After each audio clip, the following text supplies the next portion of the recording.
as long as they can protect them, gold lane, maybe damage gold lane isn't as important. They don't need damage on anywhere else but Kyrie and Sans, and then it's just protect the guy with the ball, you know? Yeah, I think for Onyx, maybe if the Lunox eventually gets banned, or if it's like useless in the game. For example, there are no tanky heroes from Team Liquid that will make the Lunox powerful.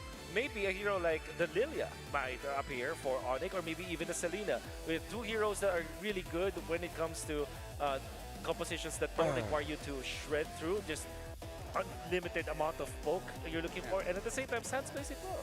Let me just say, because of this game, also gives another reason why I prefer picks like Ruby, like Phoveus, like Arlet over a Uranus. I know Uranus is strong. You kind of can't kill the guy, but at the same time, don't you just love all this crowd control, knock-up, displacement? Yep. That makes the game cooler. I'm a fan over a lot of picks over Uranus all the time. Most of the casters are pretty Uranus haters, huh? I mean, I know I'm not. I'm a Uranus enjoyer. I know. I even prefer Hylos because at least he has one stun. See, And he can... You can use Petrify. And, Petrify wait, what? can Petrify you- Uranus? Petrify Uranus. do you know on the Hayabusa, if you use Oki Shadow Kill and Petrify, all of the people that got caught will get petrified. Because they're all so Billy. close to you? It's kind of like the same as Benedetta, you know? Maybe if you have the macro that real need, But then what lane would you play it in? No, see, in मैं my game झन्डै of हारिसकेको Brawl, छ यार रोनी के लिए त यार that's that the only time I was able to execute, and I'm like, oh, so that's how it works. Okay. kind of hard to believe, but maybe you had the AI actually. I feel like. Look, let me just say, if at any point Hayabusa gets some kind of revamp, where Muntan is saying, you know what, we want Hayabusa to be a support mid laner. Maybe. We'll see. But yeah, at least it's not a 3-0. So now it's looking much more competitive because again, this is gonna be an elimination match, and I believe when you're the champion, you kinda don't want to go down. But hey, before we even talk about that, we gotta talk about our good friend. Because visiting us is here V, the cheerful buddy at the heart of Visa's biggest cultural moments. So, you know what, V, let me just ask you, do you have anything to say to the fans? Kumusta ang pagalang ko ay V? Ako ay mula sa Visa, ang brand na nagunay sa buong mundo, at ako ang inyong mapagkakatiwalang mascot. Ang aking tungkulin ay tulungan kayong magbayad ng mabilis, ligtas, at matalino. Pas mimili paglalakbay o malilit na gastuin sa araw-araw. Kasama si V, lagi kayong panatag. Kaya naman sama-sama nating simulan ang mas praktikal at mas masayang cashless na buhay hanggang sa muli. So that's how it sounds like if Naisu is saying that. Yeah. Nice to. Did you feel like that you actually sound like Nice.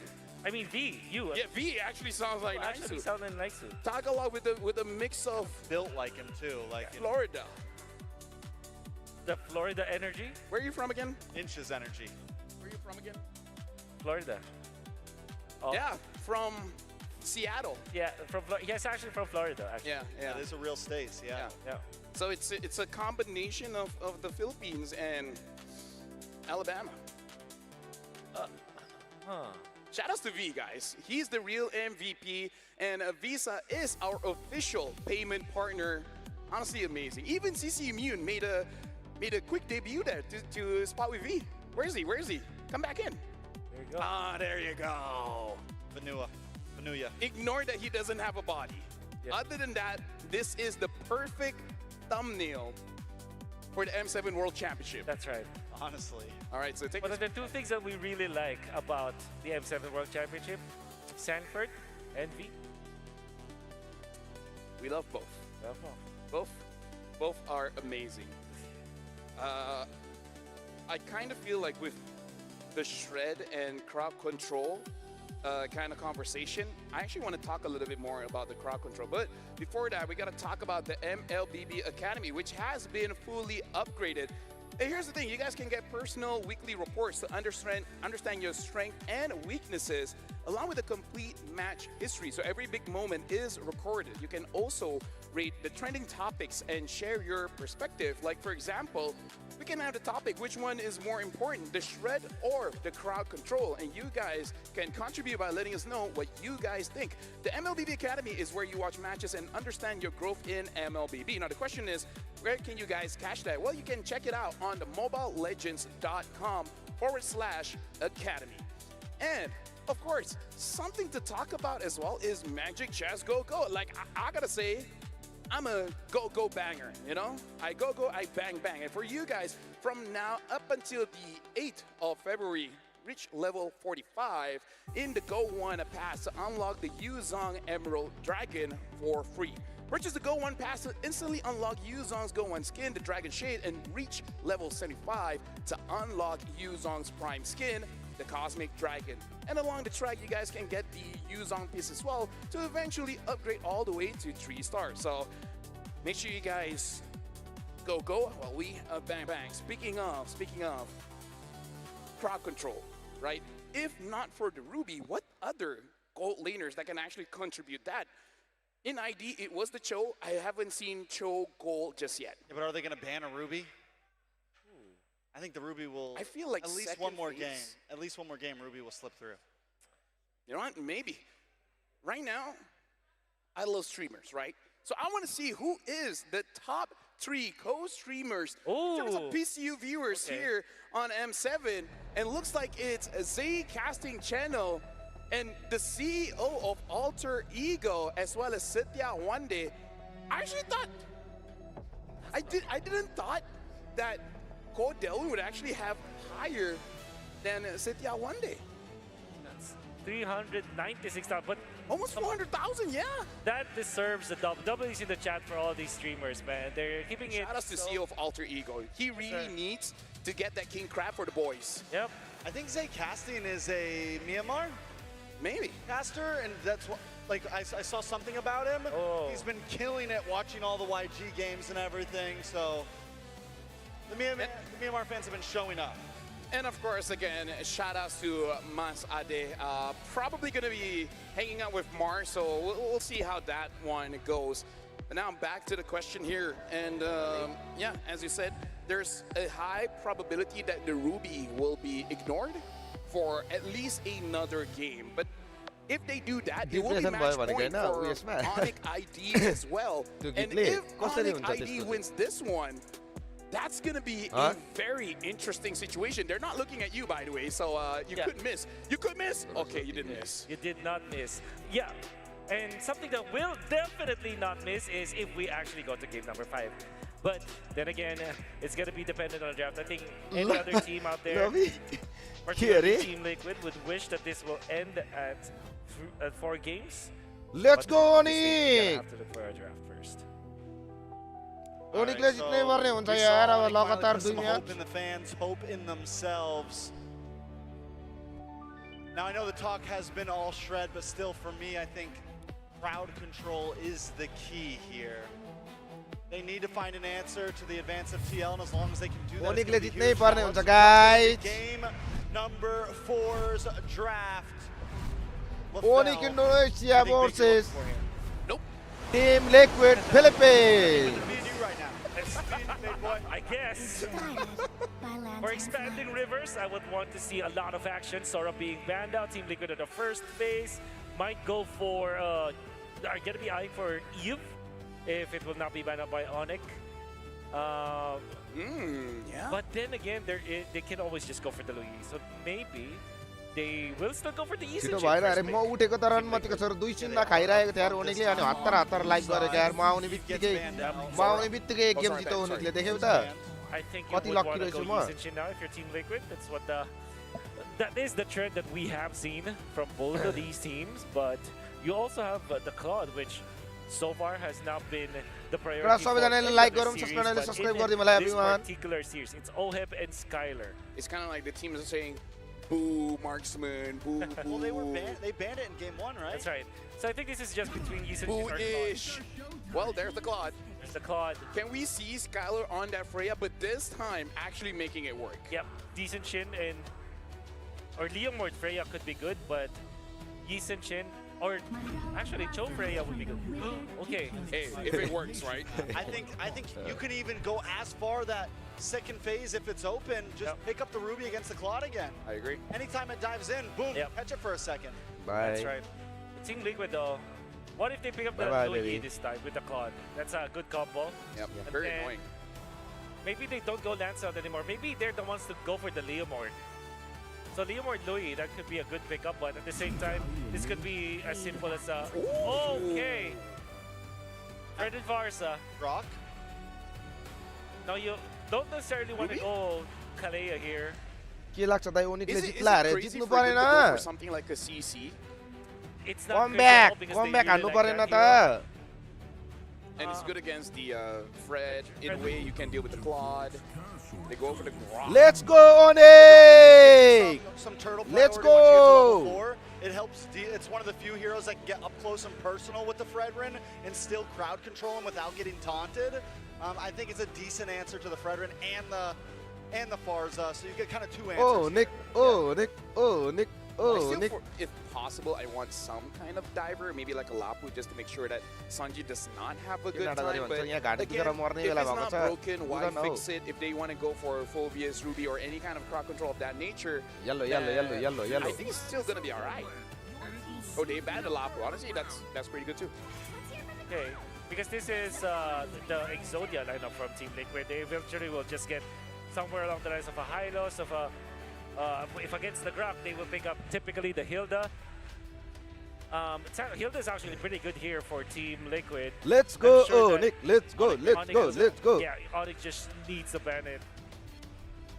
But what else? You don't have the Yuzhong. Maybe Esmeralda could be the ban here for Coach Ali, or maybe Alice. Yeah, considering that they do have the Lunongs, I kind of don't Yo, want them Kairi to ban लेखेको all चाहिँ these म हो tanky त्यो। heroes, Uranus, Esme, and such. Yeah, Kyrie Especially चाहिँ म if है they want it, they Wow. can take it for themselves. Esme, not Uranus. Or maybe they're But they banned they're out gonna Hilda. Hilda. I think that's such a good ban. The alternative for Team Liquid typically will be the Khalid up against this Grok, but you also have that Gatot Kacha. In fact, Team Liquid can even go back to the Arlet for Sanford. I think we see the Ruby again. ओनिक Actually, ओनिक I'm kind of ओनिक worried about that ओनिक because TL could go for that. आज Arlet. ओनिकले हान्नै पर्ने हुन्छ है And if TL does not have a good game in, I would say, the first 6 minutes, then maybe Onyx can snowball just like in game number 3. Yeah. They need to pick an XP lane that can also be played in the gold lane here to keep it really, really flexible. What else do you come with? I think they have to pick up the Alice now. मेरो घाँटी Blue. दुखेर मर्न आँटेको छ यार केटा Alice, हो though, yeah, for Onyx, you mean? Yeah, for Onyx. It's actually not bad. Esmeralda can also work. थुक निक्लाखेरि दुखिरहेछ क्या Alice might be the यहाँ best साथीलाई उयो option. लिएर आइज भन्नु Anything solid with a little bit of crowd control, Esmeralda. And now they still have the flex option in the gold Yep. lane if they want to go fighter, depending on whether Yep. TLPH. Arlet. I'm thinking Arlet here for Team Liquid. Yeah. Arlet, and then Either Arlet, Gatot Gatot, or Arlet, Khalid, both look pretty good. yep. You know, for the first time, it feels like Onyx is ahead in some of these drafts. कहाँको Like, गयो they're यत्रो बेर actually काइरीको the ones मार putting कस्तो pressure on घाँटी what दुखेर TLPH सुतिरहेको यार भर्खर needs उठेको यार to अघि pick नै here. यस्तो They हेरेको found the 2-1 matchup भइरहेको answer, which is that छ YSS दुई and शून्य that भइरहेको छ Lunox, नि and हतार हतार immediately लाइभ puts them आएको in this position of, जितिहाल्यो एक oh, Wait, we're Sanford now there with the too? wheel. टन्चिल Arlet भएछ अरे chip, or Arlet त। chip would be good as well, but I think the safest play is Gatot Builder na niya Kacha and then Manziarli. the Arlet. टन्चिल भएको Alice might also be an option for Team Liquid, but seeing as they already have the Claw, they typically would want to go for something that can actually allow them to have a lot of plays. There's the Gatot Kacha, and now they go to Rizla. I have been talking about this hero for the past few games, but now it's picked up. There is a potential for another shred here for Onyx.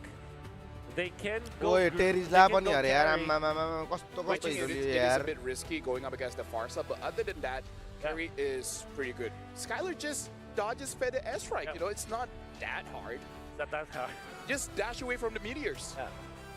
Ruby's the safest option, but I feel like I still think, yeah, you keep it safe. I think you Yeah. go Ruby. I think you just rely on Kyrie and Lupi to output the damage. yeah.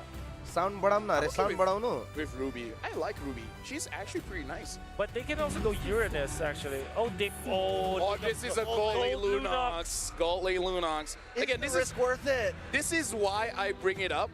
I mean, here's the thing. That gold lane Lunox was very unfair for the opponent. If Skylar can replicate that, ooh boy. Oh. In fact, not ooh boy. Ooh. Oh, you guys are not going to reply to that? You guys are no fun. Either ways, Onyx against TL here. TL going back to the old-fashioned route. YouTube मा And now सबैजनाले Onyx, like they गरौँ, answer subscribe with गरेर this subscribe Luigi. गरिदिनु होला। They answer with the gold lane Lunox. Is this enough? Can this actually take down आवाज the नि सानो छ अरे यो TL? भन्दा We're आवाज turning it अब over ठुलो to बनाउनु our मिल्दैन यार casters, Mirko, Leo, as well as Naisu. Now it's your ground. We will take it away, and this is about as yo sound सानो बनाएको hard रहेछ as you कि can get भयो through होला the अब draft चाहिँ here. That अब was चाहिँ मुझे great साउन्ड ठुलो हुन्छ नि त planning that we saw towards the end of the draft. I like it too, man. Again, this is still a do or die situation for Onyx. Yes, they had a dominating previous game, game 3. Can they keep YouTube it मा together पनि live to अरे get yes yes to a game 5? YouTube मा पनि subscribe गर्नु I agree with subscribe the नगरेको panel. केटा हो Naisu, Leo, They were a step face cam ahead सानो भयो त अरे finally यो in the भन्दा ठुलो draft बनाउनु र against face cam TLPH. Like, TLPH, I would say they've been really dictating the entirety of the series in game 1, game 2. Then game 3 came along, ल motivation booster, and यो भन्दा चाहिँ ठुलो somehow बनाउनु it's मिल्दैन also है केटा हो motivated Adi and CW because finally we're seeing some of those creative picks come back for Onyx. Already JP having to use or Revitalize. This is very emblematic of their performance in game number 3. You try to steal away these little resources from JP, and you take away the early playmaking advantages Liquid is known for. Sans, The wall on him. Sans even flying away. Oh. The last one didn't land, man. आमामामा but त्यो again, लास्टको लागेन यार Revitalize now. Just gonna say another resource taken out. You know, I'm sure Sanji was a little worried there too. Let's himself. Go Look ओनिक at the emblems here for ओनिकले this हान्नै पर्ने match हुन्छ again यार across the board. Come back You still got that Terizla there, a little bit of reduced cooldowns for him, but still nonetheless the same tanky Terizla. I know Wolf was mentioning the Terizla plus that Gataconcha there, so they come through, and this is going to be mainly that front line that obviously helps the Fredrin in the hands of Carl TZ. This is going to be a much different game for Carl TZ, but it's not a foreign game, man. He's played the Fredrin so many times up to this point. In this very stadium with a Exactly. Fredrin in his hands, he won his 2nd World Championship. Let's talk about the gold lane matchup. A genius stroke here by ओनिक Onyx. To switch हान्नै it up, पर्ने to हुन्छ the यार gold lane was going to be Lunox. Oh, Will with the turtle up. They're going to go for the control here, so both gold lane are staying up top, but Keyboy not having the tech charge just yet. They're going to have to fight for this. Shocker from Kai. JP already using Revitalize very, very early on as Carl holds onto it. Sanford is getting poked down to a quarter of his health, but it goes and regions back to half. Carl claims the गरेको turtle किन for free. नलेको यार Onyx did not fight want the यार smoke. Our panel referred to this in a couple of matches back, talking about how Liquid was playing very Filipino in the Swiss, but now they've reverted back, and to their advantage, look at this, they pushed Onyx deep into their tier 1, and I don't know how this whole readjustment of pace is going to affect the Sky Kings. That's why I love best of fives, man. You know, when छोपियो we get player to अरे best of player five, you see छोपियो र very छैन different छोपेको kind of play styles माथिपट्टि of राखेको छु opposition काइरीदेखि तल देखिरहेछ throughout त those games, and that's been the story here so far. Now that we've got छोपेको to छैन केही game 4 पनि with this, again, this is a bit of a different game plan for Team Liquid, and they can go ahead and play for mainly objectives, at least for right now, because again, their ultimates that are going to be available for fighting into those objectives, especially when we get to Lord territory, is going to be a little bit tough for Onyx, I feel like, to deal with. You got to avoid the score penalty कति zone, कति you छ gotta अरे avoid, of course, 2-1 the भइरहेछ comes score अहिले constantly, and kill trying भएको to get छैन away yo or run गेममा away from 0-0 AOG from JP are all part of the plan, but even on the flip side, Onyx has a lot of utility themselves. A tech charge, man. That's ये probably मेरो been कुन one of the चाँडा? most impactful ultimates we have seen throughout M7. This Grok is sometimes unstoppable, man. And so in the hands of Keyboy, that's who you want it to be with. Keyboy is known to being a playmaker, and when he gets roams like this, these heroes, you can pretty much count on him to go ahead and set things up for Onyx to shine on. ल ल ल ल ल भयो हैन त अब चाहिँ भयो हैन त That penalty zone, you can't rely on the AOG. The AOG is for re-engaging. The AOG is for saving the back line sometimes. भयो हैन त अब Fortunately, चाहिँ Oheb has a Purify, something that they really did rock in the series prior that ended in 11 minutes. So now Liquid understand, oh, Onyx is playing with fire. लुत्पी देखाइसके त अब त भयो होला नि हैन Turtle spawning, it's Lutpi just scouting out. I wonder if he knows that there's 4 here. Yeah, it has to be a double whammy. केटाहरुले यो total फाइटै लिदैन त के भएको यार इनहरुले यार Turtles up. Looks like it could just go in the hands of TL here. They're looking for something else. Yeah, they're looking for a trade, but Sanford's able to escape there with a flick. ओ यार And in. 2 turtles now for Team Liquid. Making it slow. Yep. Liquid is trying to step on the brakes and the clutch to change gears at the same time, while Onyx are just going by. Yes, we're not getting any kills, but in my opinion, if this continues, this should benefit the cavalry. Because again, they're waiting for oil to come online. This is the, you know, the old way of doing things. Basically, when we're back in केटा the field, we सबैजनाले had like गरेर 100 like चाहिँ बनाऊँ न 100 like guys 100 like Going back to how things were with the Fredrin, they're not the unbreakable they were looking for. Respect, dispersion rotation. JP can be caught here, has the AOG, won't be cancelled, and he gets out with the Revitalize as well.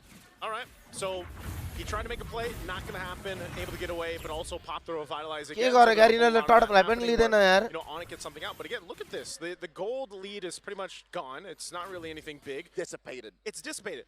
Dude, this is the thing they want to watch out for, though. That first item from Skylar was the Divine Glaive. He's keeping up with Oheb in terms of gold, farming up. So if a fight does break out, Skylar is actually going to have enough damage on this Linux to kind of burst the right targets down if he needs to. So that's something why we're seeing why Team Liquid kind of wants to take things. Oh, Oheb. Damage. Oh my god! ओइ run मतिको छोरा Damn! Mountain Shocker and the last shot from Skylar picks up first blood for Onyx, and they transition into a possible conversion, but it won't happen because Sanji was there. Lutpi try to steal. के भएको उनी डराउनै पर्ने स्थिति छ नि त केटा हो 2-1 छ के एक हान्यो भने त नि He wasn't expecting सकिन्छ नि त त्यही भएर स्लो एन्ड स्टुडीमा खेल्ने हो क्या मेरो जस्तै म जस्तै खेल्ने हो क्या स्लो एन्ड स्टुडी तरिकाले Regen from Demon Hunter Sword, which he doesn't even have yet at 6 minutes. That could save you from that kind of burst. That's why I was saying, you know, Skylar picking up that Divine Glaive is just devastating. He is going to have some poke, though, but still, he's got to be cautious, and that's the whole game plan here for Oheb. Scale up, get to that Trinity. Usually, we have been seeing that before that 10-minute mark for them, but with this turtle Bhutan coming के छ up, हैन के मुजी Billu. Oh, so much damage on Sanji. Tries to go for the dispersion, but it's not enough to get him enough shielding to escape there. Sanford now holding the lines, has the penalty zone. Lutpi trying his best to create an angle for Kyrie to walk up now. Mountain Shocker lands on Sanford. A traceless back, Carl TZ on the turtle. This looks free. There's no way for Onyx to really walk in unless Keyboy gets a big tech charge, and that won't happen. Perfect turtle for the GOAT. A little bit of a silver lining on Liquid's part, given that they got 100% of the turtles. But still, that gold lane situation is just getting worse. They lost that tier 1, and they're going to have to find something else on the map. Keyboy, you're not going to survive. Oh, tech charge gets a shield, he's fine. Keyboy got away. Skylar caught in the midst of it all. Pops into Brilliance in time as Lutpi holds them down. Penalty zone from Sanford. Looking for a taunt, not यार Skylar falls. धेरै मुझे CC हिरो छ यार उतावटी त यार They force a fight or a Gata response Kunde. from Onyx. They get a couple of flickers down, and right now Terizla. TL looks to continue to put pressure under their in Veteran between छ यार the tier अनि 1 and tier 2 turret. But man, I'm surprised that Keyboy, you know, for the most part, survived that. That was a kind of aggressive play from Sanford, but that's kind of what you expect here, especially when you're on a Terizla. So it's back to the basics right now as Oheb goes and farms up and continues to scale up. Liquid now kick it into 3rd gear. They're moving up in the world, no longer on scouting duty. Again, despite, I think, one of their major problems, and they blast Skylar out of the sky! What is going on here? The amount of burst. No, Sanford. Tech charge. Getting on Sanford. It's Kyrie who picks up the kill, so it ends up being 1-1. But a taunt in the bottom lane lands on Lutpi. Oheb doesn't want to go in. All right, what I'm saying, better that Liquid surprises Onyx, because Liquid has, compared to what Onyx is playing with, दाइ हजुरले टप zero कहाँबाट vision. गर्नुहुन्छ अरे What मैले do? Throw गर्दिनँ यार a tub BMI अपै in the bush, randomly throw spells out of Sanji, send JP, send Carl, send Sanford to check these bushes. So no, compared to the Mountain Shocker, compared to the random spells Sans can throw out, even Skylar's relatively free. As long as you know that there's no crowd control in there, you can अहिले burn your way लेटमा त out त्यो to उयोले safety. So अति हान्छ नि हैन Team लुईले Liquid is their #1 enemy, and I think for the past 8 minutes they've been battling that. Lost once again, that kill onto Oheb. Yeah. Deserve to do that. I think if they continue down this path, they should be fine. Well, Lord's up here. Look at the rotation happening here on this side, though. They want to potentially try to make a play. JP's charging up the Unbreakable. Uh-oh, Kai gonna be caught. Diversion trying to get him away from the airstrike there on Kai. He gets taken Yeah. out by JP in time. Diversion saves Sans. Ludwig goes in alone. Carl TZ on the Lord. They tried to get him out of there with the diversion, but it was just too late. And so now this opens a window to take the Lord here. A play with 100% conviction. Liquid were all in on that one sequence, and they took Kyrie out. The flicker from Sanji and the Federal Airstrike was enough. Now Carl TZ able to cure the Lord. Keyboy just setting it up. Did not have to commit. Tech charge out of there. Great plays. Again, this is what TL looks to do when they can capitalize on getting a pick off. 3-0 अरे 3-0 हैन 2-1 भएको छ यार 3-0 कहाँ भएको Made छ the timing perfect for them. Now, this is just a bit of a lead for them. 2,000 gold ahead. They've got the Lord in their favor. Onyx lineup will still let them defend it pretty well and potentially set things up around Keyboy's tech charge. Now that it's available, they just have to play this right. And part of this too, again, with Skylar being on this Lunox, that was flexed throughout the draft. You know, you're gonna have to start to pay that stock pretty much. And he's got damage. They clear out the Lord. You can see that they deal with it well. They take the diversion. They go for Sanford. Penalty zone in the AOG there. Sansa able to flicker out the safety before the rig will get to him. Sanford taking low. Keyboy, no tech charge. Gonna be locked down. Appraiser's Wrath having to flicker out. Keyboy. Oh, they'll keep their Holy Shields alive for now, but that's a big cannon minion to take the Holy Shield down to the mid lane. Liquid wasn't playing Onyx, they were playing the map, distracting the Sky Kings from defending and stopping the forward momentum of those minions in mid. Now top lane gonna be up next. Thankfully, they got a minute left. सुस्टाइनले subscribe गरौँ like नगरे like गरौँ guys everyone. OM commits Grand Theft Orange. There really isn't much that this squad has been doing except for taking down turrets in the past 11 minutes. So they're fine. Liquid, they're comfortable where we are in the mid game. 100 like बनाउँ एकटा 100 like guys 100 like. He's got his Holy Crystal now with the Divine Glaive, so he's going to be a pretty big threat in terms of damage. But look at the gold gap between him and Oheb. Oheb has been farming like a madman. Just absolutely. So Oheb's got his Trinity. JP providing that vision, like we were talking about. It's crucial for TL's lineup to work, and they want to put pressure around this purple buff. Now this kind of vision is aggressive. They're coming in. Penalty zone of the AOG. Ludwig goes in for fine. Sarmu gets disintegrated by Oheb. And now it's Keyboy holding the lines. That's a tech charge landing on 4, but if Purify comes out as Carl's able to taunt him down. Keyboy taking low, cooling down. Oheb with a blazing duet gets 2 as Kai trades for it with a tier 2. 2 kills for Gel1. Up top, Kyrie making some leeway for Onyx ID. So nothing comes for free. The long lane is taken care of. Onyx ID, despite the 5,000 gold gap, I'd say can still dance. I think they can still partake 30 seconds from now because of the singular factor that is the Mountain Shocker. And of course, the diversion. Because if in case they were losing, they can Onyx just is like Madrid अरे. The diversion is always going to be a big component that any team that has a Luyi can play around with. We're going to look at the replay for this. Again, penalty zone starting things up. Oheb popping off the damage like we mentioned. And this is, you know, unfortunate for Onyx because they just didn't have the members for this fight, right? You have Kyrie pushing into what he can. Sans earlier was part of this. Whoa, Lord is up. They're gonna fight for this before. And for penalty zone into the back, Kyrie able to trace a Sanford again, jumps in, and that's the hammer down from JP. JP closing off the exit. Keyboy with a tech charge. That is a desperation move as Onyx retreat. Blazing Duet cancelled earlier. They're still able to kite back, but they've lost Kyrie and yo look damage at छैन the त यार timing. It ट्याङ्कहरुलाई. could have been worse for Onyx. The Lord spawns in the land of Dawn.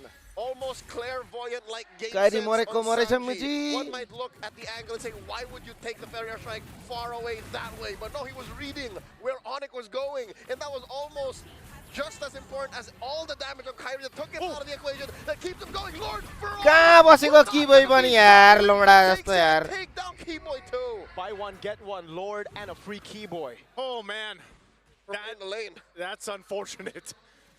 For, you know, Onyx now, Keyboy up in about less than 20. They're gonna have to face the fact that these base turrets might fall here. Actually, what were they doing down there? I have no idea. Was Onyx hoping that maybe Kyrie could catch up and then they could snatch a little free Lord? They're inside the base, mid lane cracks. In the base here, Lord is making his way down into that mid lane, and Keyboy will be up for this defense. Does it all end here with almost a 9,000 gold lead for Team Liquid as they approach the base? OHEB with the BMI backwards, Ludpi holding in on the Lord right now. They can still go for the defense. They have Sans, they have Skylar, they've dealt with it now. Feather airstrike in the bottom lane. That's going to be OHEB going for the siege as Tech Charge gets used defensively for Keyboy. AOG! Kai gets out with the Traceless. And that's it. TL say, all right, let's back. Slowly does it, as Liquid is aware that there is no wave up top to push for the inevitable 3-lane push.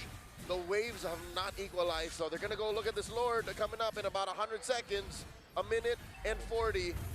And this is correct, resources for Onyx, but they're just not in a position to find those fights anymore. When was the last time we saw Sans pull off a diversion that actually like नगरेको like गरौँ Honestly, subscribe subscribe गरौँ yeah. Single time, I feel. He tried. कति He like tried पुग्यो यार to 100 save, like पनि पुगेको छैन you यार know, a couple of his teammates here and there, but ultimately I feel like Sans has essentially not been able to do much on this Luigi pick. You know, yes, there's been a couple. Oh no, Kyrie, is he going to be in trouble here? Loopy's there around the corner. The taunt is short. Sanford doesn't want to go for the penalty zone, but look at Sanji. That push up top. Airstrike. 1, 2, Skylar! Brilliance! And that's it. I thought for some reason Sanji was going to flicker in there to look for the kill. The Seen it too many times. The very last microsecond Yeah. he could have clicked the brilliance, yes, but Sanji knows better. Again, that's 120 seconds compared to the 20-something that is the Feather Airstrike, so Yeah. play for the Lord. And that's the thing, man. Sanji just picked up, his last item was the Divine Glaive, and that's why you see that amount of damage coming through. He's been very good at landing those feathered airstrikes and zoning out. So now it's just Onyx. Like, if they're in this situation where they're 9,000 behind, this Lord is coming about 30, you have to start to think, are they in even a fighting position? Most likely they give up the Lord and they try to base defense here. But I'm just worried about this lineup because so far it hasn't shown much. I mean, they've been reacting to what TL's thrown at them. Uh-oh. Lidpi, caught on the taunt, and the hammer swings of Sanford. He's still very tanky, though, as long as it's not OHEB or Sanji, he can take the beating. Major problem for Onyx lineup. Again, I hate to say it at 16 minutes, but I'm sure our panel alluded to this one way or another. There's very little range. Onyx can only really go mid to short, and then they gotta go long to reset with that diversion and then come back in. So unless they can find that, unless they can force Liquid to fight in that short of a range, in the mud basically, Liquid's not having any of this. Yeah, that's why this is such a risk here. Lord looks like it's just going to be quickly worked and secured unless Keyboy tries, but no. Tech charge though. On Sanji, it's gonna be Sans. Oh, he hits the wall. Penalty zone locks him down. Sans with a mistake call. Teasy with a punish. Kai with a traceless backwards. Baro match signe. That's a Boy Scout attempt on Skylar from the angle, but Ludpi falls. Liquid finding them, dropping them one by one. Keyboy up next.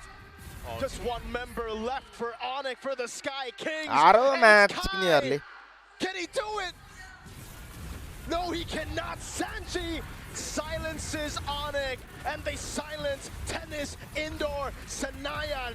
The Sky Kings fall beneath the charge of the cavalry marching through the Golden Road.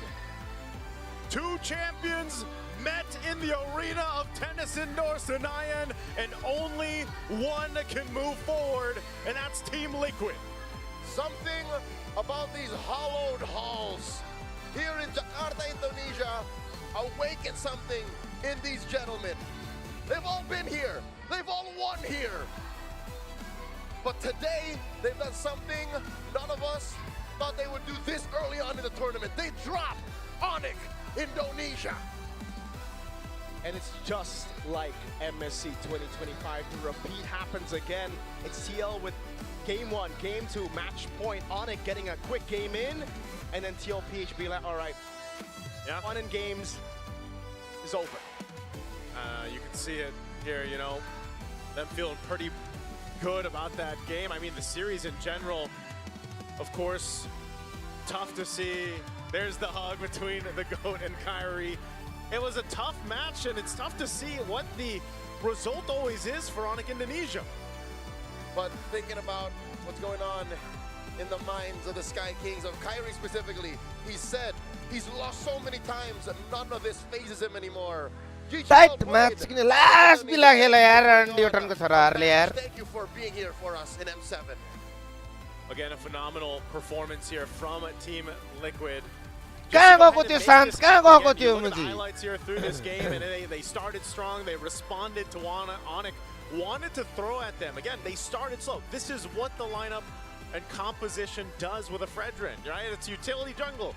You go ahead, build up slow, you let your Claude scale. Meanwhile, Claude has kind of been slept on a little bit through the drafts. Well, now he comes through, and again, this fits perfectly in this composition.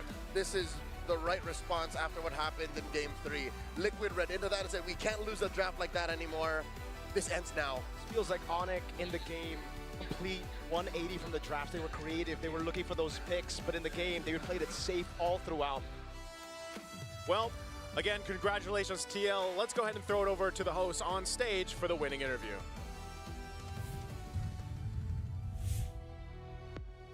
With pride, they represented the host country as champions. But unfortunately now, they have to bow out of the competition. Terima kasih, Onyx Indonesia, for that valiant effort. Yes, guys, and now on the brighter note, the winner of our second elimination match of the day, Dennis Indoor Senayan. Give it up for Team Liquid! Boys, an amazing match. But to Carl TZ, many people thought that this matchup between you and Kyrie, as well as Onyx ID, would be in the grand finals. And unfortunately, को खेलेको यार it's not मुझे in the lower यारले यार. bracket. How did you feel when you learned about this matchup actually? Nung una po, nagulat din po ako kasi talagang expected kami talaga sa finals. Pero ganun talaga, dami talaga nangyayari iba sa sa stage na talaga. And masaya lang ako nanalo kami.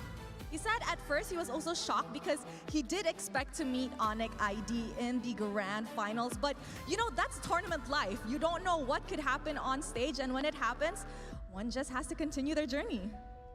The beauty and the despair of the tournament, right? The ups and downs of the Ulla खेलेर tournament. यार मुझे यारले यार. We still were able to push through. Now for OHEB, a lot of people are talking about, every single person is talking about the possibility of you guys completing your golden road. Now, the thing is, this time around, it will be a little bit more tricky, considering that you guys will have to do it from the lower brackets. Now, for OHEB in particular, you've been able to achieve this in M3. Do you think that you can do it here again?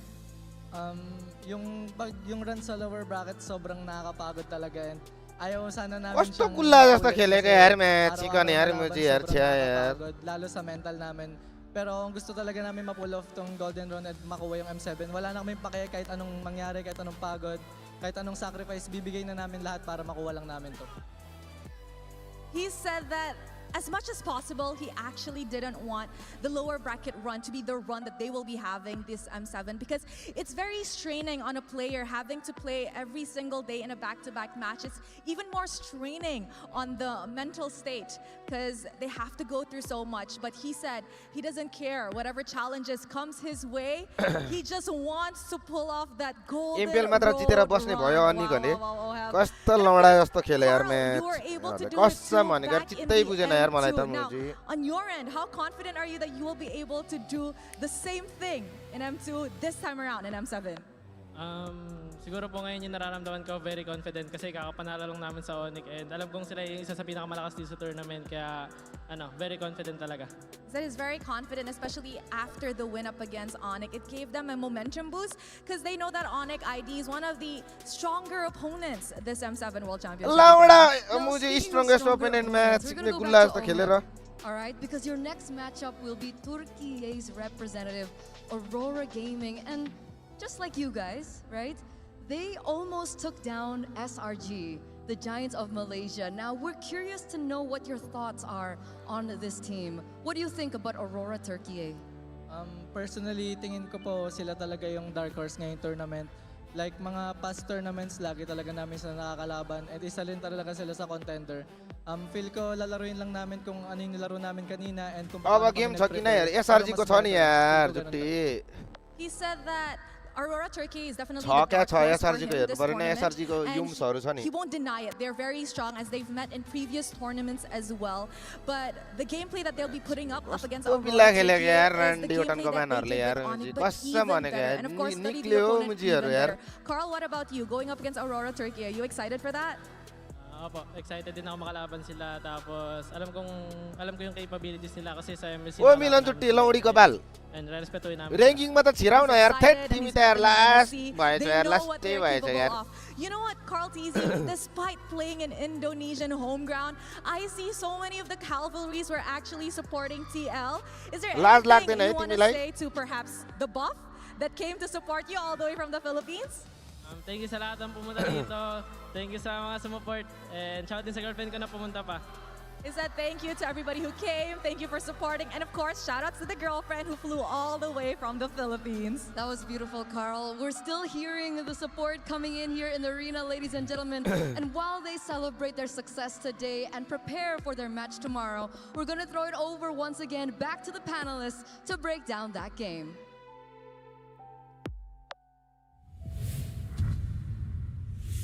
Thank you very much, Rose, as well as Eterna. And yeah, Team कसले Liquid जित्ला हाले? still looking very SRG ले strong. जित्ला And कि? again, the final boss of the M7. Well, yeah, they're going through the lower brackets. We heard from Oheb say that they would prefer not to. Yeah. There's a lot of games, you know, mentally it is going to be straining, but hey, it is what is it. Speaking of Trex, Onyx didn't have a lot of crowd control, huh? They did not. And, you know, I know we were hyping it up, but I was not a fan of the Yeah. Lu Yi swap at the end there. I think they had the full package. They could have put a lot of other options. Like I mean, I know the Ruby. I'm Ruby, going to yeah. say it again. I mean, I think that would have been the answer. It would have stopped. It would have done well against the Fredrin. But, you know, woulda, coulda, shoulda. In the end, that's what's the difference between champions and people who aren't champions. That's the difference between winners and losers at this point. And right now, TLPH drafted better. They kept their composure, and they were able to get the win. And here's the thing, Wolf, where this is not the first time we see something like this, right? You already have a winning formula. So how about you change it, right? And it's not an Onyx exclusive thing. It's just almost every team, they do that. And sometimes it can be a bit frustrating. It is definitely frustrating. I think that it is totally different from our side of the table to their side, their own desks, wherein they're under a lot of time pressure, and there's 5 people who are different ideas, even 7 if you count in the coaches, like 7 different ideas on what to take, and then eventually you make this decision where, okay, let's pick up this this Lu Yi that eventually did not have as much effect as the Lu Yi that we saw from Sanji. And it's not mainly because of the player who played it, but it's because of the matchup. I think Farsa versus Lu Yi is so Farsa-sided, and you can see that there is no Dai time actual, छ अरे कति time छ भन hero त that कडा they कति can time put छ into that teleport, unlike the previous time where there is that Sora that they can use for the Sora delivery kind of play. And honestly, like, even though the Terizla was picked after the Louis, but even if somehow Sanji had a bad game, that Terizla could have stopped quite a few diversions, so they couldn't run away in the first place. But analysis, if they just keep on Ruby Goat lane,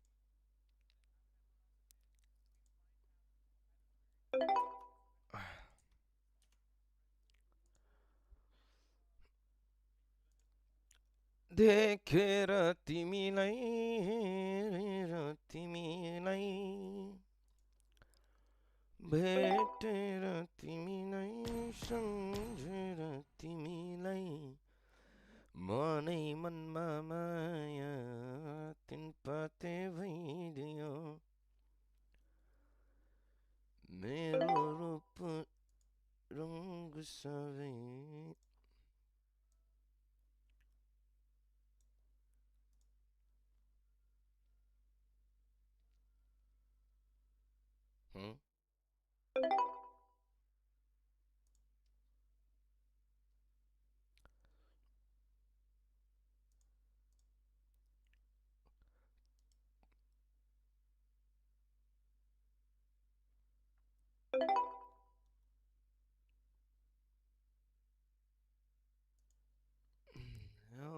तुम यूं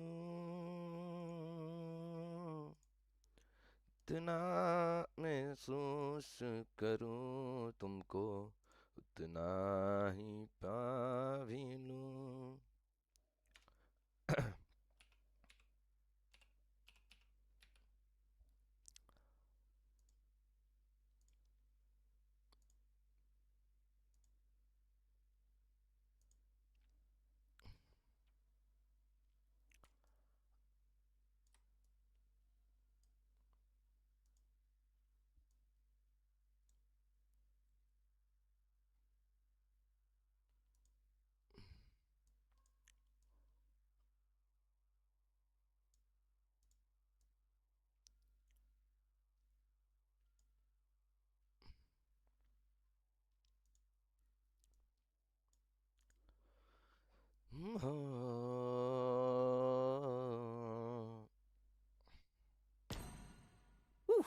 Weather this good is a rare sight in the desert. Let's not waste it.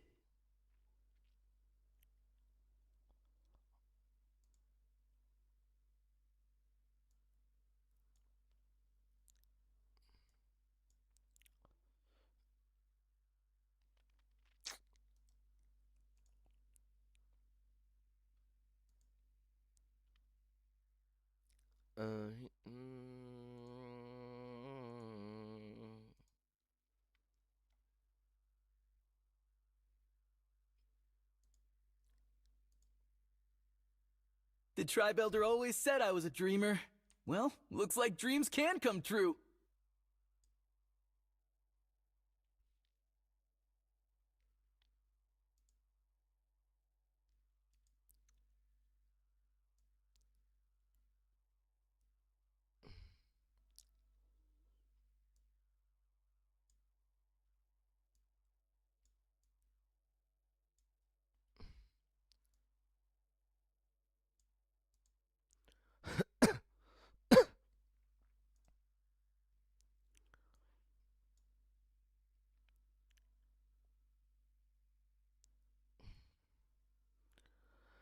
जुन जुनमा 50 coin लाउँछु त्यही लाउने Tim नै हार्छ अरे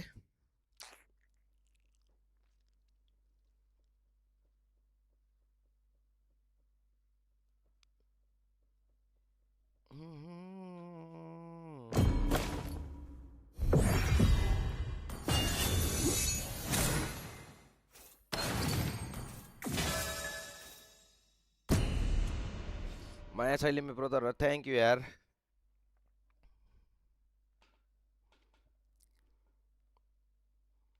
कति बेला start हुन्छ भन है मलाई ल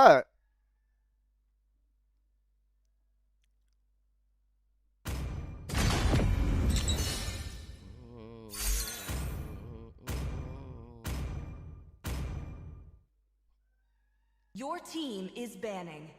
मेरो ठिकै छ यार मासु भात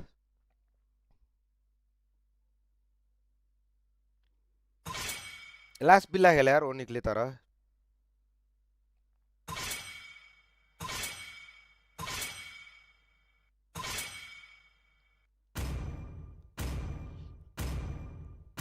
Please ban a hero.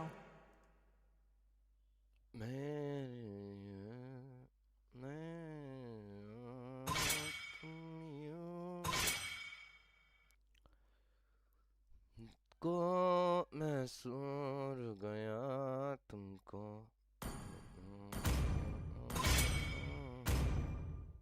Your team is picking. 1 घण्टा नै लाग्छ के दा यार 1 घण्टा लाग्छ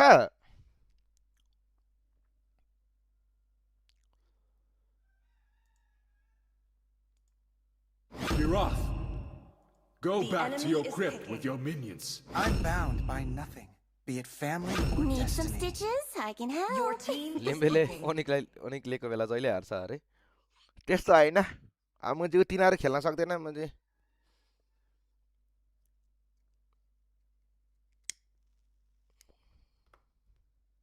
I am more than a weapon. It's time to shoot up the rules. The enemy is picking. Command confirmed. Rhino online.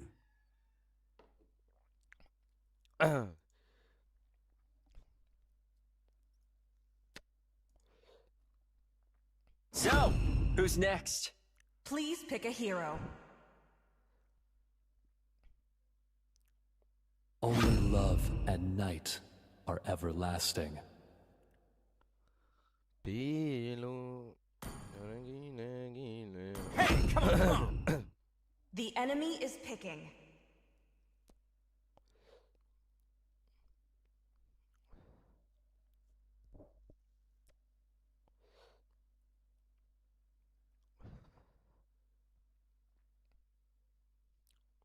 They call me a hero because I saved my nation from falling apart.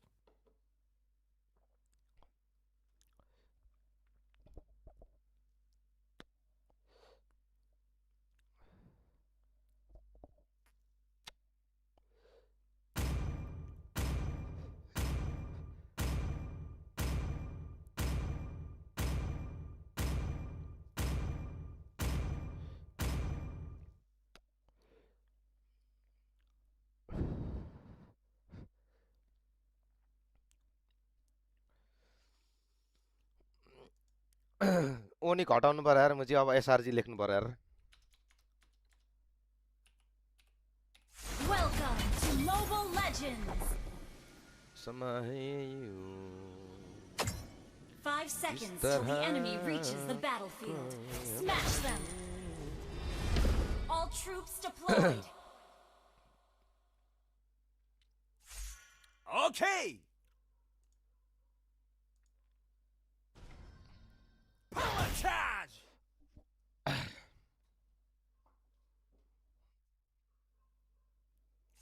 All right! Naku!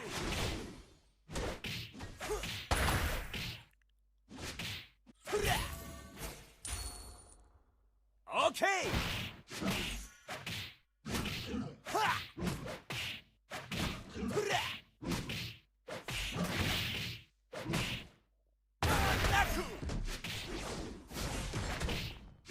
Request back. Wave!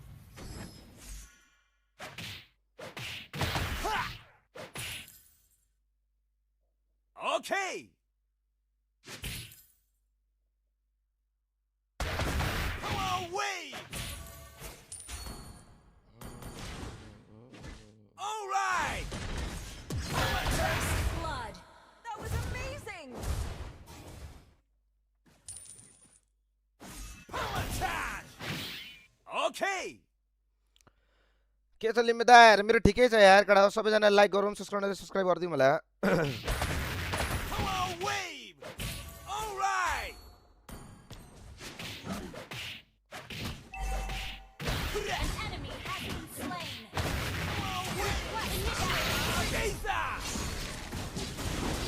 Okay! Superb control.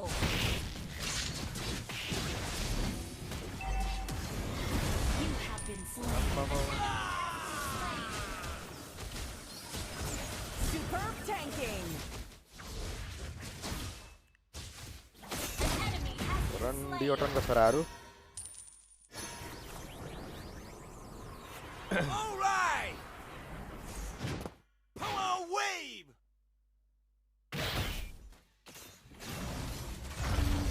An ally has slain the turtle. तेरे बिना जी नहीं लगता। Okay! Naku! Power wave!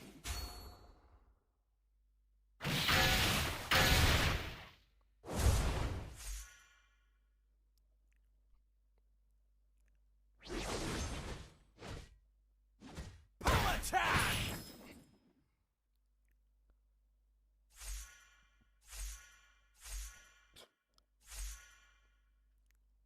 Okay! Power charge!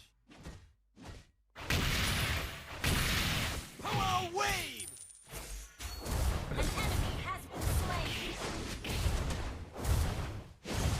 Power wave! Okay!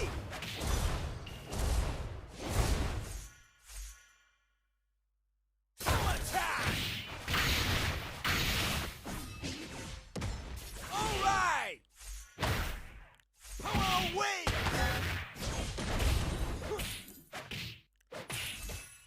You have slain an enemy. Power wave! Power charge! Kill.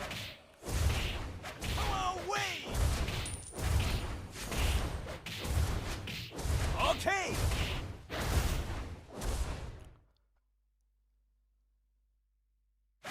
Power ऐसा geyser! देखा नहीं All right! खूबसूरत Power कोई। wave!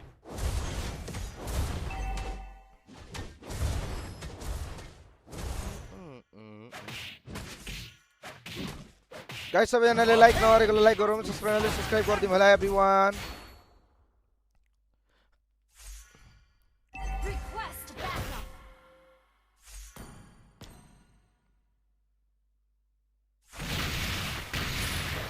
Power wave!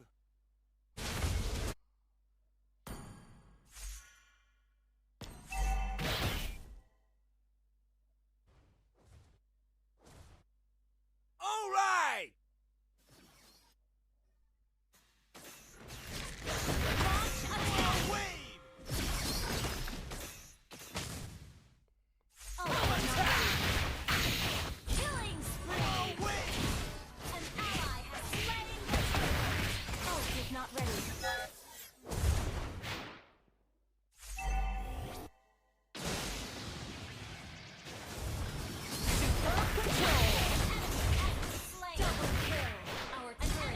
been destroyed. Nasi afni.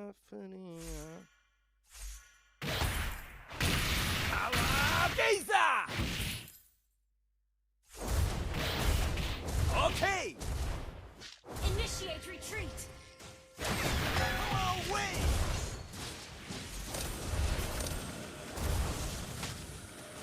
Killing spree. Your team destroyed a turret.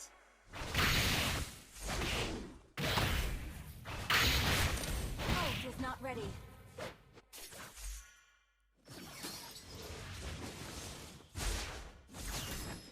Power attack!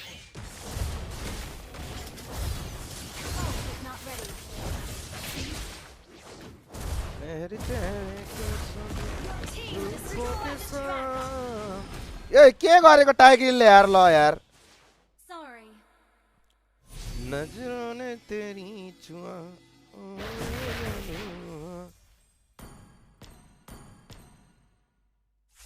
All right!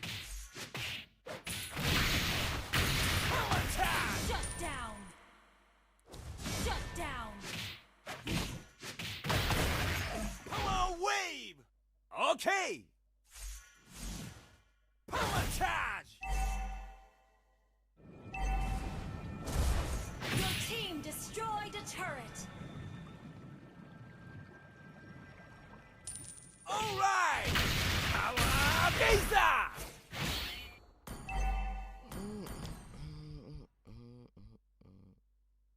Okay! Initiate retreat. Solo Good kill. game. Killing spree. Gather Good up the game. turtle. All right! Power Gaza!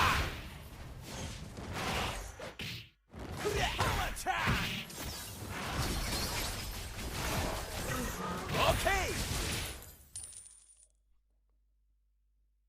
An ally has been slain. Request backup. Kill. Mega kill.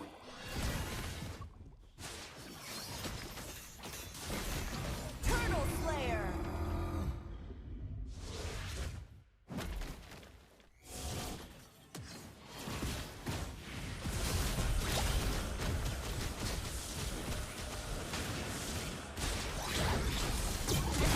Superb control.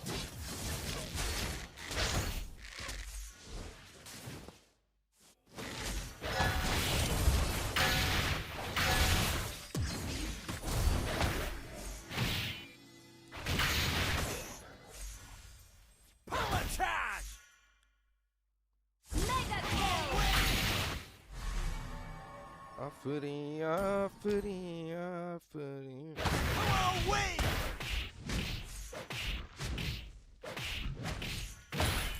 Your team destroyed a turret. Ult is not ready. Okay! An enemy has been slain.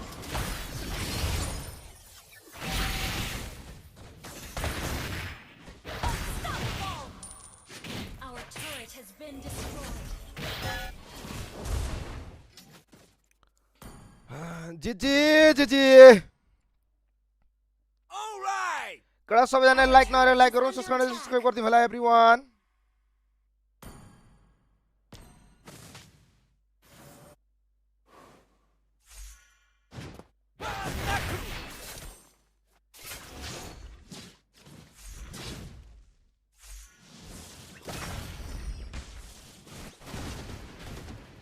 Power attack! Power wave!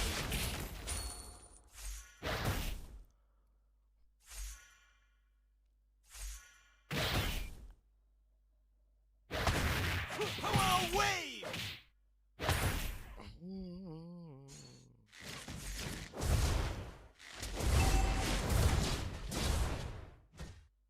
An ally has been slain. Ally has been slain. Unstoppable!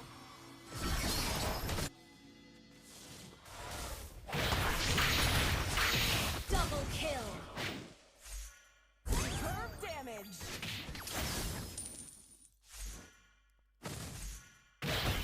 Power Gaza!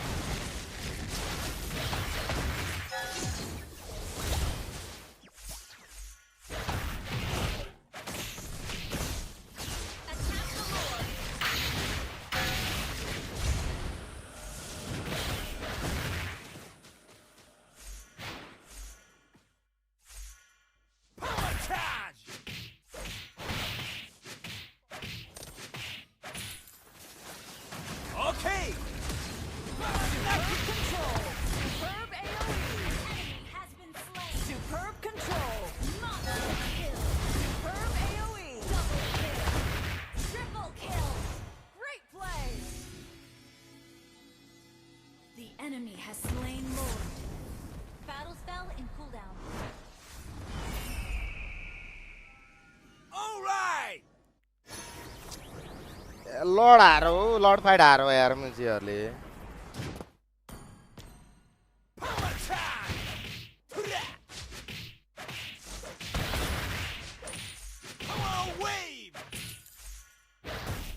Request backup. Okay.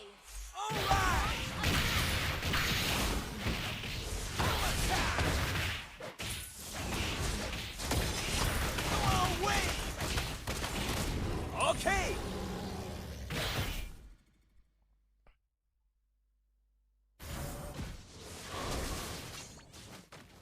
Our turret is under attack. Superb AoE.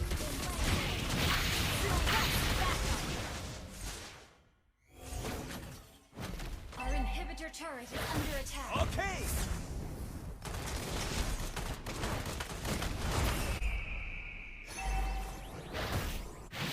Our inhibitor turret is under attack.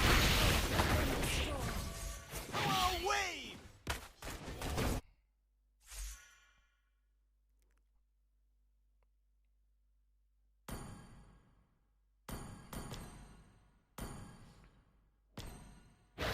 All right. Come on, wave. Killing spree. Charge. Our turret is under Superb attack. damage. Superb tanking. Our turret has been destroyed. Ult is not ready. Request backup. Push first. Our inhibitor turret is under attack.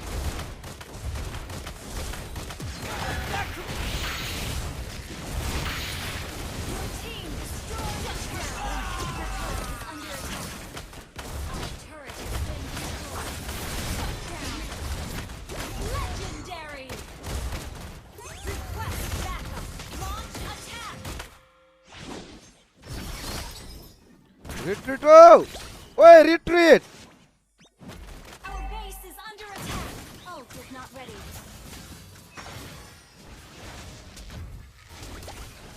Ally has request backup. कस्तो match सिक्ने म त यार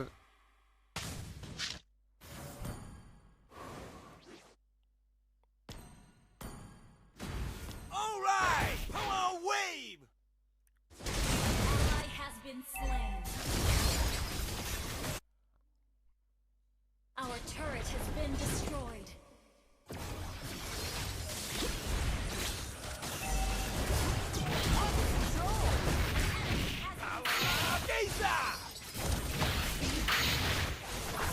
Legendary.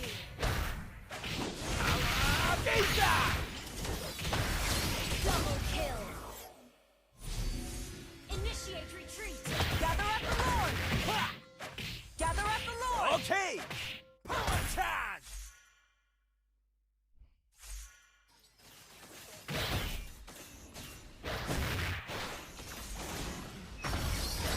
An ally. Hey. Your team destroyed a turret. Ult is ready.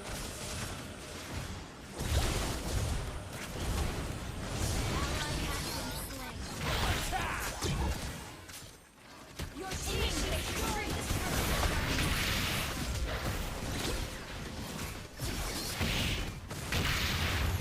Initiate retreat. Under control. Instant kill. Legendary. Double kill. Shut down. Double kill.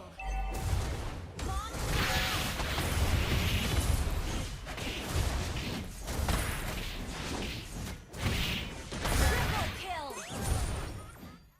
Match chicken मारेर भ्याल्छु रनमतीको छोराहरूलाई Victory. ओनिकले जितिहाल्यो नि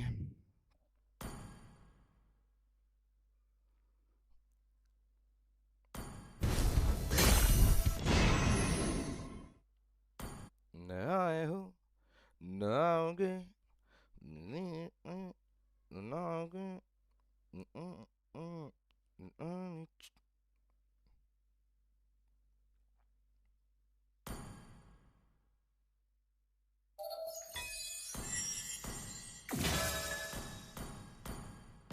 Ever wonder how the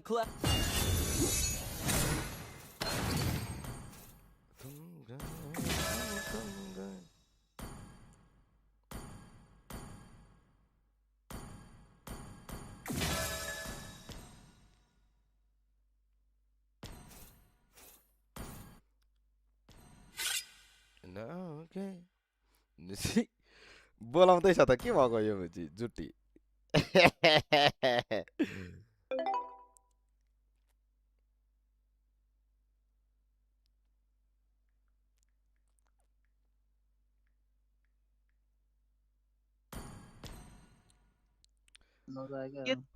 match मेरो पिङै राम्रो आएन कि के गर्ने हो मुजी पिङ मेरो आउँदै आयो नेपालसँग खेल्दाखेरि नि मुजी पिङ राम्रो कसरी आउँछ थाहा होला नि मलाई भन त लाइभमा हाँसिरा होला कि म्याच जल म हेर्छु नि त्यहाँ त्यो बिल्ला हेरेर म्याच जाने म छिटो लेख त छिटो लेख न कि कान दिन्छ मुजी हो यो त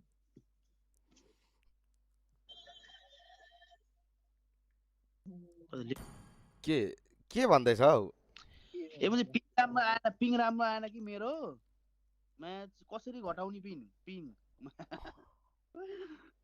पिङ राम्रो आएन केही ट्रिक्स एन्ड टिप्स छ कि सोधेको त्यही भएर बोलाएर के भन्छ पिङ घटाउने कसरी हट्दैन बाहिरको ए ल ल ल ल ल जाऊ तिमी जाऊ When you're weary and worn, just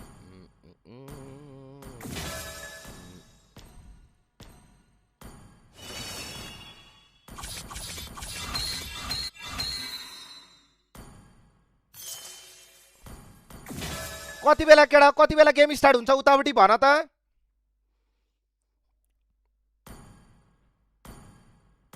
Let's make the whole world keep moving forward so you don't get bogged down by the sand.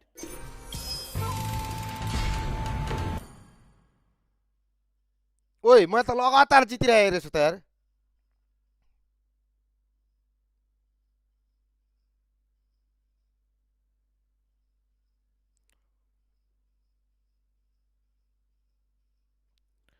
गए तुम गए हम थम गए और रात बाकी है गए क्यों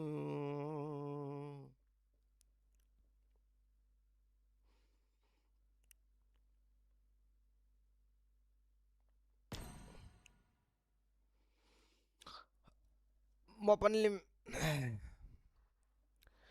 लिम्बे है दाइ अरे nice nice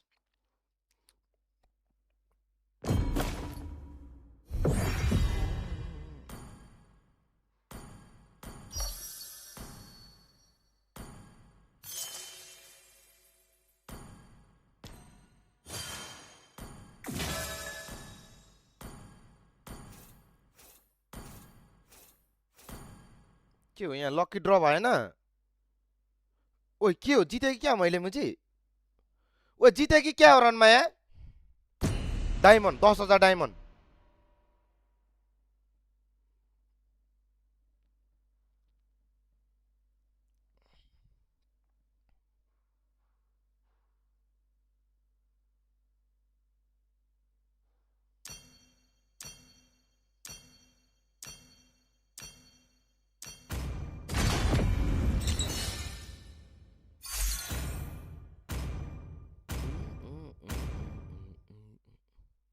Please ban a hero. नरम अरे हेर्नु परिहाल्यो नि यार हेर्न त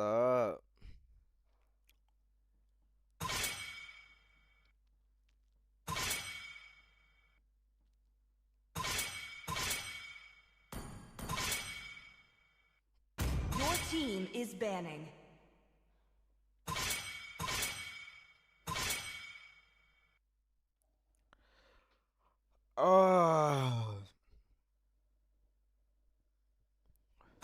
Your team is picking. Limbo दाजु big fan लिम्बु दाजु पर्छन् है अलमै राखेछु हेर्ने हो यार यही भर्सेस एसआरजी हेर्नु पर्छ यही भर्सेस एसआरजी हो र एसआरजी त नि जितेको हैन र तिनीहरुले जितेको त अनि माथि नै बस्छ हैन र यहीले त हारेको हो Wipe out all the injustice in the world.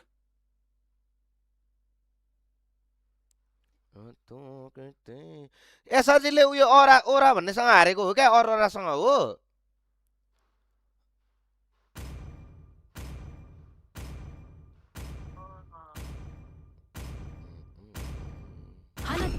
Sanjo. Please pick a hero.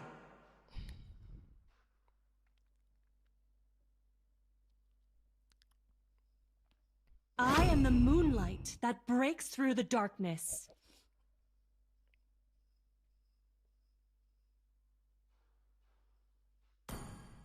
I love the smell of gunpowder in the morning. एक घन्टा अरे कसको गेम हो त्यो चाहिँ लेख न यार जोतको जोतको कुरा नलेख न यार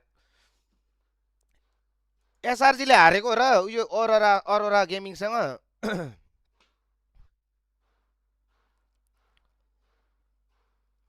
कडा युट्युबमा चाहिँ सबैजनाले लाइक गरौँ गाइस सबैजना लाइक गरौँ 150 लाइक बनाम Power of Pegasus. Please pick a hero.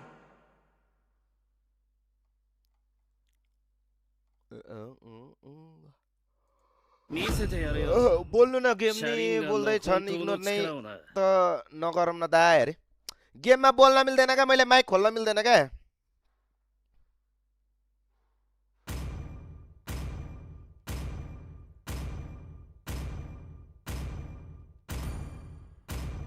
Let's hear from the crowd.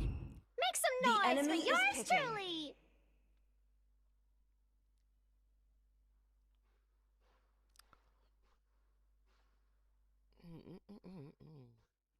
Arora PH versus SRG अरे त्यही भनेको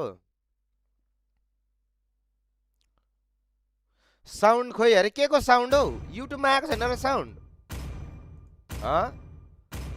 म बोलेको आइरहेछ त साउन्ड गेमको पनि आइरहेछ के को चाहियो के को साउन्ड चाहियो तिमीलाई चाहिँ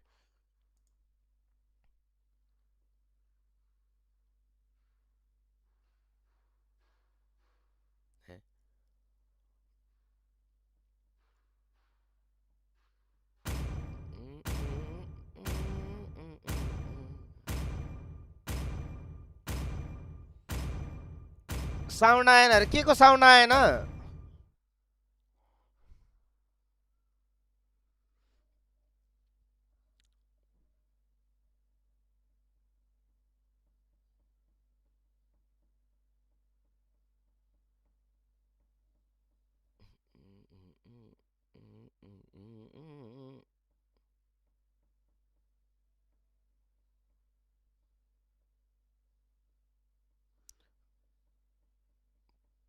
पढेको साउन्ड आएन कस्तो पढेको मतलब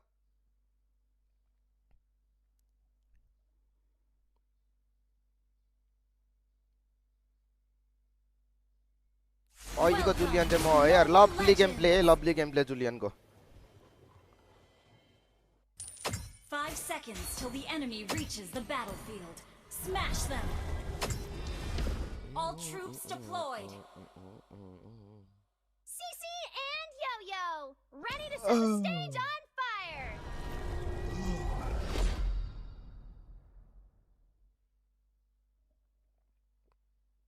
जतमा साउन्ड आएन भन न त्यसरी यार कडा हो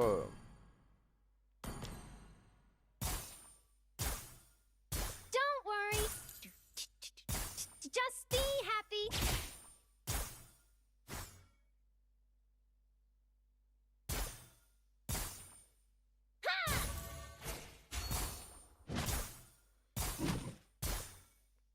Let's dance.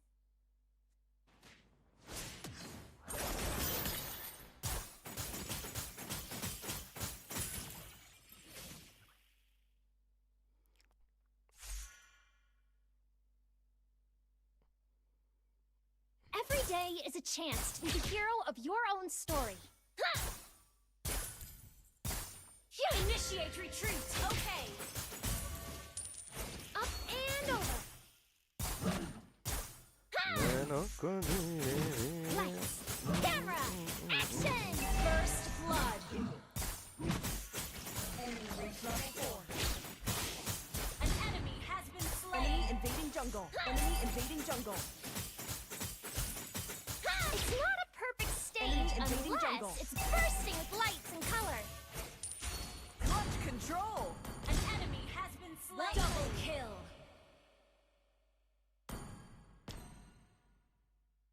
Up ready for my shell. You have slain an enemy.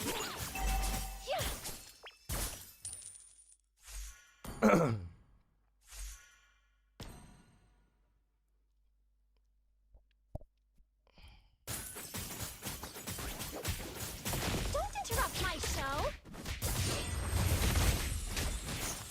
Enemy reached level 4. Enemy reached level 4.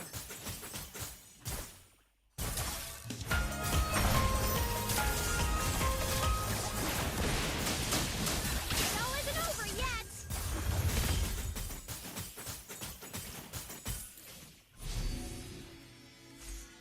Spin, Yo-Yo, spin! You are not invited.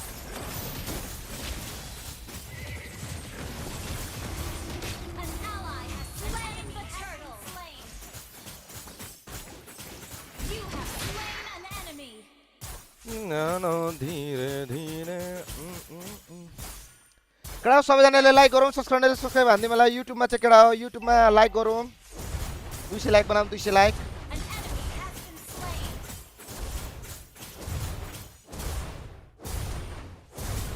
Onward and upward.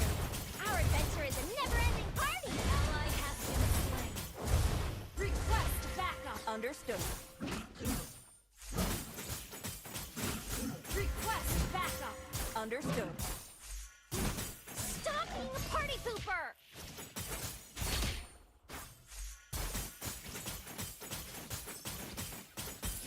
This will make a great stage prop. Me and Yo-Yo have been performing as long as I can remember.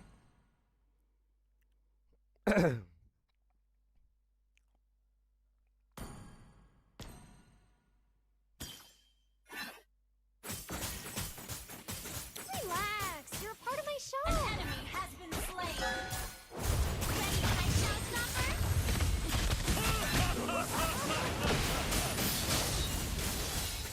Killing spree. Been slain. Launch attack. Okay.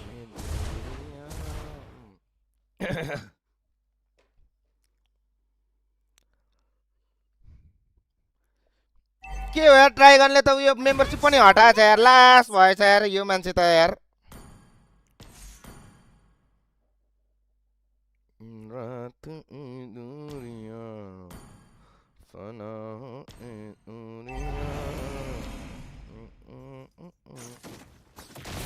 Show isn't over yet. You have slain an enemy.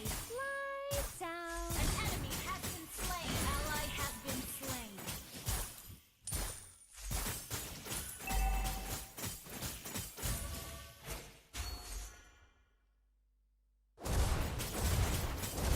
Today's attack. Mega kill. Sunny, Great initiation. Great play. you destroyed a turret.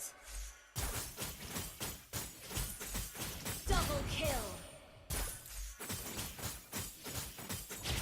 Get him, Yo-Yo.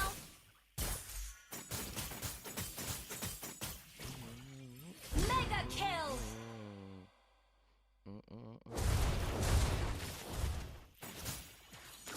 Ready for my showstopper?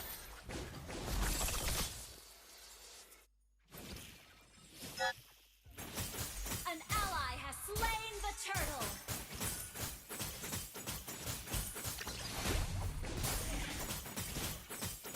You are not invited.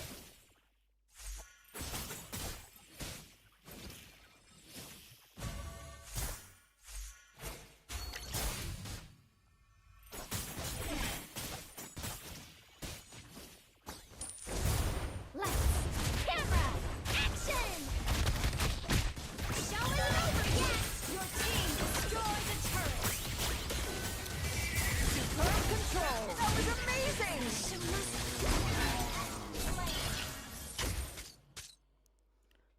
Request backup. Understood. छ्या यार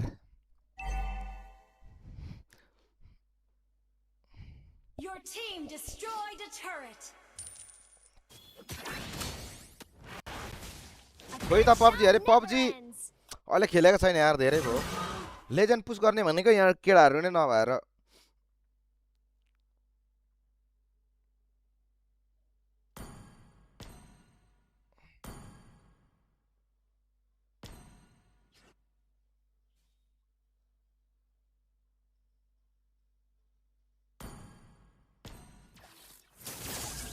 Spin, Yo-Yo, spin! Stop being a party pooper!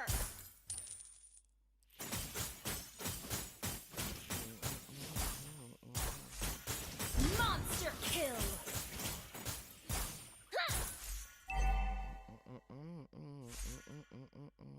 Come join the fun! Ready for my showstopper?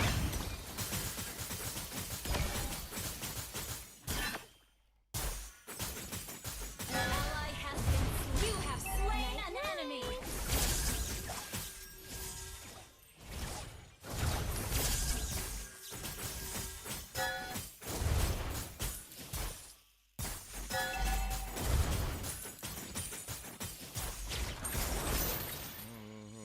Ult is ready. Me and Yo-Yo have been performing as long as I can remember.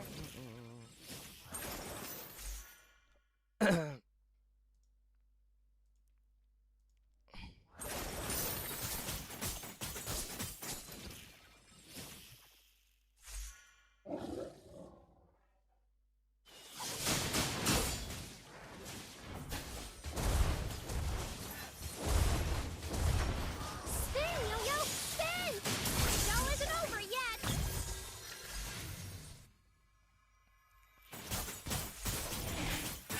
Your team Gather up the Lord. Understood. Ult is ready.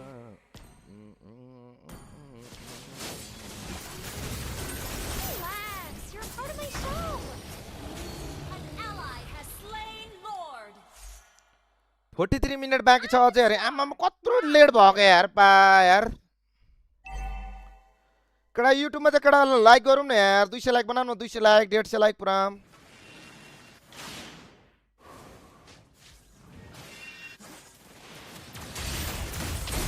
Has been slain.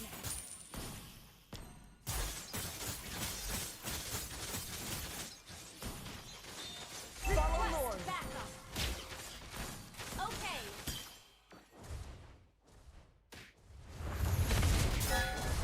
Your team destroyed a turret.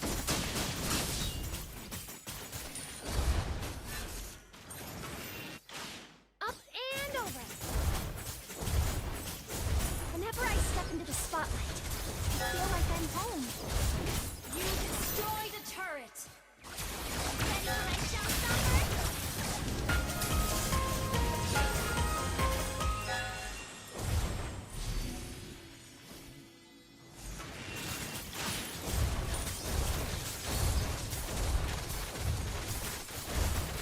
Your team destroyed the turret.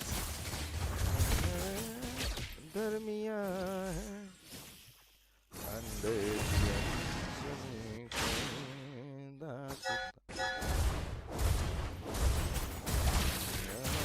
Show isn't over yet. Ally has been slain. Godlike.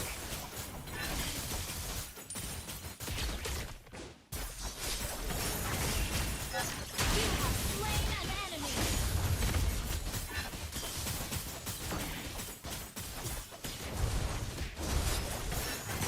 Ready for my showstopper?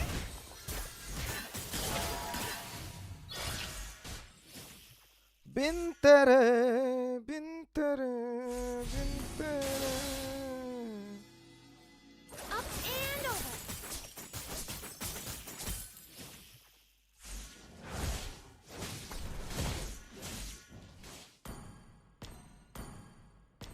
Spin, Yo-Yo, spin! Today's forecast? Sunny. Shut down. Shut down. Enemy double kill. Perfect for the next act.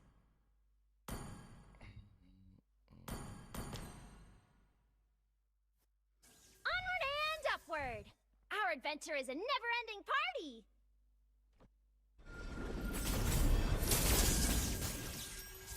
Ha! This rock show isn't over yet! Up and over!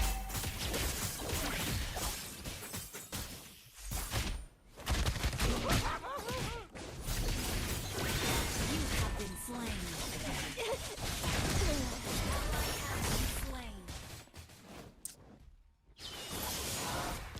An enemy has been slain. An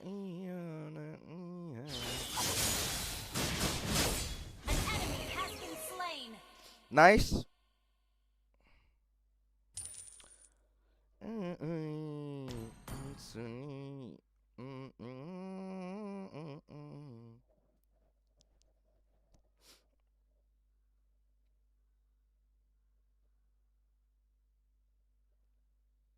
A good show never ends. An enemy has been slain.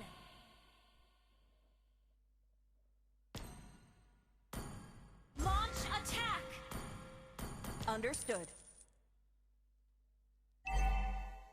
Our turret has been destroyed. Attack the Lord. Get him, Okay. Yo-Yo! Battle Ult is ready. cooldown. Up and Alex small boy, अरे कैसे यार जी की पूछे भाई? Sword Slayer! That was amazing! don't worry. Just be ready for my showstopper. You have been slain. Show must go on. क्या ये जो तेरे मेरे दरमियाँ है?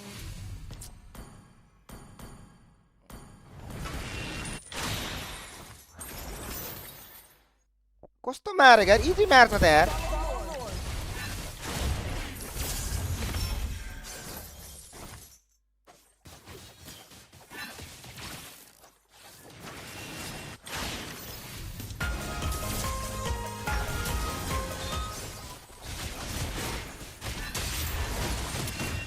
Good show never ends.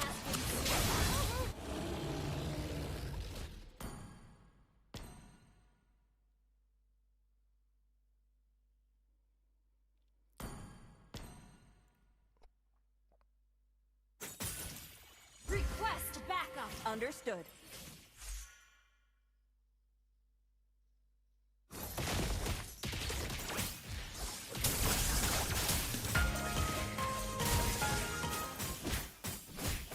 Show isn't over yet.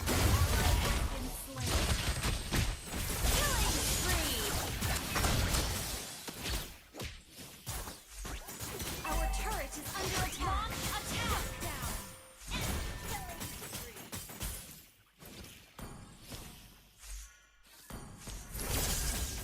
Up ready for my showstopper. You have slain an enemy. क्या ये जो तेरे मेरे दरमियाँ कड़ा सबैजनाले युट्युबमा लाइक गरौँ है Yo-Yo, spin. 150 like Puram 150 like And over. This will make a great stage prop.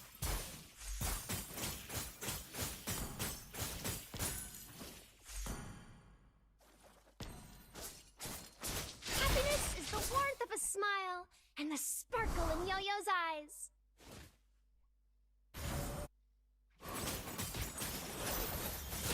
Lights, camera, action!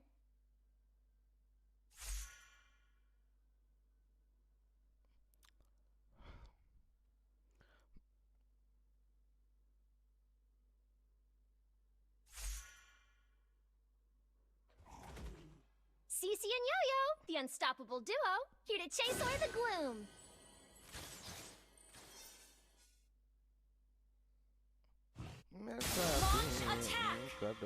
Understood. तू Understood. न जाने आस पास है खुदा It's not a perfect stage unless it's bursting with lights and color. Show isn't over yet.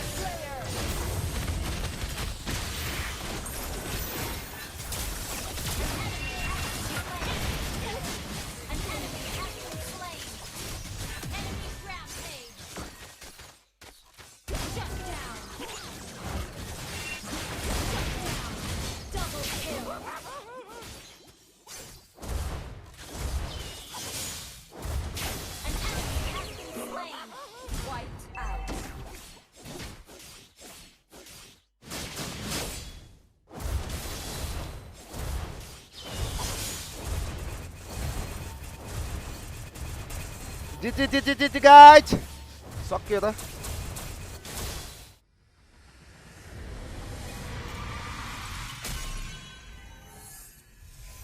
Victory! हालातों से हार कर कहाँ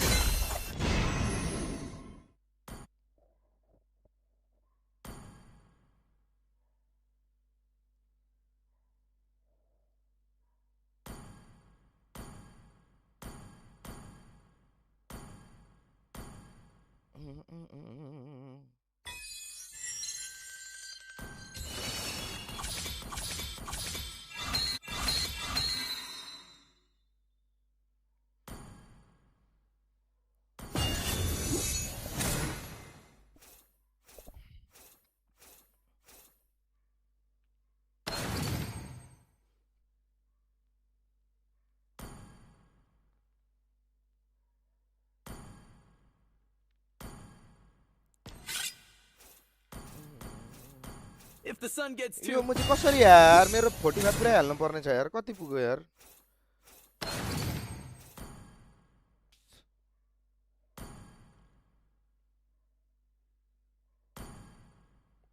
यसलाई सबै गर्नु पर्यो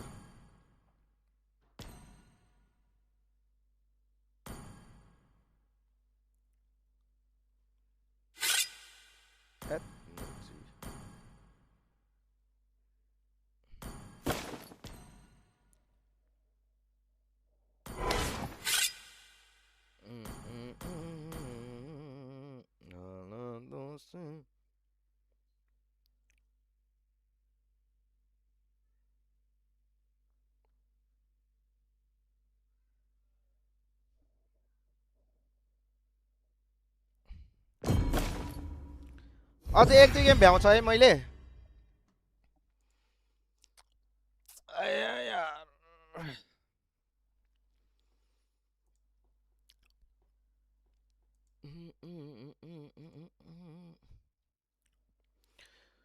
150 को लागि जम्मा 2 जना 3 जना मात्रै बाँकी कडा हो 3 जना मात्रै बाँकी 3 जनाले लाइक गरौँ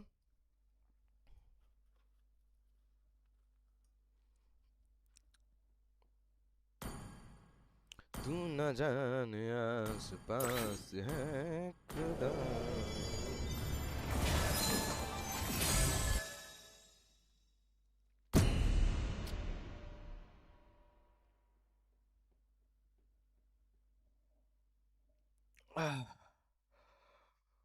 Hi.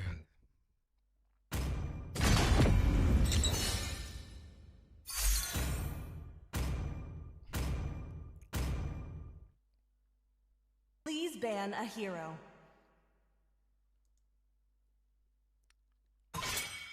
कति र्याङ्कमा हो दार म 46 star mythical owner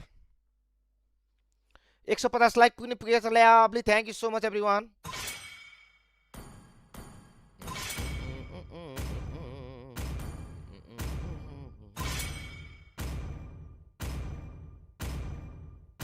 Your team is banning.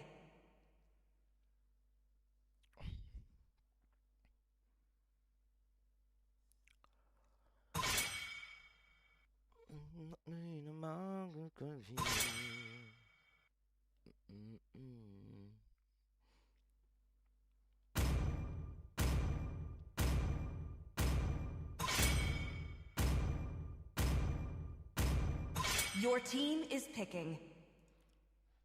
Live अड्किरहेछ अरे लाइभ अड्किएको छैन होला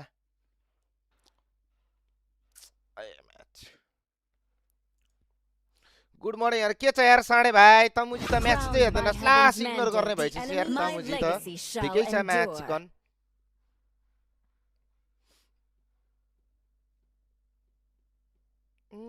कुछ नहीं मांगू दुनिया से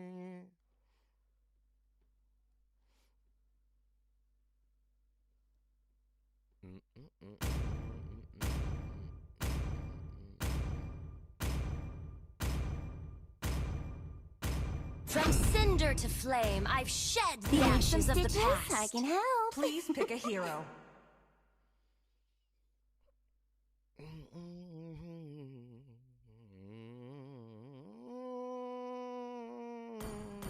Even under the withering shadow, life will not yield. Hey, hijo jam bara ni da chu hijo haru enemy ke is ga my ta. name.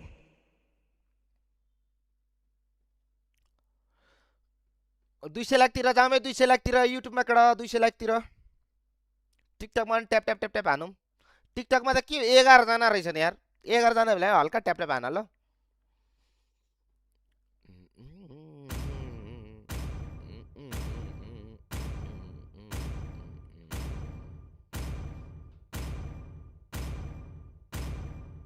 Welcome to the land of Release God. Tanero.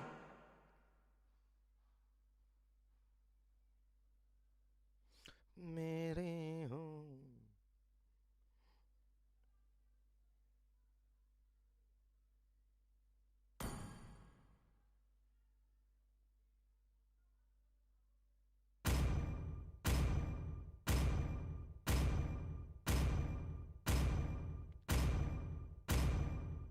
I am not the only one bound Where the by light these shines, chains. flowers The will enemy is bloom. picking. 1 मिनेटलाई आइहाले म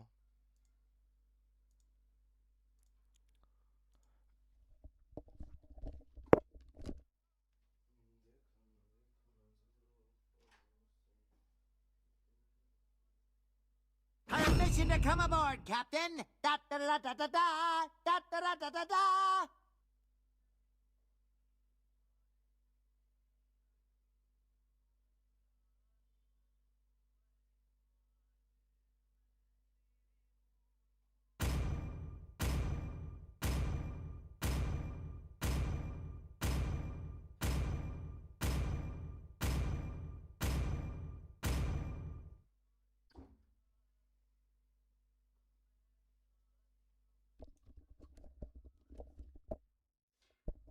यो game खेल्दाखेरि भ्याउँछ कि भ्याउँदैन हौ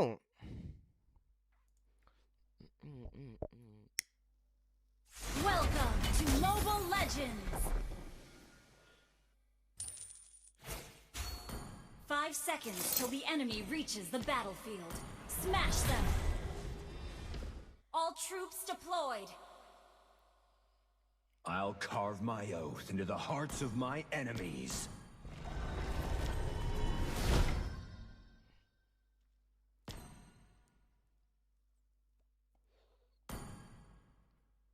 Enemy not taking orange.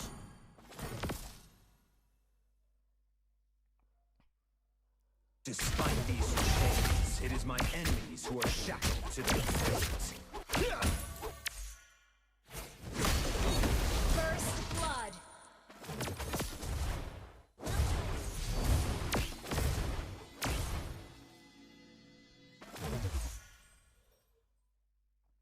None shall pass!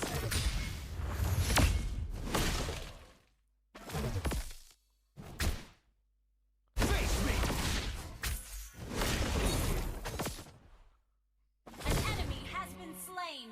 Initiate retreat! Suffer for your sins! Launch attack!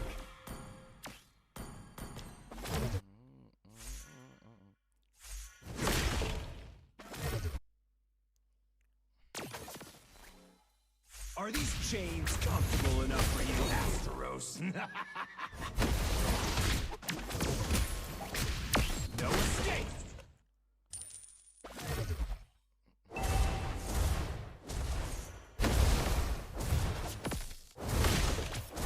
I will bury these invaders right where they stand.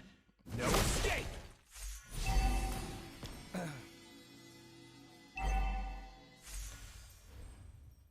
No escape! Initiate retreat! Nothing escapes my gaze! Nature Killing spree! Double kill!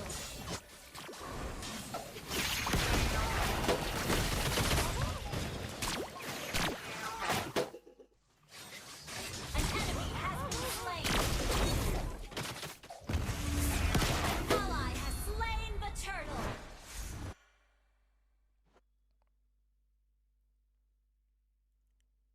An ally has been slain.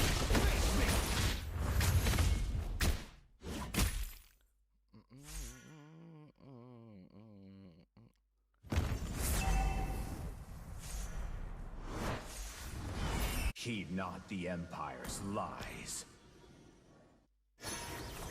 Enemy invading jungle.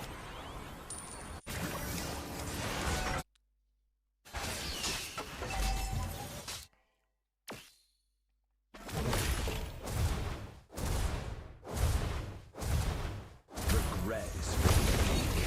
I will bear my sins to the grave. No escape! Request back. There's threat here. No escape! No escape!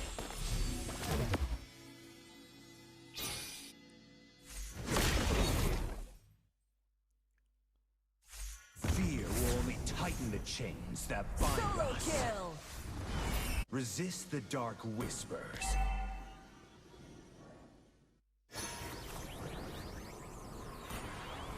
Initiate retreat. Ally has been Echoes in slain. the darkness. Face me! Death awaits! Meet your end!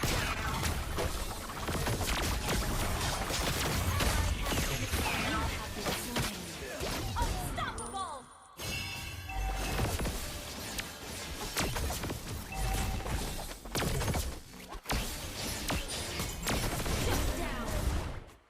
एतो डिगी मुझे जोतना ले रहा है यार I am not done yet.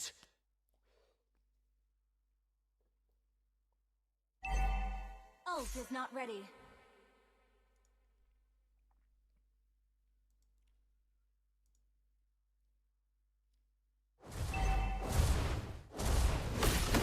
The border bleeds with the blood of my brothers. All for the Empire's glory. The enemy has slain the turtle.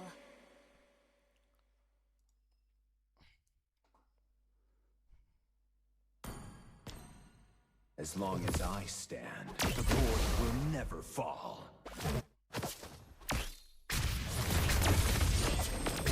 No escape! Face me! Death awaits! Death! Request backup.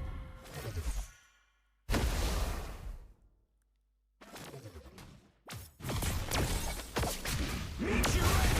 Shut down. Luckily, your failure will be Battle forgotten. spell in cooldown. Sikne. An enemy has been slain.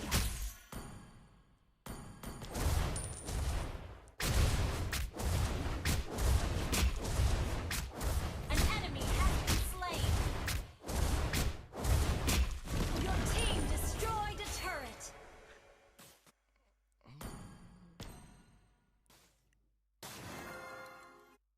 No escape! Face me! Regret is for the weak. Initiate I retreat. will Your bear team my sins to destroyed the a turret. grave.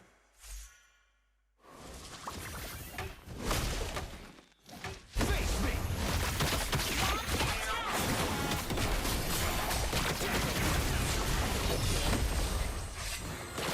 Has been slain.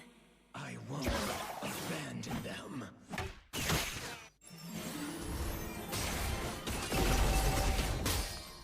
अच्छा यार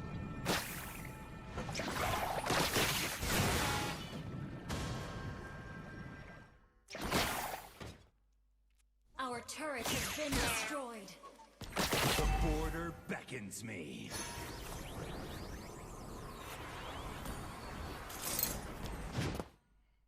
Initiate retreat. The enemy has slain the turtle.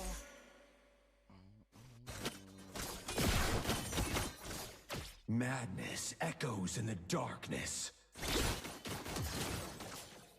Solo kill. Killing spree. No escape! No escape! Request back. No escape! Ha!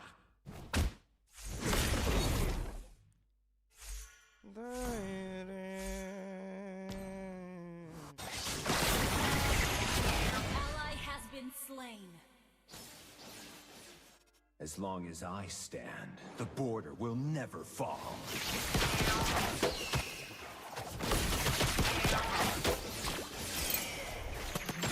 Face me!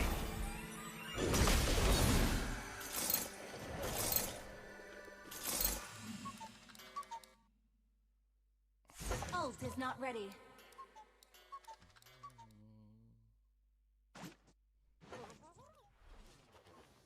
Unstable network. Despite me, meet your ass! Dead awaits! Meet your ass!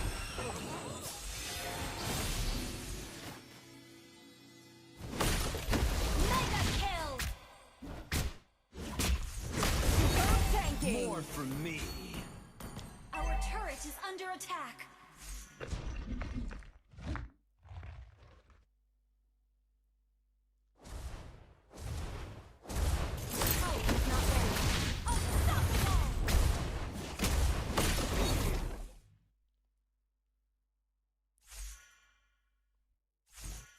Launch attack!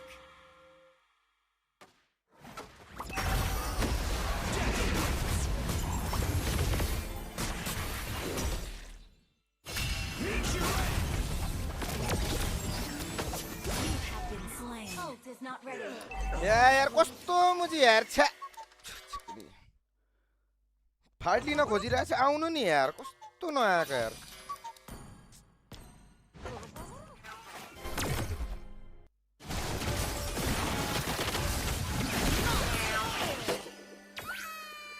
Superb healing. Our turret is under attack. Initiate retreat. Has been destroyed. Ult is I ready. am not done yet.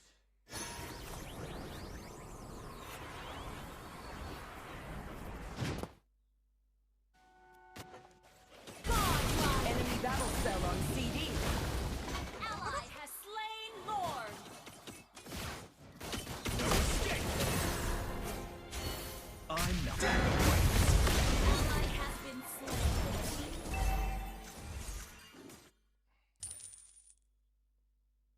Legendary.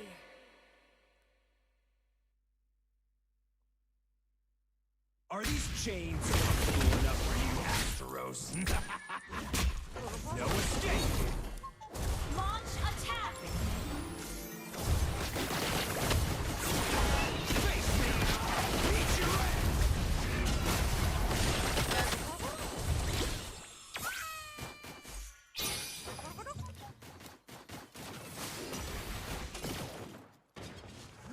The border. Launch attack. Blood of my brothers. All for the Empire. Your team destroyed a turret. Power is everything. Fear will only tighten the chains that bind us. Launch attack.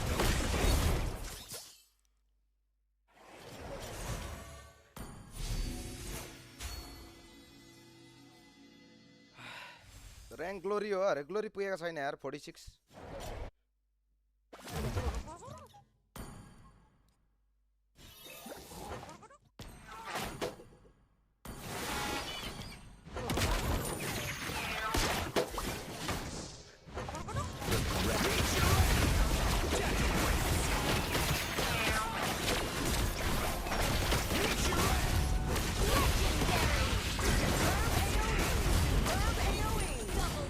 Repent in the pits of hell. Slain an enemy. Triple kill. Destroyed a turret.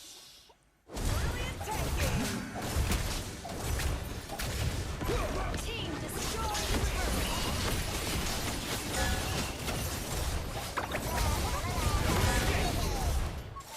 Tremble in my presence. Face me.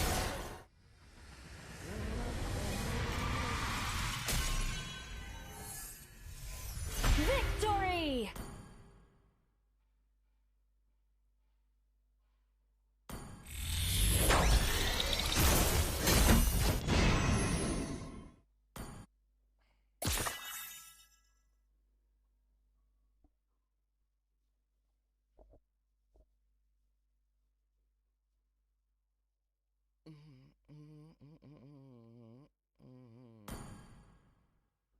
Ji lovely सेकाई है कति बेला हुन्छ हौ start यार केडा हो भएन अझै कत्रो time लागेको यार TS versus YG ओनिक versus TL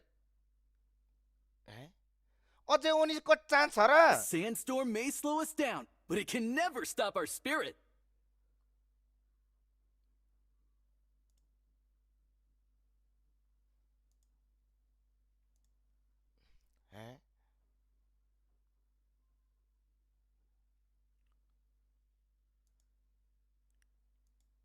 Together, with Beleric and Florin, we'll turn these dunes into a flourishing oasis.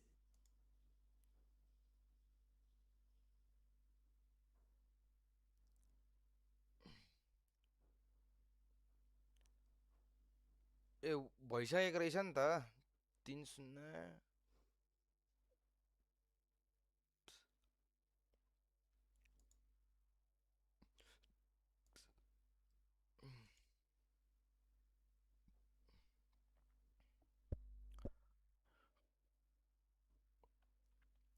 एक ब्रल भ्याउँछ जस्तो छ यार 13 मिनट कि कति मिनट मात्रै देखे त यार तर एक गेमै भ्याउँछ होला Wherever this cloud drifts.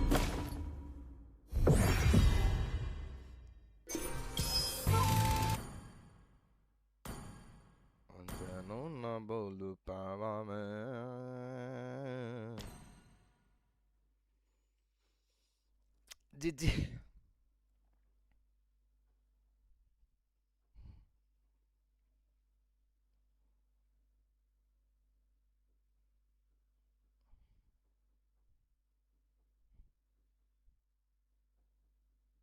त्यो गेममा त मुझे मैले ओभर खाए होला यार चिक्ने सेकाई 43% छ यार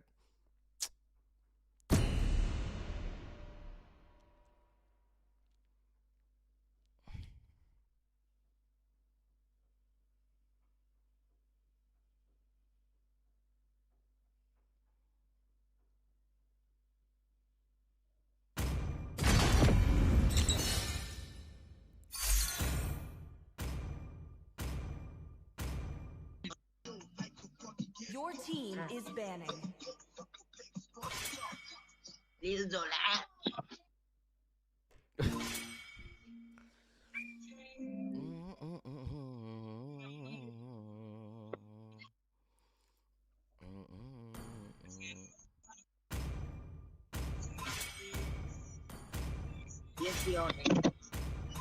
ban a hero.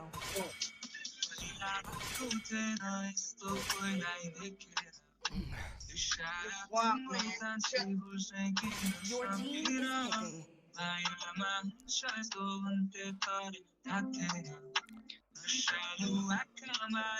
Yo game हेरिसकेर ठ्याक्क भ्याउने रहेछ केडा हो ओइ फेरि स्टार्टिङ 16 मिनेट भनेर देखायो त यार अघि 12 मिनेट थियो यार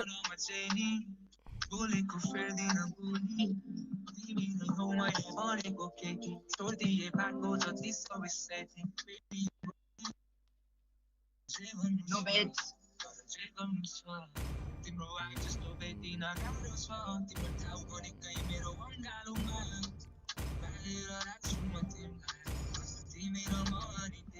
Thorns remain should Your team petals is fall. picking.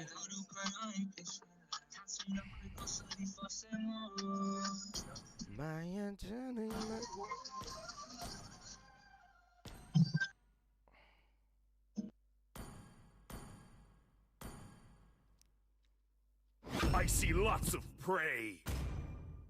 Shadow of obscurity. The enemy is picking.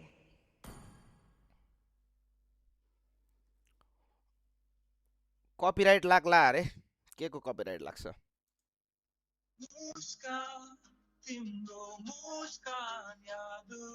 यो मुझेले गीत बजाएर है यो मुझेले गीत बजाएर मलाई पो लाग्न सक्छ त यार The falling stars brought us here.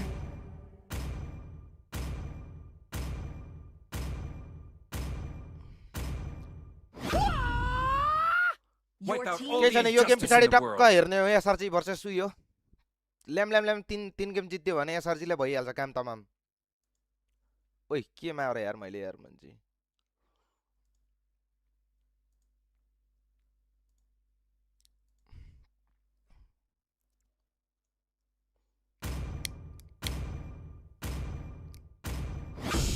When you gaze into the abyss gazes back. Onimusha has no equal! The enemy is picking. किन आया लिको अरे ल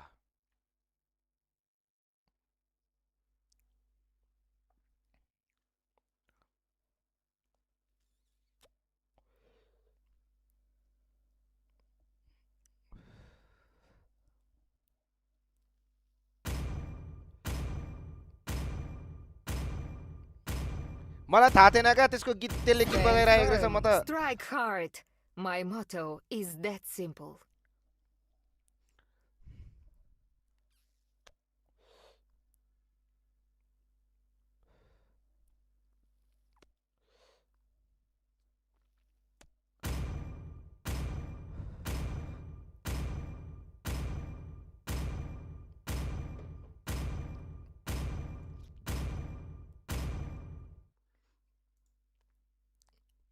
इश्क है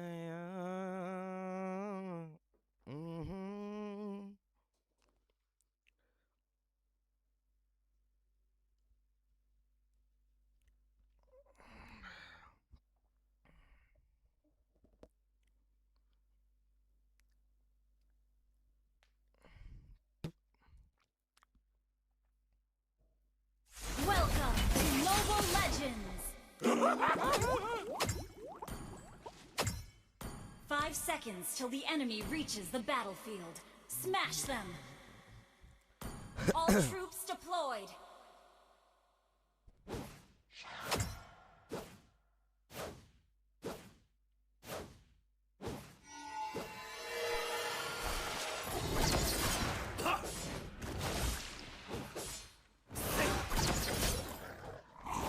My Initiate retreat! Purple.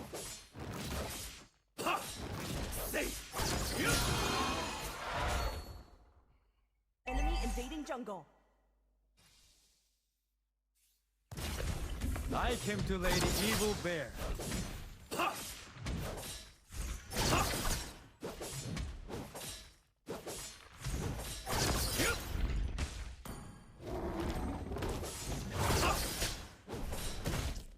What should a ninja fight for? Hayabusa. That मुझे Request backup! Okay!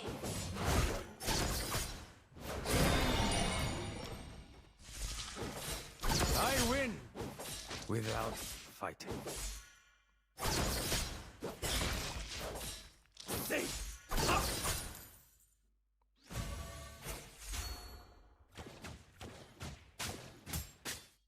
Enemy reached When I level lose 4. my bearings,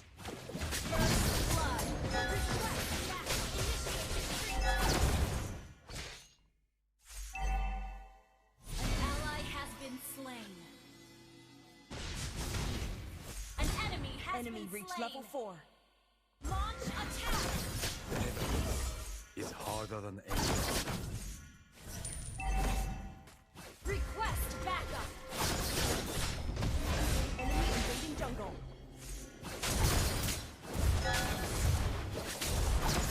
Enemy invading jungle. Equally mortal.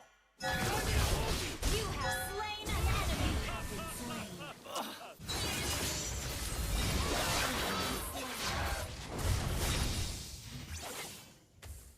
Enemy invading jungle. My blade goes where suffering happens.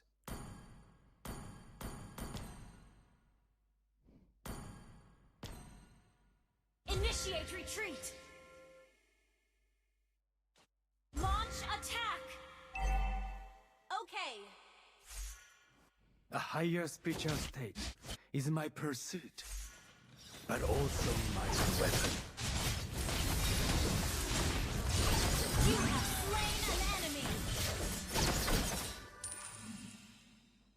I plummet into the deepest darkness, seeking the trapped light.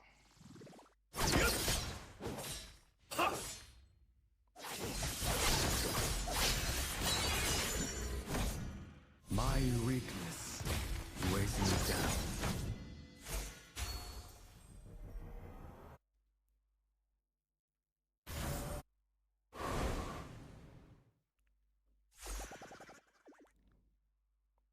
A higher spiritual state is my pursuit, but also my weapon. An enemy has been slain.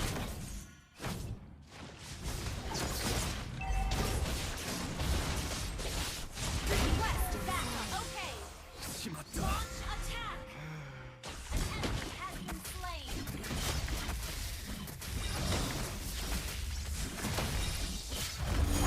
An ally has slain the turret of gold.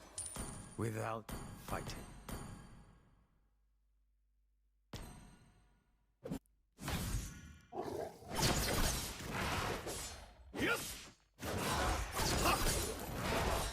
I came to lay the evil bare. Launch attack. Request backup. My blade goes where suffering happens.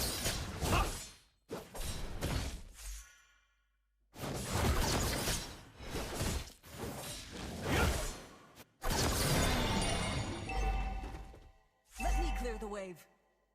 What should a ninja fight for, Hayabusa? You have slain an enemy. Double kill. An enemy has been slain. Superb tanking.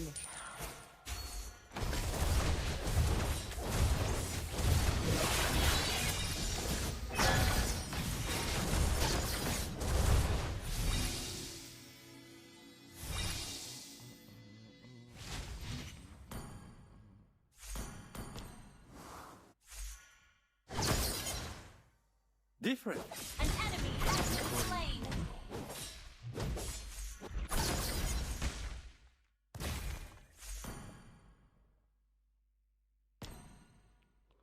मैं तेरी नजदीकियों का Your team destroyed a turret.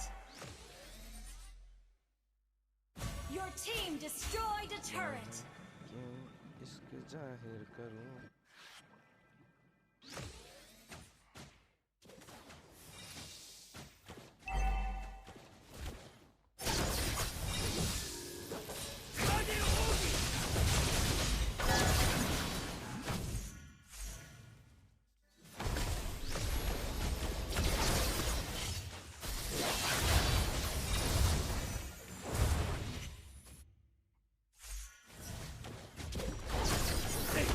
When I lose my bearings, Nindo guides me.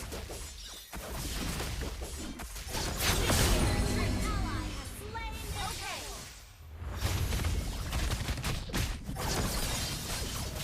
I plunge into the future. Killing spree. An enemy has been slain.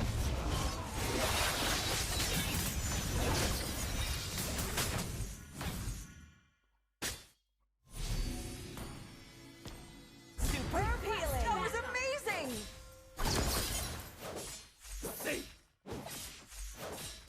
Benevolence Mega is kill. harder than any armor.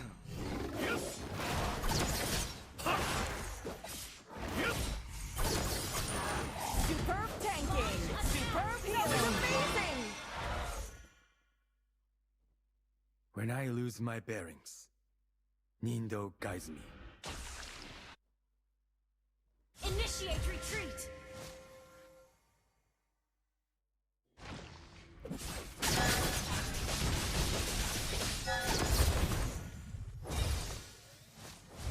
Your team destroyed the turret. Initiate retreat. Our turret has been destroyed. My weakness weighs me down.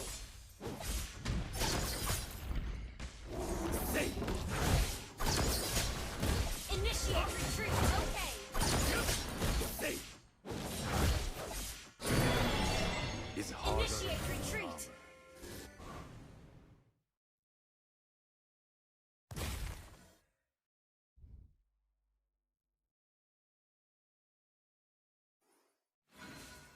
I win with a...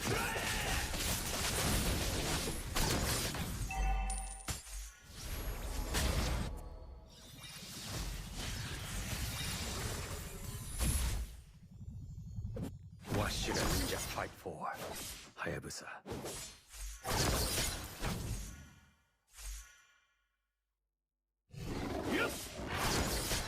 Initiate retreat. Okay. Different, but equally mortal. Request backup. Understood. Enemy battle spell on CD. Understood.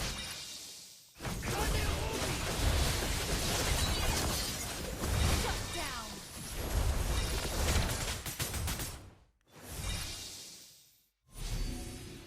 कस्तो नमरेको यार मुझे यार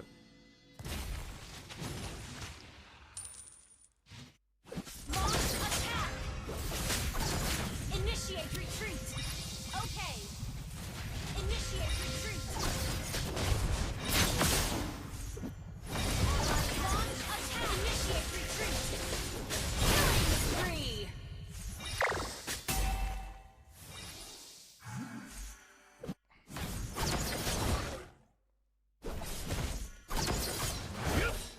I plunged into the deepest darkness. The trapped light.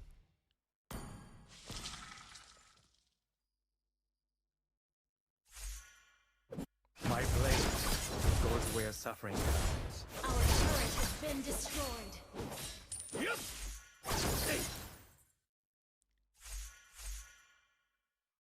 Initiate retreat.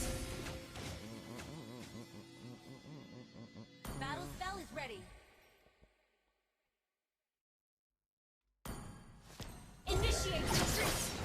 Higher speeches is my pursuit, Okay. but also my weapon.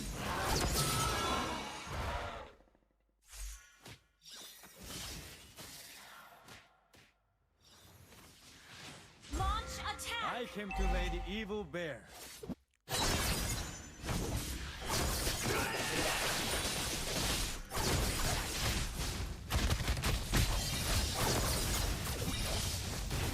Mega kill.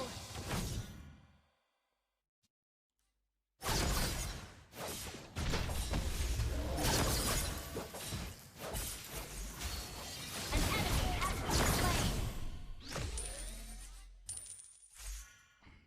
Different, but equally.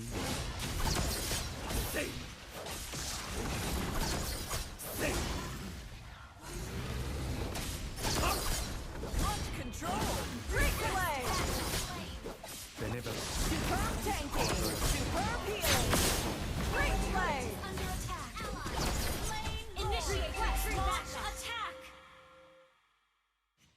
Our turret has been destroyed. When I lose my bearings, Nindo guides me. Follow Lord. Follow Lord. Follow Lord. Launch attack. Destroyed a turret. What should a ninja fight?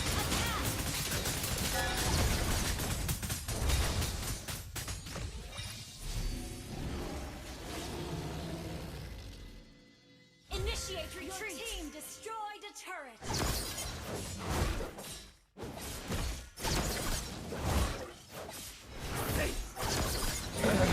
Attack. Okay.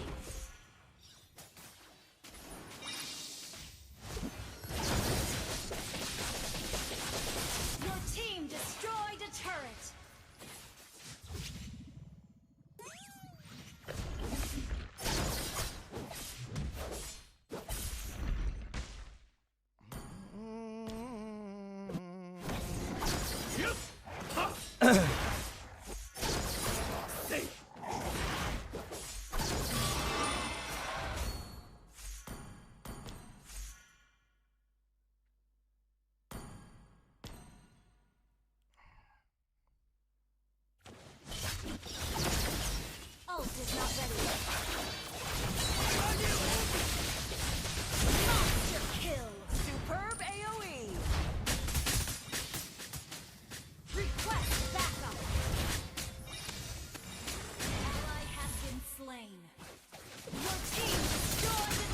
ओइ match सिक्ने के हो त्यो ओइ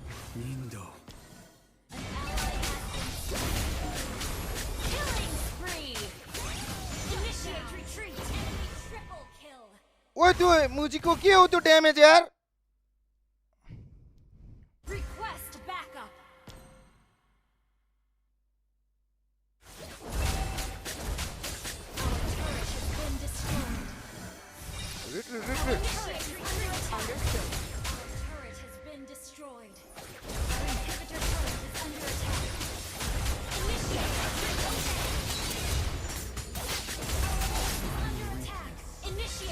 Understood.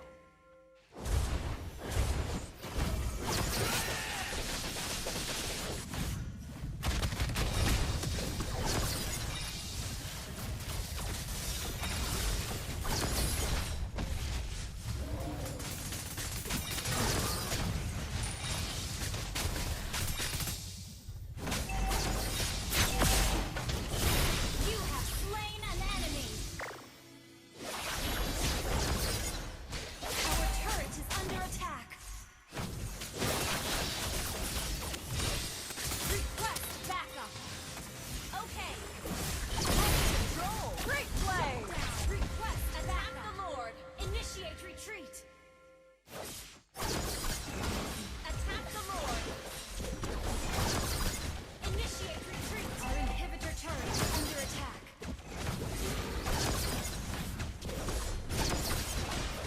Sword Slayer. Well played. Our inhibitor turret is under attack.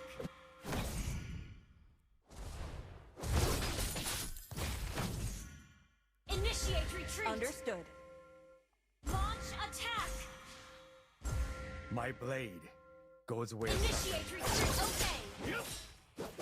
Request backup. Ally has been slain. Ally has been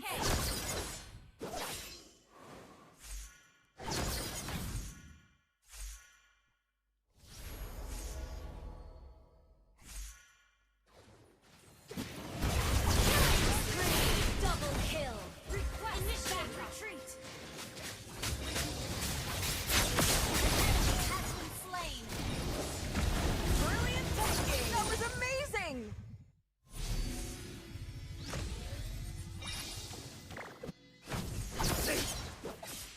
Request backup. Your team destroyed a turret. Unstoppable.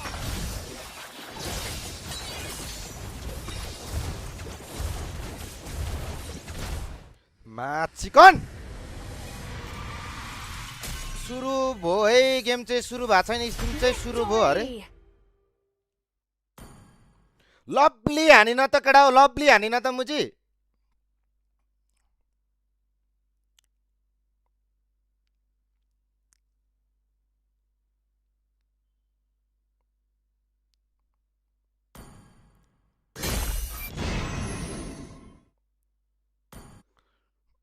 खुद को हर घड़ी तेरे बिना तना मुझे थाम ले मुझे रोक ले भटका हूँ मैं भटका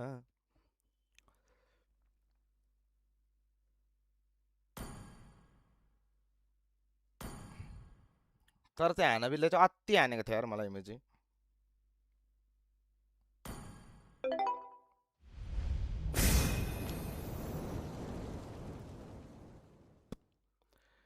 दसको स्ट्रिक कडा विन 10 को स्ट्रिक छ है एउटा दुईटा तीनटा चारटा पाँचवटा छवटा सातवटा आठवटा नौवटा कति नौवटा मात्रै भएको हो र एउटा दुईटा तीनटा चारटा पाँचवटा छवटा सातवटा आठवटा नौवटा मात्रै भएछ यार Welcome back. The clouds are excited to hear your stories. ल गेम हेर्दिम न त है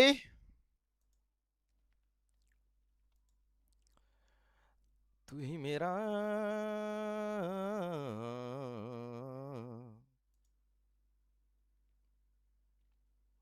है तेरी चाहत तेरी जरूरत जूनी है तुझ बिन दुनिया मेरी ना रह सकूंगा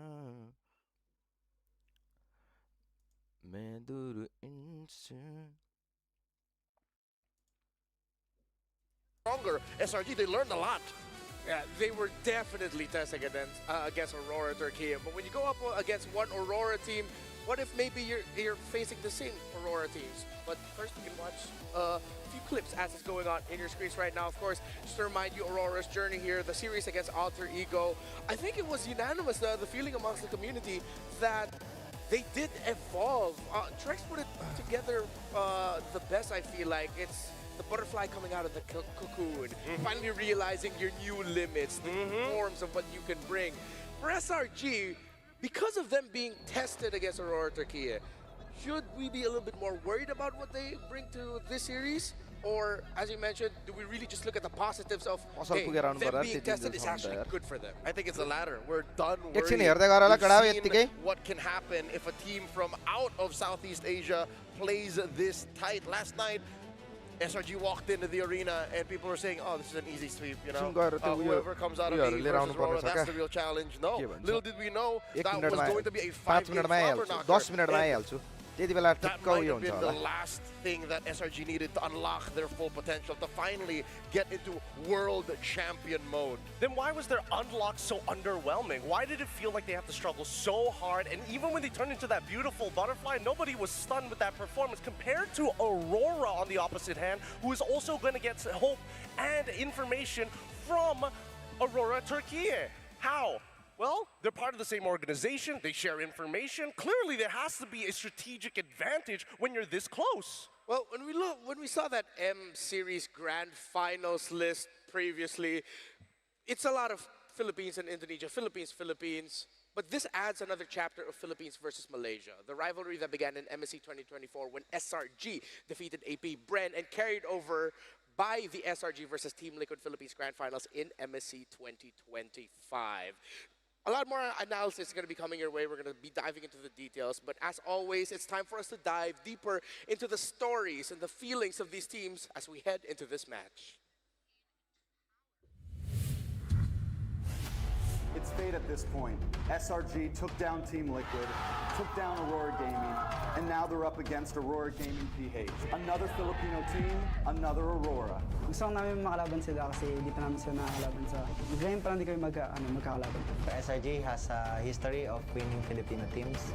Falcons AP Bren in MSC 2024 and Onyx PH in MSC 2025. But they won't beat Aurora in M7. Against Aurora Turkey, it reminded me of our first MSC, right? Where we actually had the same tough situation against the very same team. And at the time we went 3-2, and then we learned a lot from the game. After defeating one Aurora, we're gonna face against another Aurora, but we will make sure to turn off their light. In the past, I would have said Aurora Gaming, a Philippines team, would have been able to take it. But SRG's been the most dominant thing we've seen this coming M7. So for me, they have to be the favorite here.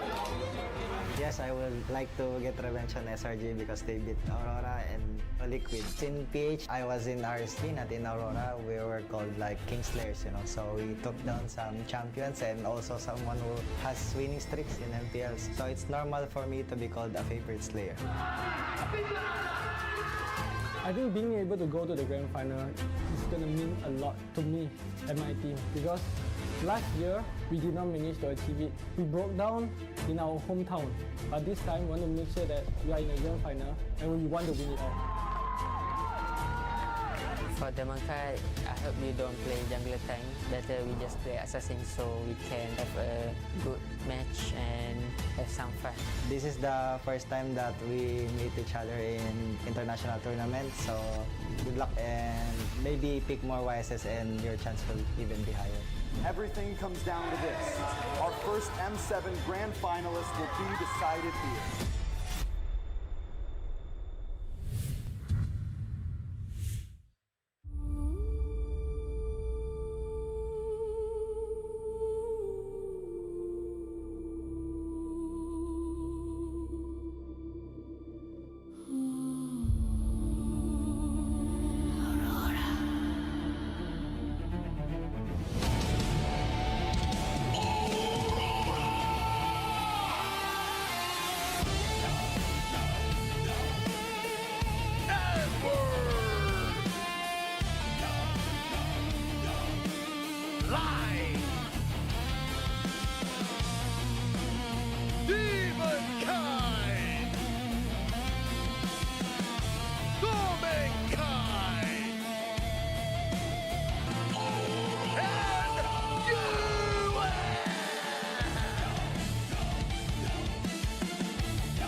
You see the lights in the sky, but can you hear it in the distance? The footfalls of the Giants! SRG! SRG! SRG!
Standing taller than ever, the conquerors of MPL Malaysia, Selangor Red Giants!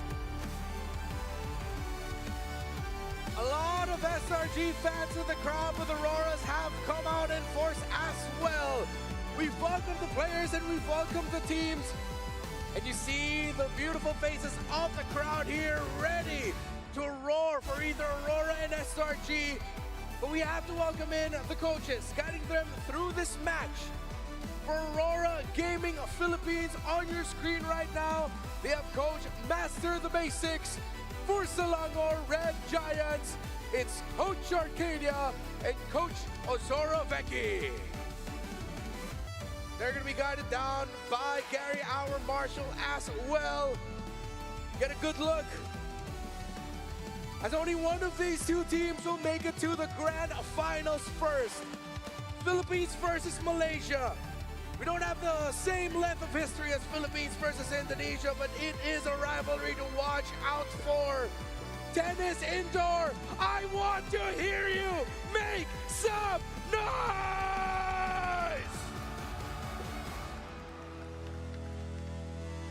Impressive how the Auroras from all around the world, mostly from the Philippines, have come out, flown out to show support for their team because they are but one best of 5 away from making it to the grand finals. A best of 7 to take home the whole damn thing.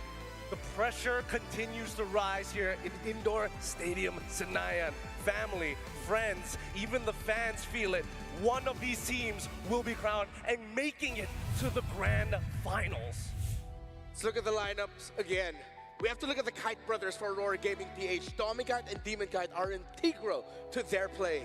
Now, most people are going to be looking at these guys and saying, hey, why are these names so similar? What are they, Shotokons? No, absolute monsters in their own roles. With Edward Demon Kai, Yue Light, and Domeng Kai, the Turtle Demon Kai, the Turtle Slayer, #1 with a total of 21 among all players in M7, tied with TNZ. Got a very strict diet. He only wants neutrals. That's what he's gonna get. That's where the protein's coming from, and that's what that's the kind of jungler you need in the jungle to be able to take care of the whole map. And that's one of Aurora's main strengths, the fact that they take care of all the lanes and they play such a foundationally good game of MLBB.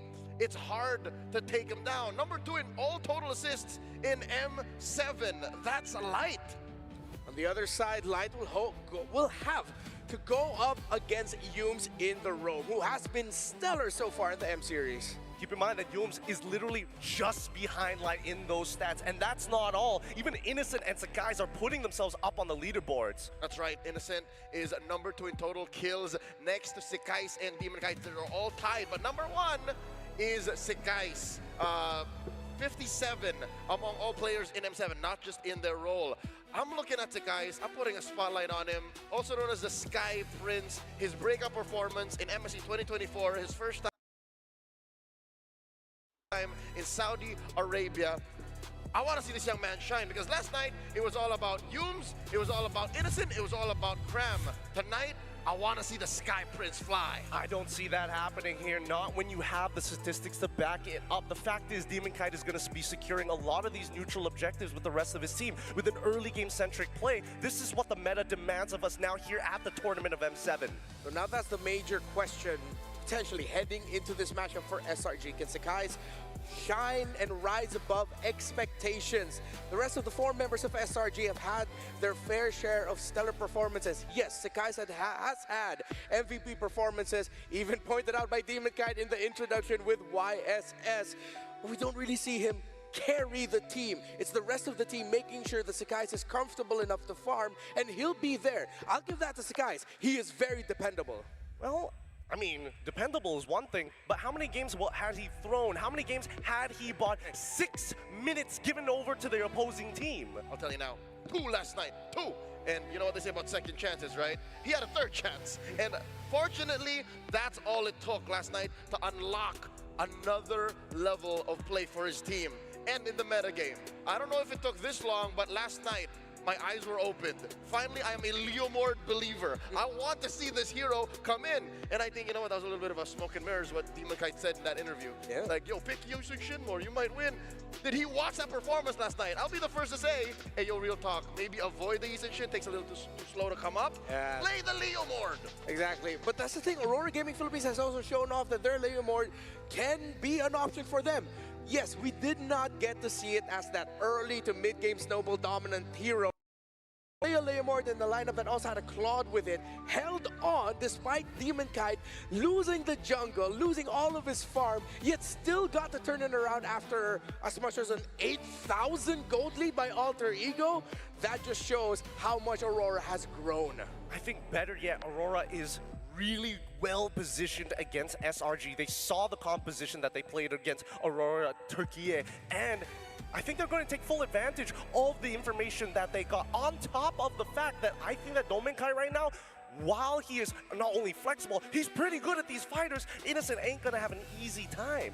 Hey, Innocent was first to the front line. Innocent was who invited everyone to go, hey, yo, look, jump on the Sora bandwagon. It's real. So with that said, I think we have to look at elsewhere on the map. Have we talked enough about the mid lane? Yes, we know Stormy's Farce is scary. Will Aurora play with the fact that they might trade for that? Trade for the Eve, trade for the Zoo shit. Because we know that this trinity of heroes in mid are still what dictate the pace. Here's my counter argument. If we're not looking towards the mid laners, you gotta look at the supports, because again, Yums was a very big detriment in the first 2 games of their previous match. I don't know whether his performance is going to maintain, considering that Light has been able to bait out battle spells with just his presence. That he was, I'll admit. Just like Yusung Shin on Sakai's, Cho on Yums needed a little bit of a cooldown. So, if I may, Yums, focus on vision. Early in the series, if you can make sure that your team gets into the groove, your 4 younger brothers find their spots on the map easier, then you can go that route. With what kind of hero? I'd say something like I was gonna say Cho. You revert back to the easy hero. Yeah, just go for it. I mean, both of them can play it really well. Okay, Sora taken out, Juicing taken out as well. Will SRG just default into picking up a Kaleo Rush here as their first pick, or a Claude maybe if it's going to be open? Considering that they banned out, and look, SRG, I feel like they struggled so much with the roam mid trio of Aurora Turkey yesterday. Look at the bans for SRG. They take away the Eve, as mentioned earlier. They take away the Grok, very disruptive to anyone. And they even respect ban the Fredrin first sight blue. I'm like, what?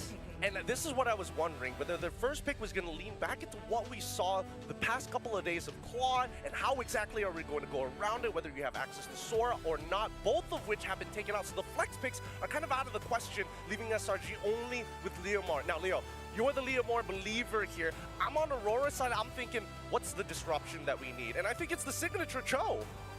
That's right. Again, just as important as it is for Yums to get the Cho, it's important for Light to take it. And again, you use the D word, disrupt what this Leomord does. That's the worst thing in my 18-hour study of Leomord. SRG ले सिक्नै पर्ने हुन्छ कडा हो आइसके म lovely पारामा from just rampaging through the front lines. And this is a good alternative. Instead of the Cho, the Kalia. How about you hug? Wait. Yeah, no. You hug that Leomord even before he gets on that horse, and you take him out. So, Leomord getting rush picked here. The control of the Kalea.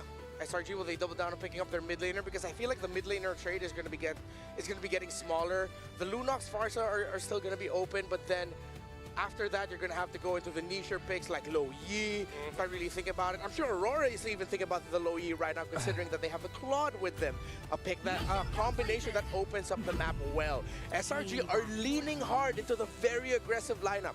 This is SRG showing, with the Frey and the Farsa rounding up the Leomord as well, that they want to take control early. But just as important, I think Rora have allowed these two picks, more the Freya, because again, you don't just pick Claude blindly, assuming that your opponent won't do this. So that's why I like the Kalea. The Kalea answers both the Leomord and the Freya. I'm all for it, right? But at the same time, now that we see that the Farsa is already in, this was the expected pick from the side of SRG. With a lot of burst on being power, I think what Aurora need right now is a frontliner, somebody who can actually peel, somebody who can look for that information rather than sending in your boy Light into some dangerous territory. Aurora ले सकता है आइना SRG come on SRG जितने पर रहे उनका run में यार like even better.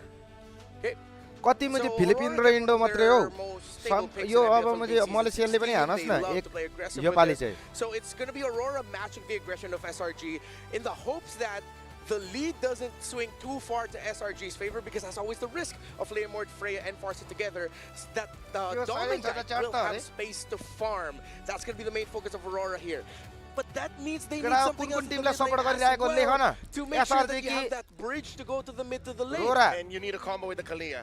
It's kind of weird, just like, all right, I'm going to Tsunami. What are we doing with Aurora this? Aurora le kum SRG ko supporter le SRG le kum sa chat ma. Can actually fulfill that role at this stage of the game. Ko kati jana cha heru. Away at this point, right? If we're talking about just like raw burst, I don't think we're going to go into the Selena's. Kहाँ गायब भयो करे म पसल गएको थिए. There's still a possibility of it, right? घाटी दुखिरहेको थियो steps. What's the worst thing that you could be doing? Sitting in your own jungle and farming? No, you want to be farming in an opponent's jungle. And I think this time, Aurora, now that we've seen a little bit of the mid-road, we've already seen what the Mechai is going to be put on. They might lean into the EXP just a little bit more. Compromise the guys, and as well as Cram, this game gets significantly easier to get on top of Stormy. Okay, SRG still decided to ban out the Kimmy. Yeah, the Kimmy can. पूरे capital letter में नलेखम कड़ा capital letter में पूरे लेखे बने. Night bot ले ban answer. Because that would mean that the mid will place as if Demon Kite front, Light, maybe just try to peel for the Kimmy while the Kimmy's trying to SRG versus TLP that's impact to me. That's a little bit slow compared to the Leomord, Freya, and Farsa together. But कड़ा 200 like पनि बनामे 200 like पनि बनामे YouTube में 200 like पनि like नगरेको like पनि गरौँ. They have a deep pool that they are willing to play into. We've seen it. Yue is very dependable, no matter pick that you give to his hands. Very good bans here, very good bans here for the side of Aurora. They don't want Cram to sandbag the lane, specifically with Blue, who's able to disrupt, and more importantly, just make sure that Boxia can't get in and out of the fights really, really easily, which does leave a lot of dive lane EXP laners, Yuzong, Lapu, still wide out in the open. Arlott, you can also opt. What SRG needs now are like heroes that are okay with holding down either their lane or just take it into the face. That's what the Gatot is, that's what the glue is. Baxia. So Aurora are reading into that. And by taking out the glue very specifically, yes, you still have the Arl and the Lapu Lapu open. But I think they're protecting a possibly soft mid lane. Wait, ke bhayo muji? Yeah, it's gotta be Kadena, right? What else kind of fits the bill to work together with the Kalea, something that can maintain that lane, not knowing what Yums is going to play exactly, while still being able to kind of bleed its influence into the side, right? You don't necessarily have to win the lane, you just need to hit level 4. There was a very American voice that in my head that sounded like it said Savior. What about that? I don't know how possible a new hero from out of nowhere might come. I hope that voice appreciates when I say Gord is more likely. Because you need a battle mage. You need a hero that is kind of ready to go.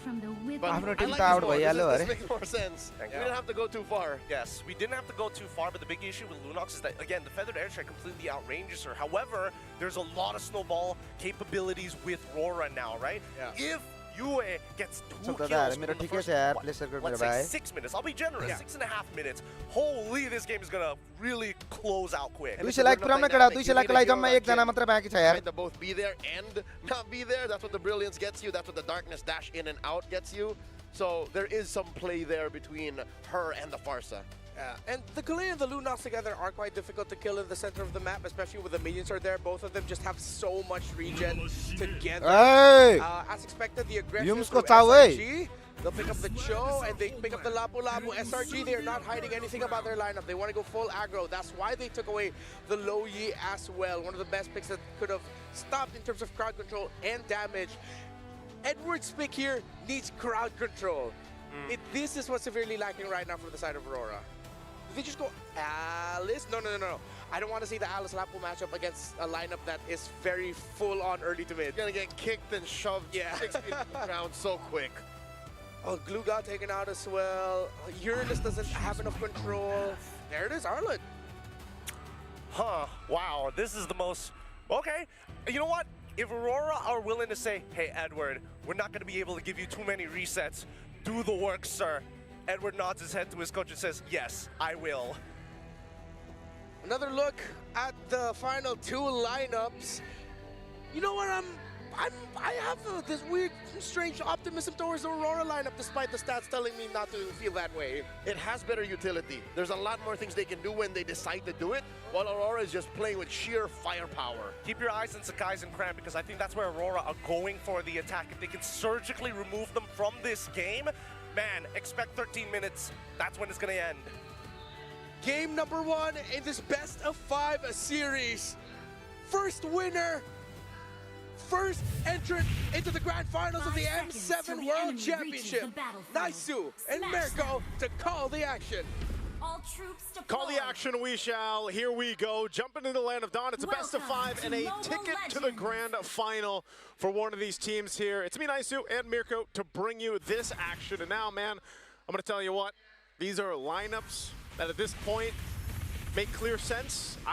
The Arlott, interesting that was the last pick, but have to agree with the panel on how they kind of went about this and that what the Arlott will provide, and you can rely on someone that's Mr. Consistent, man. Yeah, when you have the Baksha in the jungle, when you have a utility jungler, you want to have a little bit more damage, a little bit more carry potential on your XP, and that's exactly what you get when you have Edward on the Arlet, right? Like, even though most Arlets, and I think even Edward here will probably go for just the Fury Hammer into tank, that's enough damage. You deal enough base damage, and it's all about the resets, which Light can get you too, and he's already doing a good job in the mid lane with Yue to pressure Yums and Stormy. Yeah, the pressure that's going to happen here early on, especially in the mid lane, is going to also come from Light, like we just saw, especially when the Tsunami Slam is available, and they can kind of rotate around that. Again, with this dangerous grass map being a little bit faster, Light's going to provide some information and get on out of there. This is one of the things, though, that we have seen throughout M7, is that Claude building... Oh, Yomenkai? Okay. By Innocent there. Yeah. Straight into the BMI after. But who got the gold crab? Did you see? I didn't. I think it was Domenkite. I could be wrong. I think still... Oh, whoa. Mid lane. Oh, yeah, Paro, All in man. on the Skies. And he baits the Phantom Steed. Skies wants to go in, but that's going to be the G-Kundo landing on 2, but no further initiation. So Aurora Gaming Philippines, they got what they wanted. They wanted to just bait out the Phantom Steed. Now it's going to be Edward. Caught in a bad spot. Ah, too clean with the Vengeance. Okay, Demonkite's there too around the corner, so Edward no push through XP or follow through there. Turtle's going to be up now though.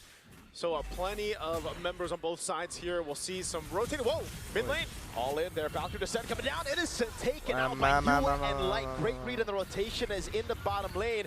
There's a bit of skirmish. Edward jumping with Vengeance again. Cram going for the slices. Now with a stun as well. Oh, he gets stunned. Edward's gone, and now they're going to be going for more. Lovely. They're still going. Now it's Demon Kai pocketing the Poisson. Yue going for the Brilliance now, but Sky's going to be on him right now with Feather Airstrike as well. Purified to get a bit more movement speed. Sky's going to go down a Demon Kite. Wow, it is a bloodbath. All before they could even go for the turtle. Nice. Lovely fight, lovely fight. 3-3. And a little bit of extra gold over to SRG off that turret. Man, this is what we've been seeing today, Mirko. I mean, just a whole lot of fighting even before an objective is taken. We have leveled up in the M-Series game, and again, this is what having a Swiss stage and then a double elimination gets you in a tournament. There's so much time for these teams to understand the meta, and even if they don't, they can go through that grueling 0-2 bracket, 1-2 bracket, so many more best of threes you can play to understand the meta. And honestly, that's how we get to see the best MLBB possible. For this first turtle, I'm not sure if they're going to be fight for it. Whoa, we got to go back here. Yeah, the way the dragon there was used up. Now good stun from Edward. Final snatch as well. The turtle was already taken out. Edward jumping with vengeance again as a value descent will deal a lot of damage with quick trap as well now. Coming down, Sky taken low. He gets the kill. Yue's gone. Zeki's is next. Sakai's goes down. And they disengage. So it's a trade. The 1-for-1 actually here. Turtle secured though for Aurora Gaming Philippines. Man, these fights for the turtles, out the adjustment of the meta so far that we've seen. I mean, it's all kind of brawly, but still, you're talking about a Baksha versus a Leomord at that. But then you also have a counter over in the gold lane, right? Innocent later on should be able to go ahead and help beat out Domenkite unless he scales up enough. Okay, little BMI. Yeah, that was a bit too close for comfort though now. Phantom Seed, Cram gonna be walking up as well. Edward, able to space away. Can he get away? Sky is just going for it, and Cram, recalls as well. Cram's like, you see that? I hope you could see that, Edward. Edward not having the best time on this R-Lot, right? Hey, right now, they might be angry in the mid lane. That's a Tsunami Slam bringing down Yumes. Good stuff from both these teams. Selangor Red Giants really punishing the small mistakes that Aurora Gaming Philippines were making. Again, Edward walking up too aggressive with no vision on the map, and it's the same for Selangor Red Giants, for Aurora Gaming Philippines, I mean. Punishing them on the top side river, noticing that there were members rotating into the bottom lane. It really comes down to where you find advantages on the map and how to utilize it in every single situation. Yeah. Again, with this kind of build-up already in the early game, you've got some of those first items locked in, of course. A little bit of different path here for our mid laners. Yue going with that glowing wand. He's going to need that to help with some of this sustainability that comes out from this lineup from SRG, but also the lightning tranche there for Stormy. Stormy has been on fire for the most part in the game. So the kick. Reggie Kundo on the way to Dragon. Lovely, Sakai! On top of that, Cram actually stole the XP grab, so a little bit more damage on top of the physical one. It's mental damage now. It's going to be like walking up now with help of Innocent as well with the Valkyrie set. Now Tsunami Slam to bring him under turret. Oh, in trouble. Yumes trying to get away. Disengage. But Turtle secured by Sakai's. So all part of the plan, at least to get the objective. So they traded out. Man, I'll say this. It's okay if Yumes goes down and trying to set up a play. Edward, on the other hand, he has been having a hard time. So I think the question is it, do you want to get Edward mad? I think at this point he's mad, man. Like, you know, but what we have seen with R-Lots when they are picked, wow, look at the damage, by the way, from Stormy on this Marsa. Back to the R-Lot is the final slash. Yue? Oh, wait, he's got brilliance. Go for the stun. Lictor as well. Purify out. The slash has come down. Under tier 2. But was it worth it for the shutdown, though? Oi, man. Is Cram just trying to make a point or what? That has to be it, right? I mean, you kind of want to just assert your dominance. Sure, you can. It's all G. I mean, I don't. He's 4-1-2 now. Unnecessary death just to assert the dominance or not. You know, might get checked here. Yeah, Tsunami Slam, instant Purify coming down now as Yumes is able to go for the way the Dragon over on Demonkite. Pops into Poison's in time, but look at the damage coming through over on Demonkite still. It's Edward trying to save him. Demonkite caught in the bad spot. Oh, Blaze into one from Domeng! Oh, they're still going Cramp trying to run it this time after losing it. 2 members in the fight. Aurora Gaming Philippines. Hey, you know what? Forget that. Oh my goodness, stun coming down, cancels out Light's jump. Now has to go back into that.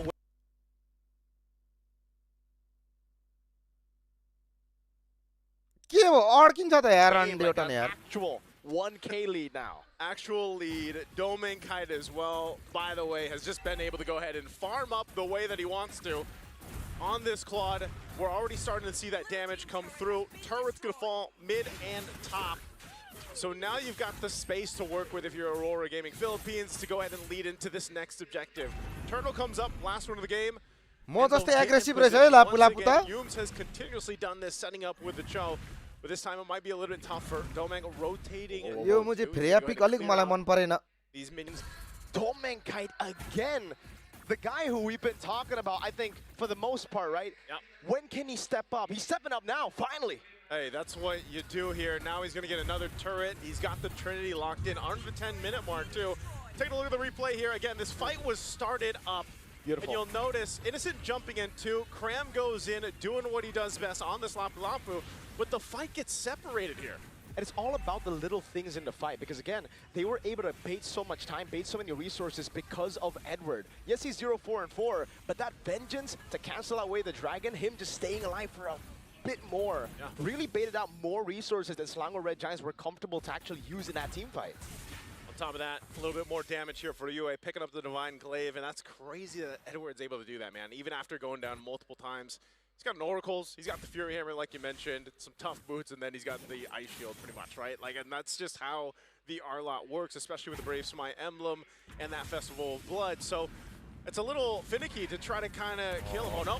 Stormy pops in to Purify, but Demon Kite goes for the chase. That's a stun out. Poison's coming down, and Stormy will be taken down under turret. Cram and Sky is going at it, but it's only onto the Baksha as Yumes will lose his life. That's a stun onto Demon Kite, but he's still alive. Now Light coming in with a healing tsunami slam. Domeng! Oh, and again, they're trying to get away. Cram under the turret. Demon Kite chasing down. There's the follow through as they pick up 4 kills.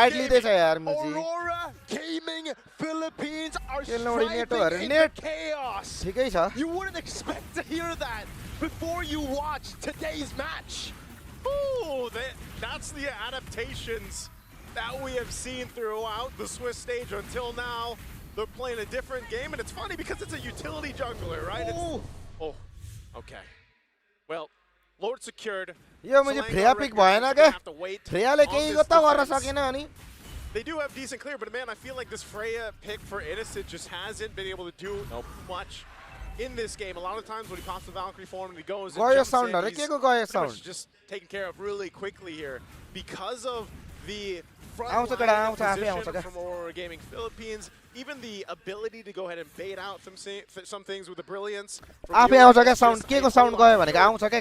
you're afraid and you're jumping into the fray of things, Edward is there, man. He'll final slash you for the team. A Lord's going to go ahead and charge in the mid. Holy defenses are still up here as they pop in the mid lane.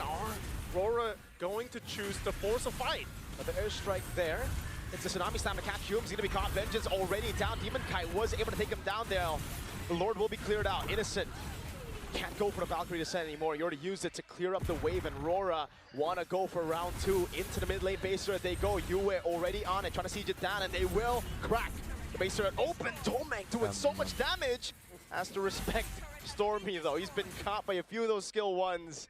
Man. Yeah, that's still impressive though. First Lord, already a base turret down. Sound चाहिँ के गएको छ एकचोटी refresh गरेर आउन कडा refresh गर न But one base turret down for Aurora Gaming Philippines. Take a look at the items here too. You can see the gap between the gold lanes specifically, man. 3,000 gold for Domeng Kite right now. He's got the Wind of Nature too, building into the next. And also on the other side, you've got Demon Kite with quite a bit of a lead. And like this is the thing, right? You pick up the Freya to counter the Claude. The fact that the Claude is 3,000 gold ahead. Oh man, it's gonna be really tough. Innocent might have to use a Purify here at the start of the fight. Valkyrie sent backward, Purify out of Tsunami Slam. Yumes go into the back line, but Domeng again able to go for the Wind of Dragon from Yumes. And they're still breaking out. Yue trying to get away. He pops the Brilliance, and Stormy on the wings will engage. Cram going down to Edward. Now it's just Stormy. He has a Purify. That's a shield unity into the Purify out. Edward won't go in. They'll hold the lines for now, but there's 18 seconds on Yumes, and Rora are knocking on the baser up top. They're still going to go. Edward, final slash of the minions to help clear them out, but they might just have enough time to take out a base turret, and off of that initiation... लापुले किल हानिरहेको छ यार लापुले फ्रेयाले केही गर्न सकेको छैन हो मुजी Freya मुजी लिएर यार गल्ती गरे यार यिनीहरुले यार मुजी of this game already up to this point. And for SRG, are they going to choose to actually contest against this Lord?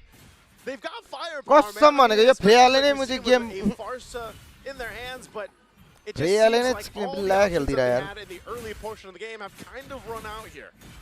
That fight earlier was a bit too close for comfort, I feel, right? Obviously, Aurora Gaming were still able to get the win, but the fact that it looked really good at the start. लापुले मात्रै बवाल खेलिरहेको छ यार Dragon onto Domeng, putting him in a tougher spot and actually shutting him down. क्लडले गति गरे गरिहाल्छ नि चिक्ने Freya लिएको छ Ways and avenues to actually still outplay a Wind of Nature, Purify up Claude. just wondering, man. क्लड सँग म्हणजे purify पनि छ. Are you able to turn the tide completely here if you're SRG? You know, Malefic Roar now picked up for Innocent.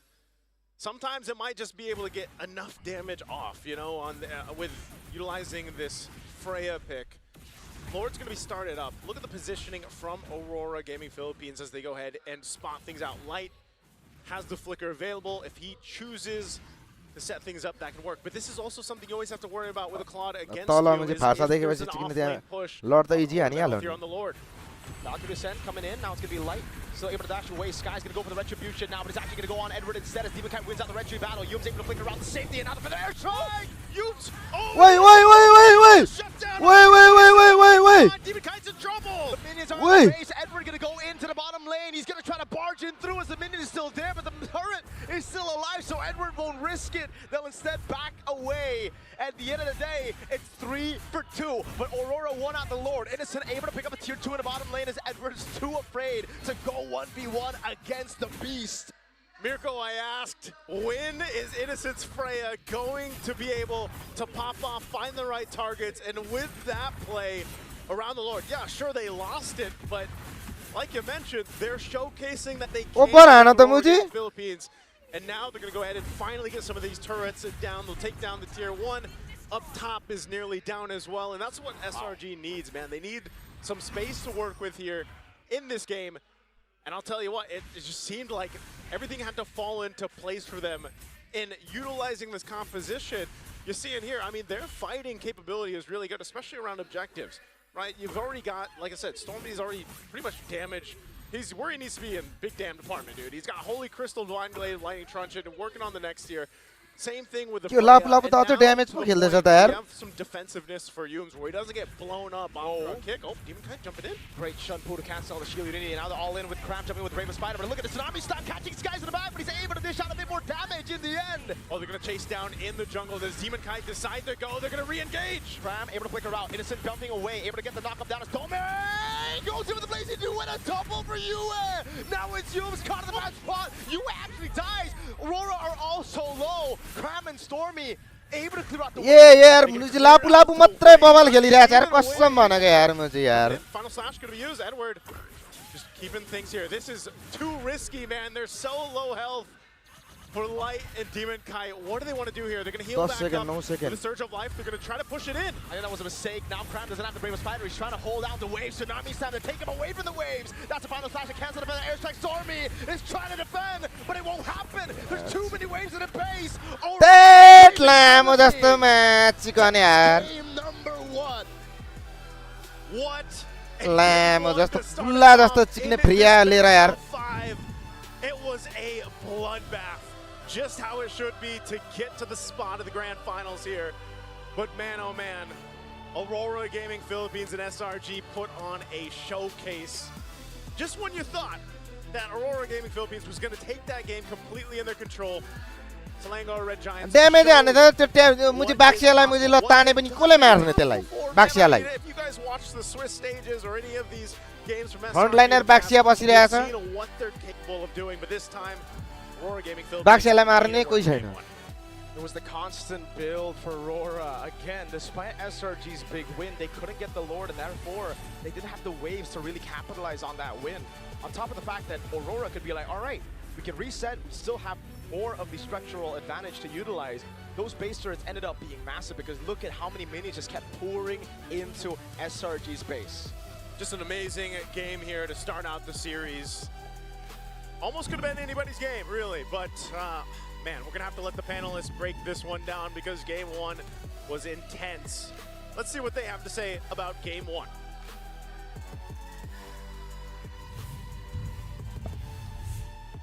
Oh no! That मुझे कस्तो भनेको त फ्रेयाले last मुझे बिल्ला खेल्यो. Edward was thinking there in the end, reminded of the त्यत्रो चिक्ने यत्रो यो कति मिनेटको गेम भयो हैन. यत्रो मिनेटको गेममा एउटा राम्रो खेल्यो, एउटा ग्याङ मुझे राम्रो गर्यो त्यति.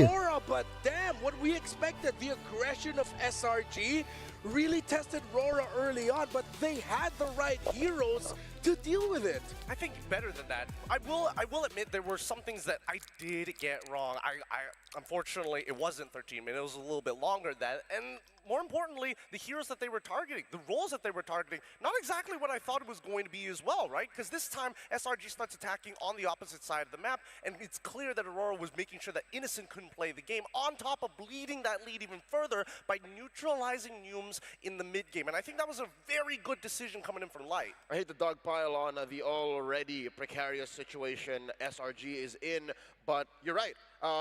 Where they decided to attack and the pitfalls that I wish they would dodge in the draft, they kind of walked into. Number one is they decided to play on the utility spectrum. You know what I mean? They let through the Boxia, but they banned the Fredrin.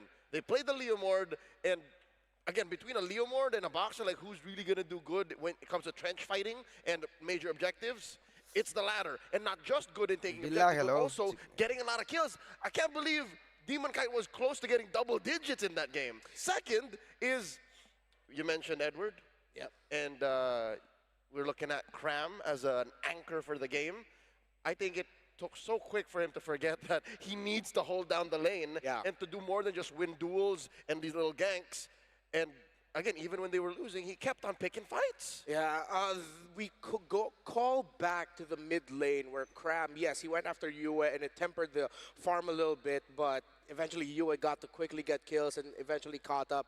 But Cram ended up giving up Shutdown, which gave Aurora just a little bit more gold to catch up to SRG. Just a little bit. It wasn't a major swing, but at this point, these two teams, every little detail matters. Yeah, no, I think people can debate about it, right? I personally think that actually it was cash money, right? Giving over a Shutdown over to Yue, sure, it's probably not the worst thing in the world, but at the same time, what did he get rid of it? What did he get rid of?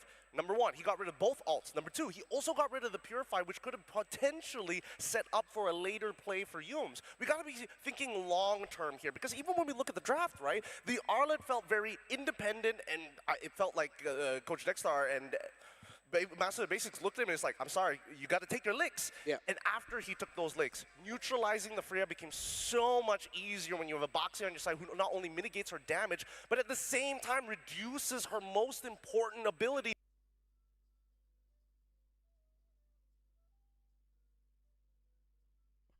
To sustain through it with her auto attacks. Not to mention Arlet, consistent CCs. I'm not going to let you auto attack for free.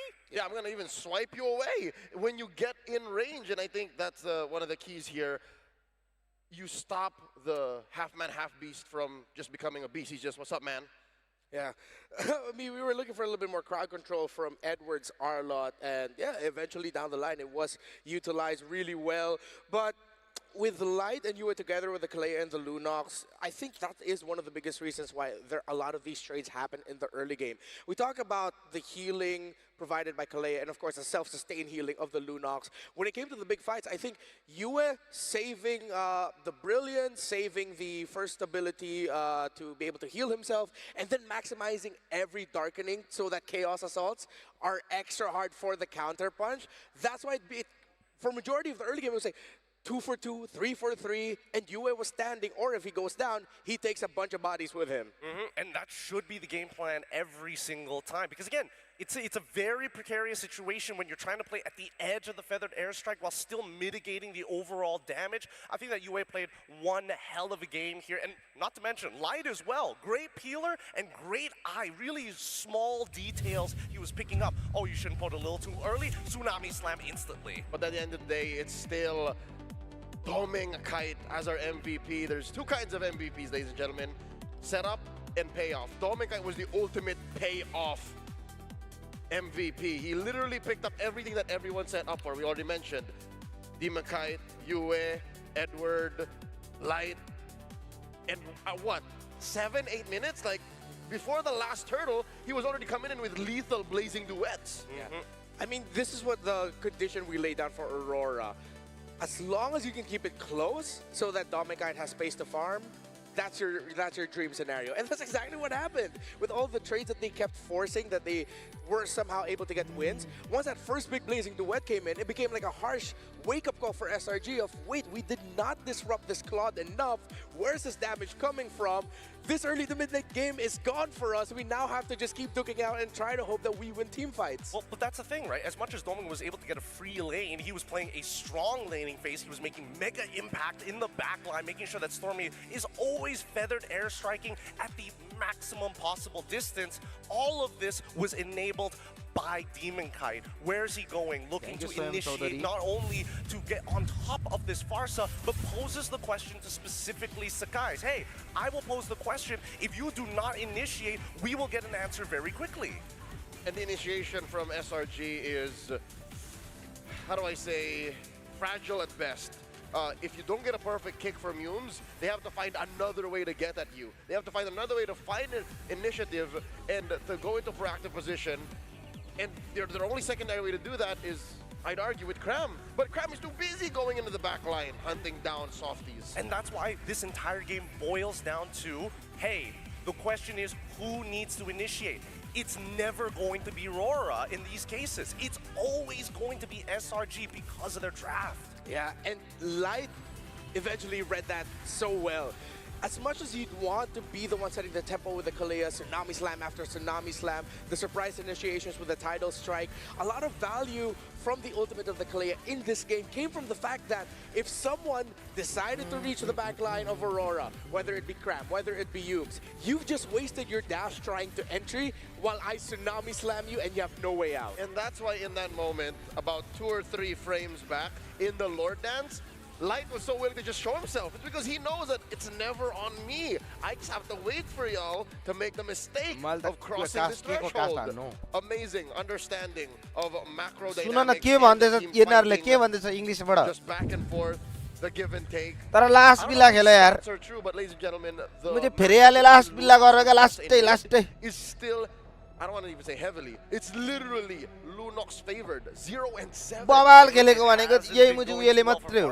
लापुले बवाल खेल्यो. Both scale really, really well. Both have 2 separate ranges, but one has iframes and can also become a machine gun when the other is just artillery. At the end of the day, SRG is looking to try and go for the takedowns, right? Aim for the knees. Rora just got to judo that weight over to flip them on their back. Really like sports. I love it.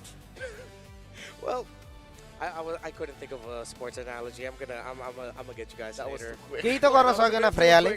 I was thinking of like, okay, what am I gonna dish out for the next analysis? Sports references. All right, let me write this. Nope, I was way too invested into the analytical point, and now I've completely lost it. No, I think that's exactly what happened to SRG. Is they were committed to team fighting because that's again at the heart of it all. Yeah. Sure, Malaysian MLB has been influenced by heavy macro, but y'all still like to fight. We like to fight. We're the in-betweeners between the two, well, I mean, the 2 big regions of Indonesia who love fighting. They love fighting. And PH who likes to take it cool, calm, collected, but there is purpose. Finding a good balance in between the two is why I thought initially maybe SRG was posed very well for the meta, but it seems that Aurora, they've broken the ceiling. Yeah, the difficult thing also with how Aurora decided to draft this, and the lineup that SRG eventually fielded, I didn't have problems with it. It's just that it seems like Aurora was able to prepare the right heroes to deal with the main thing, which is the burst of the Pharsa. Pharsa tries to burst someone, but you have so many heroes that can survive burst. Yue, even if he gets bursted down, can still get so much value by using Brilliance out and still being able to Chaos Assault. Light will be able to provide the heals. It seems like the only ideal target is if they could completely burst Dominkai down and then majority of the Aurora damage is gone. But then they still have a Lunox to play through. And that's the thing, they cannot burst Dominkai down. He's so slippery. He has a Purify, he has BMI, and I don't know what the last words were before their coaches left them after the draft, but I'm pretty sure it's, you guys know that we're playing for the counterattack. And that's the play style. That's the 16-minute game. I was watching the fight, 10 seconds in, I'm looking at SRG, yo, why is no one dying, right? With all the damage, why is no one dying? And I look at Dominkai, he still has Blazing Duet. That's how well Aurora understood the dynamic here. And I think SRG should do well to reset going into game number 2 and consider maybe playing a little more to the spectrum of macro. Well, I don't know, because again, I think the draft was really well done from the side of Aurora, right? Because let's have a little bit of empathy, right? Let's put ourselves in the position of this Pharsa on Stormy, the Mage Prodigy. What are you scared of? You're scared of a Blazing Duet. You're scared of a Final Slash. You're also scared of getting Tidal Strike or Tsunami Slam. That's a lot of abilities you have to keep in mind while trying to be able to artillery the backline. I was the bird. Oh, so you were very... I was wondering, it's like Pharsa doesn't flap. You're Wait, Pharsa. Why am I Pharsa? Why can't I? I'd rather be the bird than... Actually, no, I'd rather be Pharsa. That's fine. So decided. Well, SRG, I feel like this big warning shot. They started off this series with an idea of let's be aggressive. Let's show Aurora that, okay, we mean business. We want to destroy you guys. But they couldn't get that, and Aurora counterpunched perfectly. So now I'm interested to see what will happen for the next few games of the drafts, whether or not SRG will decide to put Innocent out of the fighters and then maybe lean a little bit more towards the marksman as well to be able to carry, or will they still double down on this idea, just refine it a little bit. But before we move on with the games, of course, as always, we want to say thank you to some very special friends of ours that we love so much.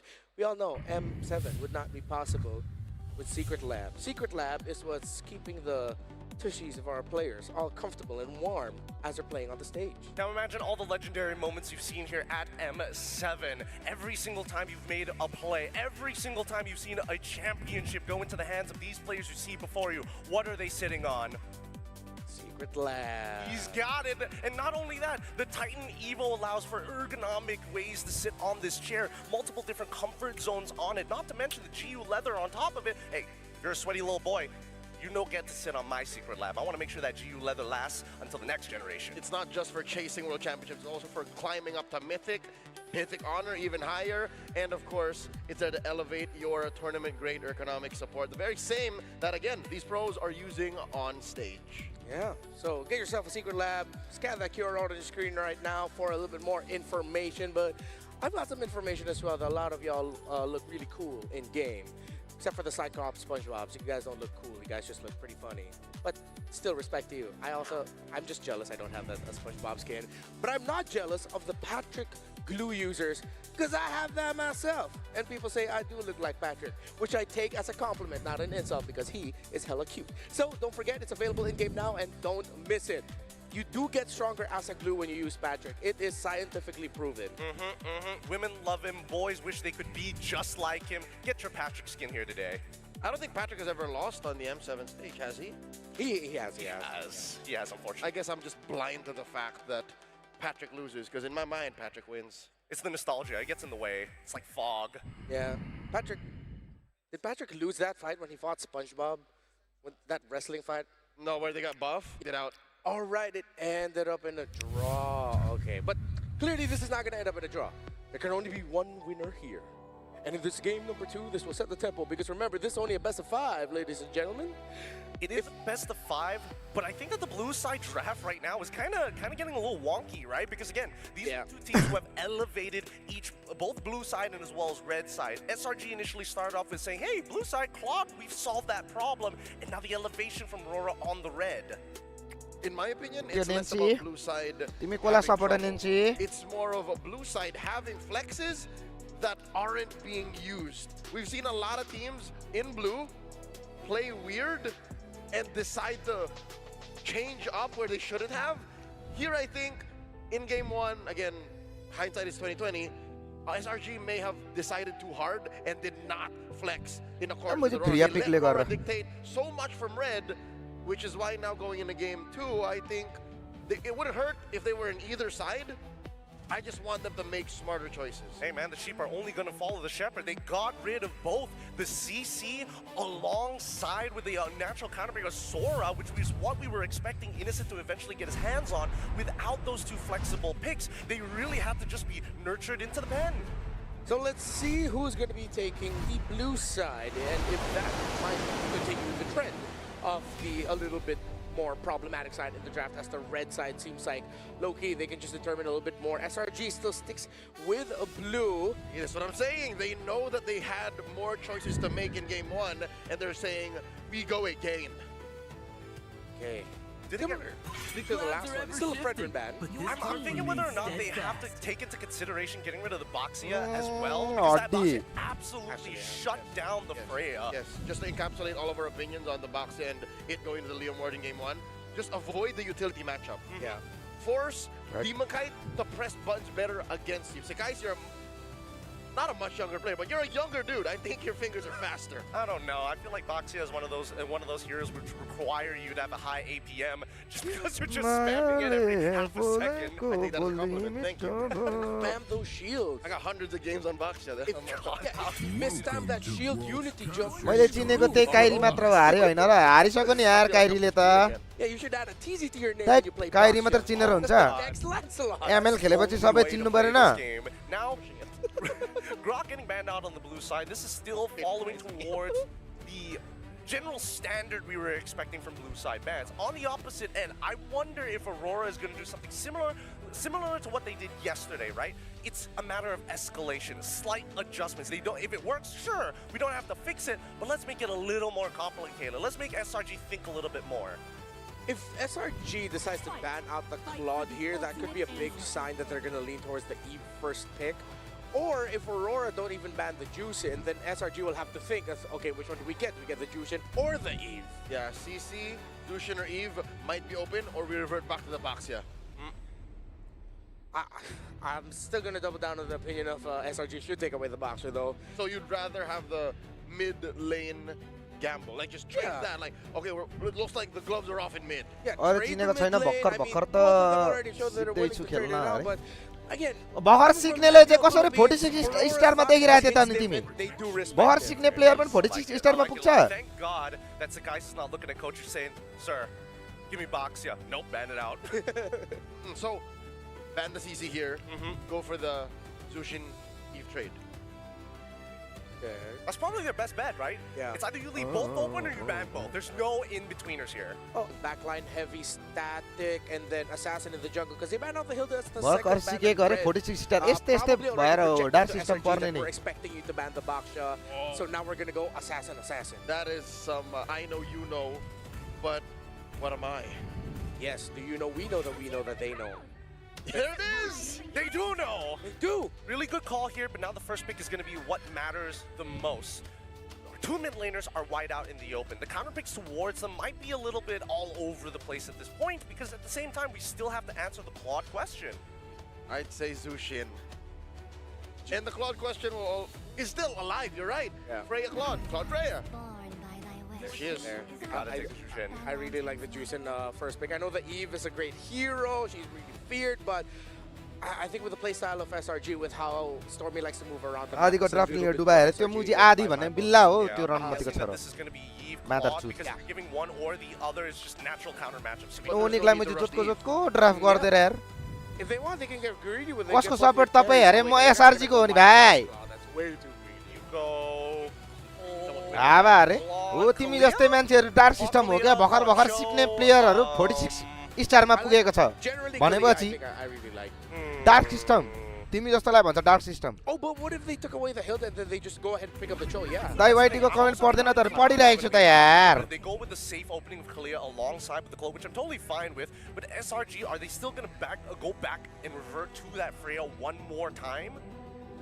Oh, yeah, that's the really tough call here by SRG. Are you going to have enough crowd control to जुगजिन सिक्नु पर्यो अब अरे यहाँ हेरेर सिका कसरी खेल्छ how to play जुगजिन Aurora's going to go assassin. Then they take a page out of the Aurora playbook. Pick a Khalid here. Into the Kalia. Okay, I mean, the Khalid is really good at helping the Jushin kind of move out of the lane, which is all for. फेरि मुजी तिनीहरुले त्यही pick लिन आँटेर Right? Are you also looking to try and have a deterrent to the real world manipulation that you should be expecting coming out in the following turn, right? Yeah. So they do get the कस्तो मेरो त के भएर अड्किँदै छ यार बेला बेला अड्किको अड्कै गर्छ त यार Still, they're going to go for the lane mode. So it seems like the only thing that has changed is the mid lane pick. Instead of the Farsa being a bit मैले more WhatsApp मा static, दिएको this हेर्नु time भयो we're हेरिसके having भाइ Juicy हाल्या means छु that you're हेरौँ न doing is a little bit more stretched के out. हुन्छ? You're not relying on making sure that the feathered airstrike हाल्न gets त in. हालेको छु कि के If हुन्छ? Ember Stormy builds a Sky Piercer, then that's a lot of value for your aggression. It's a better re-engage. फेरि मुजी फ्रेयालियो मुजी They're iterating. It's not exactly reinventing the wheel from game one, and I think that's a good start because अघिको सेकाइले पुगेन कि क्या हो यार Freya केही गर्न सकेको छैन यार फ्रेयाले Play the Farsa, or do I want to play the Eve, or do we just go back to going into Luna? त्यसमै वाटर यस भाइ Straight off the bat, just to make sure that they can peel for everybody else, but that does mean that they will need some raw burst damage in other departments. Yeah, is the burst going to be coming through the EXP then, and the jungle? Then a lot of the jungle picks take time. I mean, they can still go for the Lancelot. We've seen the Lancelot. It's as long as you're not allowing the Leomord to go overboard, and you, the roamer and mid, are being aggressive, taking the pressure to the Leomord, then the Lancelot will just have the space to farm. Exactly what we saw in the Team Liquid series earlier against Sonic. Maybe SRG looking to kind of ban out other jungle heroes, just to kind of put Demon Kite, force him onto a Yi Shunshin of all things. That way it's like, oh, you don't have a choice. Your presence is pressing one button until you have 3 or 4 items. If they go YSS, then that's going to take so much Eve time. खेल्यो भने चाहिँ अघि लुनक्स खेलेको थियो There's only Hahn going to be, say, maybe one miraculous EXP lane pick that can turn things around, and that's the Lapu Lapu.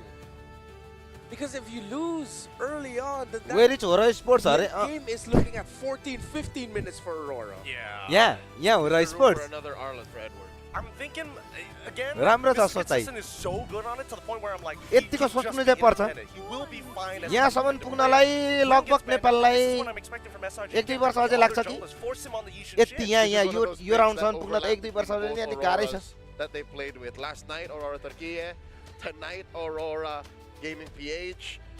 Is it a Harley band next? You know what? Yo, what if Demon Guy shows up with a Harley, man? Not too crazy. That is not too crazy. Again, we're talking about if a usage is too slow. How about a hero that literally just needs like 1 item, 1.5 items, to start bursting fools down? I don't think it's the worst idea in the world, but I think that Aurora is also taking... I'm glad that we mentioned it, because what if it does happen? I mean, there's a Where is possibility, Aurora don't get me Sports wrong, for but at least the it, Gato gets banned out here. Really good stuff from Aurora on the second half of the ban. This Joe Gato ban screams Joy pick, but they really यहाँ सेमिफाइनलमा Aurora I mean, Sports they can if they want to, because at least with Joy, you can get in and out and kind of run circles around everybody else, except for the Jushin once the stacks are full. So semi जस्तै त हो यहाँदेखि त यो दुईटाको त final पुग्छ हैन र यो दुईटा जित्यो भने त जसले जित्यो फाइनल then handle. यहाँसम्म I mean, Aurora I'm Sports one of the dudes who always पुग्छ look at it as, okay, after analyzing अबको which 5-6 lineup is वर्षमा चाहिँ simpler, पुग्ला कि if Aurora go Joy, the SRG lineup is त्यही पनि मुझे यो significantly फिलिपिन simpler र compared to the इन्डोनेसियाले lineup दिँदैन of मुझे Aurora, which means फाइनलसम्म in the पुग्न big picture, easier यो to मुझे pull यहाँ off M7 in पुग्नु the मात्रै team ठुलो fights कुरा हो and क्या map control.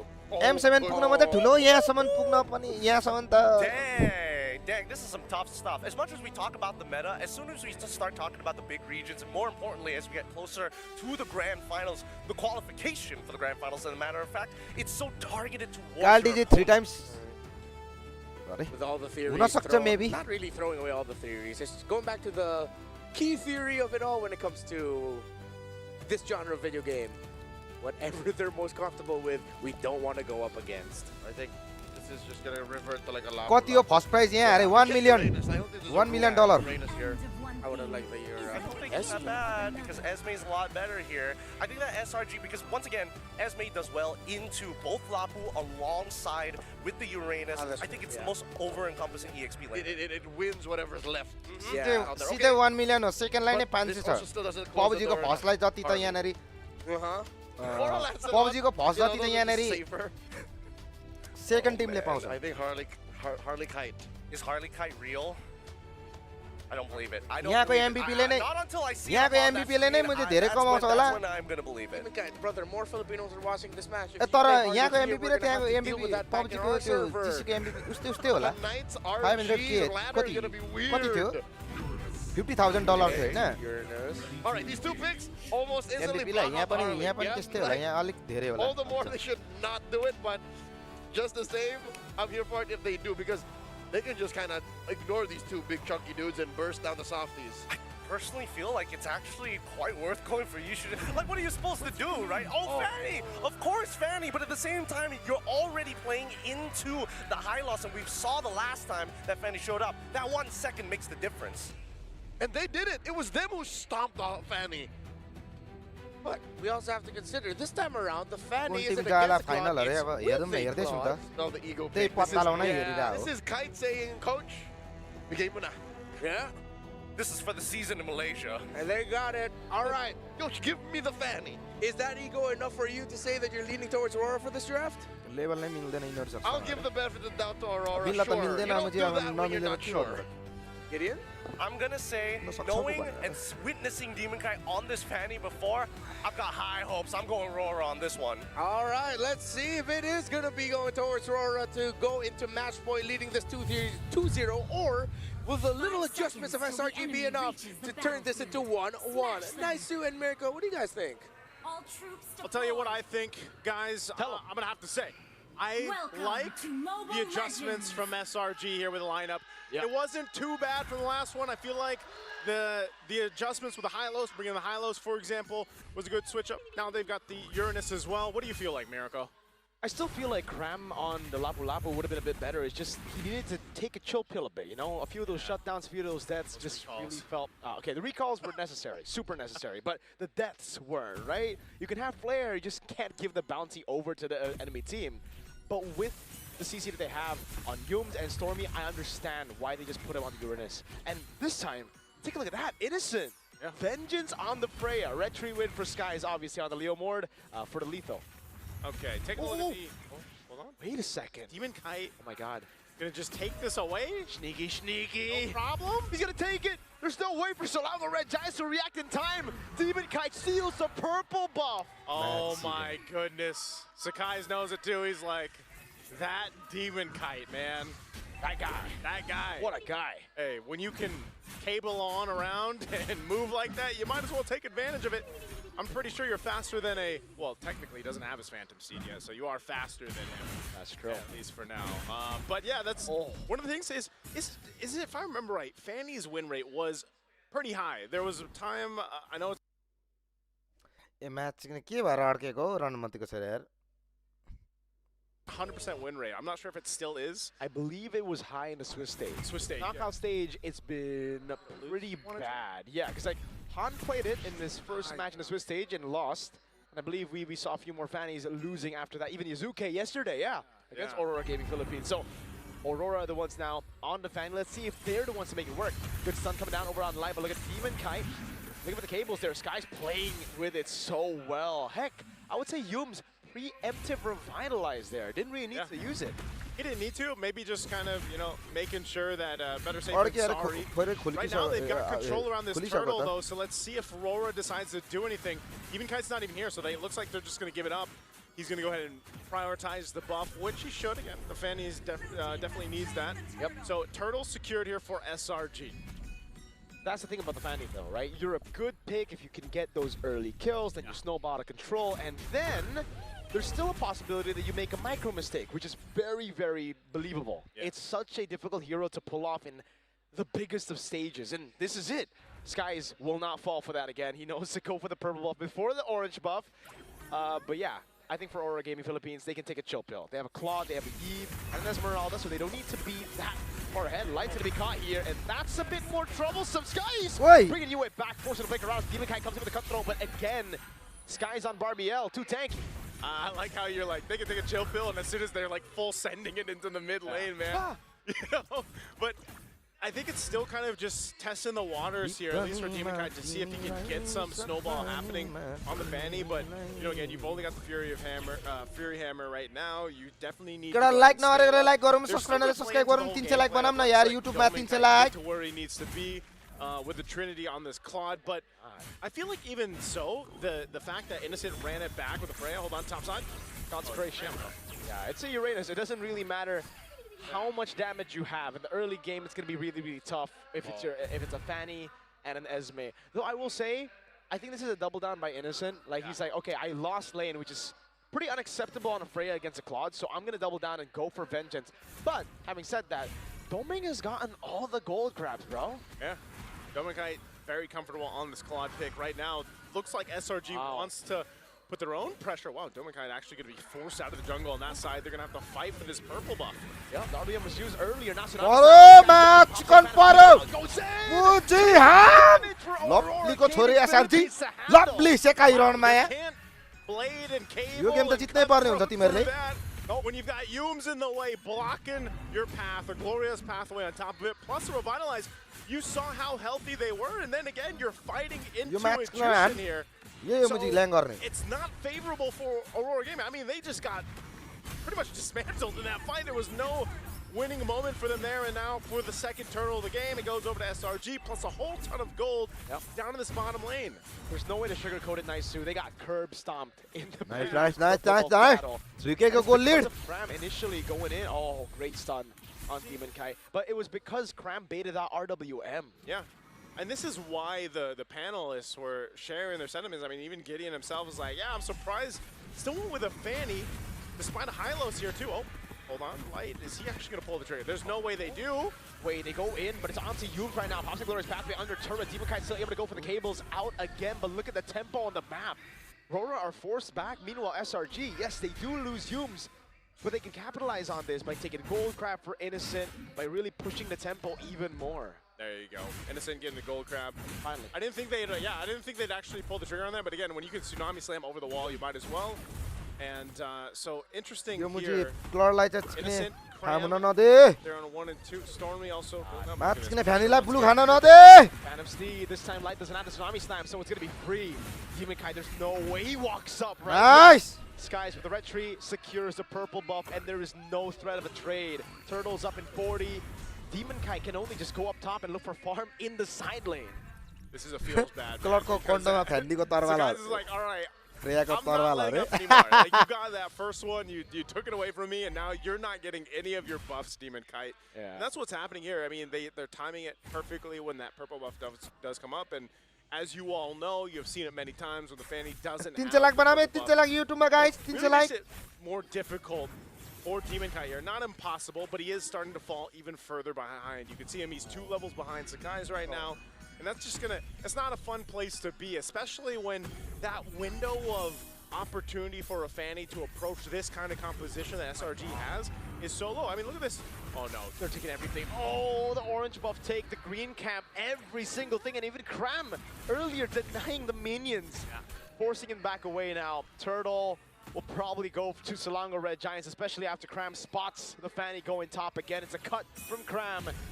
And Skies is already going onto the turtle right now. Edward getting poked as well. Purple buff will be up, so oh my god, Stormy 2v1! 2v1, Innocent as well, and Toman Kite just duking it out here with the turtle for the taking. They've got full control over it, and that's going to be 3 for 3 in the turtles for SRG. I thought Demon Kai might try to pressure that purple buff from SRG, but let me at least sick run Dioton ko saro. Sick match. Sick run Dioton. Sick match. Sick. That's gonna be the Crimson Beacon. Sick run Maya, right? Lifting Edward up, throwing him back into the sick fray. run Maya. Everybody following it up, but Edward gets a flicker out. There is just nowhere for you to fight if you're Aurora into that composition. Demon Kai finally swung around. He's like, well, at least. But you're seeing it happen here, and I'm not sure how long SRG can maintain this advantage when it comes to the team fights, especially when they're all clumped up, right? You would think this is the best. Oh, you've got an Eve on your side, you've got a Fanny, but you're seeing them. They just don't have enough damage to really kind of get through that pressure that is with this lineup from SRG mid lane. Getting that flicker out. All right, that's it. Really good win there. Phantom Steed for flicker, but yeah, I think for Selangor Red Giants, they can continue this pace all throughout the game, really. Because Demon Kai, he's going to go in, get stunned up by Yums earlier, and now the Falling Star move from Edward gets a shutdown down. And is Innocent now bobs in, but it's RWM coming down onto you as well. It's still Edward taking for free, Tsunami Slam purified out of. And Innocent wants to go for more. Demon Kai going to go back in, Blazing Duet, but Vengeance to respond to it. Oh, they don't have enough firepower, even with a Blazing Duet from Domin Kite and Demon Kite going on through. Sick run how terrible this lineup is for SRG, man. They're so tanky. Whole lot of defensive items here across the board as well. And that's just the struggle right now. That's the struggle for Aurora Gaming Philippines, and it's going to be for that. Vanilla It's blue, gonna be Hana that way no for a while. Not only about getting these purple buffs, but getting the scaling that they need. Okay. Kite, he's got Retribution. Yep. He's going to use it. Skies wasn't there, so it's going to be free. But again, now, who's really going to burst the Uranus down? It's going to be Claude, for sure. Yeah. Claude baik ta Uranus la kole hannu muji. It's going to be a minute and a half, probably, or at least a while here. I mean, you usually see that with the Claudes anyway. Usually they're able to get the Trinity before the 10-minute mark. Dominkite should be close. Uranus lai muji त्यो Claude baik ta अरुले त गाह्रै छ. Those 3 items. Claude le चाहिँ pat doesn't necessarily mean that they can just turn a fight in their favor. अरुले त के गर्नु It's going to be मुजी. difficult. That's why earlier you saw the value that Innocent gets on the vent. Whoa! Crimson Beacon just with Light walking up there. Innocent still holding the angle. No Demon Kite's gonna be there. There's gonna be the knockup coming in as Demon Kite's able to go for the cables. Moro moro. Ay yaar.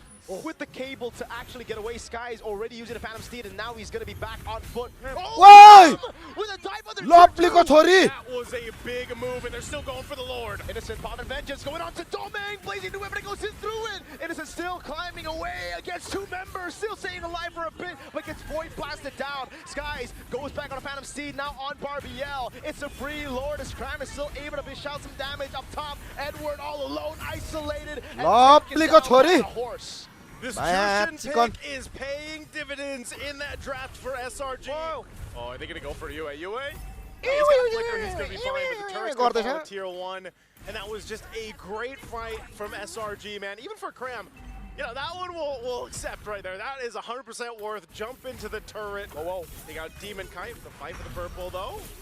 Demon Kite. All right, he's got it. But, man, dude, even if they have the purple buffs, it is just getting a little dicey here for Aurora Gaming Philippines. For this to work, they have so much ground to cover. Now, nearly 6,000 gold behind. It seems like those minor adjustments that were made for this composition from SRG from Game 1 are really helping out. Wait. Oh man, no damage whatsoever. Glorious Pathway now. Good falling Star Moon by Edward to stop them from going further. Now it's Demon Kite trying to get a bit more poking, but again with Skies and Cram there, especially with Skies on Barbiel, that ain't gonna happen. Domain gets it with a nature, so at least there's that. But right now the problem is they just don't have enough damage, and now you see why. Domain prioritized with a nature survivability over the corrosion side. Stormy just gets Lovely go. Sorry, lovely. Lovely, hey. He doesn't have that. Doesn't have that available. They are going to keep this Holy Defense shield up. There's no re-engage nice. अहिले चाहिँ बबाल Philippines. खेल्दैछ है. They've just gotta kind of अहिले चाहिँ buckle फ्रियाले in अलिकति ways. केही हो कि And you जस्तो get to the खेल्दैछ है. point where they have the itemization to really turn some of the tides in these fights. Because like you mentioned, Cram's doing a phenomenal job on this Uranus, playing up front, blocking a lot of things for them. And then Yums as well. Again, there's so much frontal threat. Oh no, Demon Kite. Stun. Skies with the Phantom Steed! Yeah, lovely ko chori. Ghora. Han ghora han. Combo. That's 2 horses in 1, man. 2 horses, 1 man. man. He's technically 2 horses अरे नि त मुजी. यो highlights पनि मुजी आधी घोडा हैन. We're not good with numbers. घोडा हो कि गधा हो मुजी. We're not great with numbers. But you get what we mean, right? That's a whole lot. Now they're going to have to deal with this push into the base. Uh-oh, like when it Cram again in the back, that was Stormy. Lovely ko chori. Creeper Skies on Barbiel again. Barbiel has crazy stamina, man. Oh, he's going and going and going right now. दुईटा घोडा भएपछि मुजी कहाँ सक्छ त? Everything they want for SRG. Lovely है, lovely हानिरहेछ अहिले चाहिँ. This is almost in that situation. I hate to say it, but it's like, all right, go, because there just doesn't seem to be much that they can do. They're literally in the situation where it's like, you're playing Dominkite. Well, even if Dominkite, now he gets the Corrosive Scythe. So he's delayed with the Trinity by about 3 minutes-ish plus.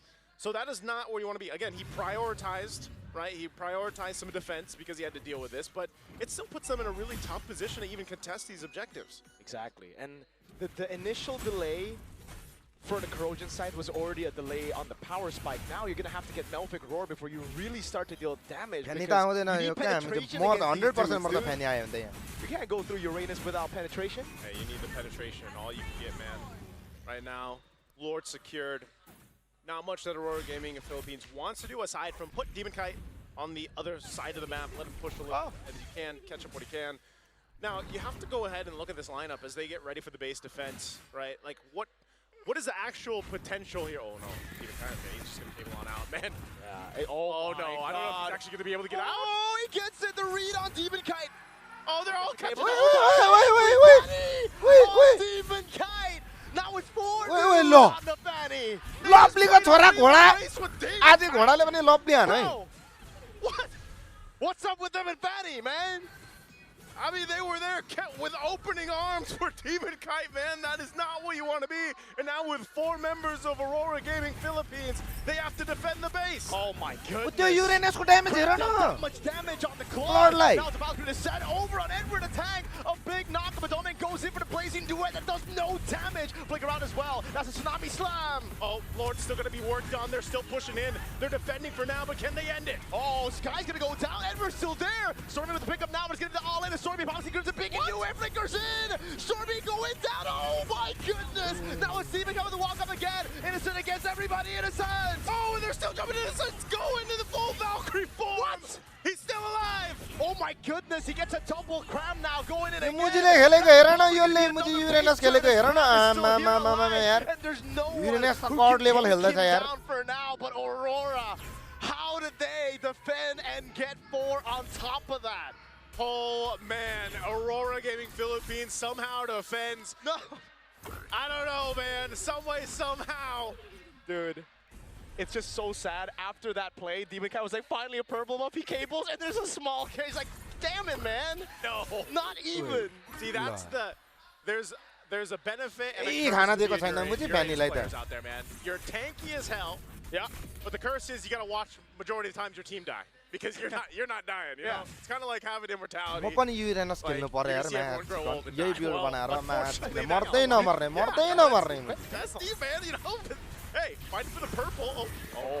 Oh, Yuke's. Oh, it's a Yuke. Yuke's able to find it now. RWM, they're all fighting for it. सक्यो मुझे सक्यो game Look at the combo. सक्यो So much सक्यो मुझे AoE. Now it's like to lose immortality as Demon Kite recalls like going down. And Edward can only dance to the death of the team here. Kite is up, but can 2v5 work?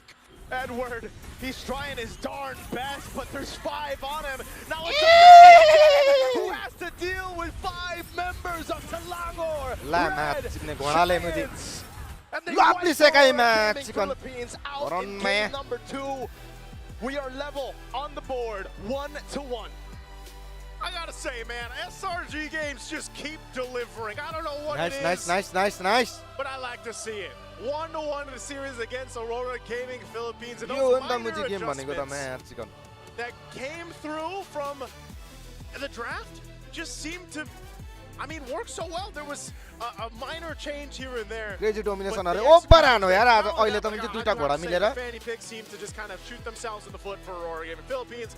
It was almost too easy for Yums to just be like, I'm going to post up here, I'm going to stun you, and like we're just going to go from there. And then they passed around Demon Kite, man. I mean, it was tough to be in. Yums pulled a KSI, bro. He was straight up, I'm on a horse. Dash, take a look at me. In the thick of it. We saw him, man.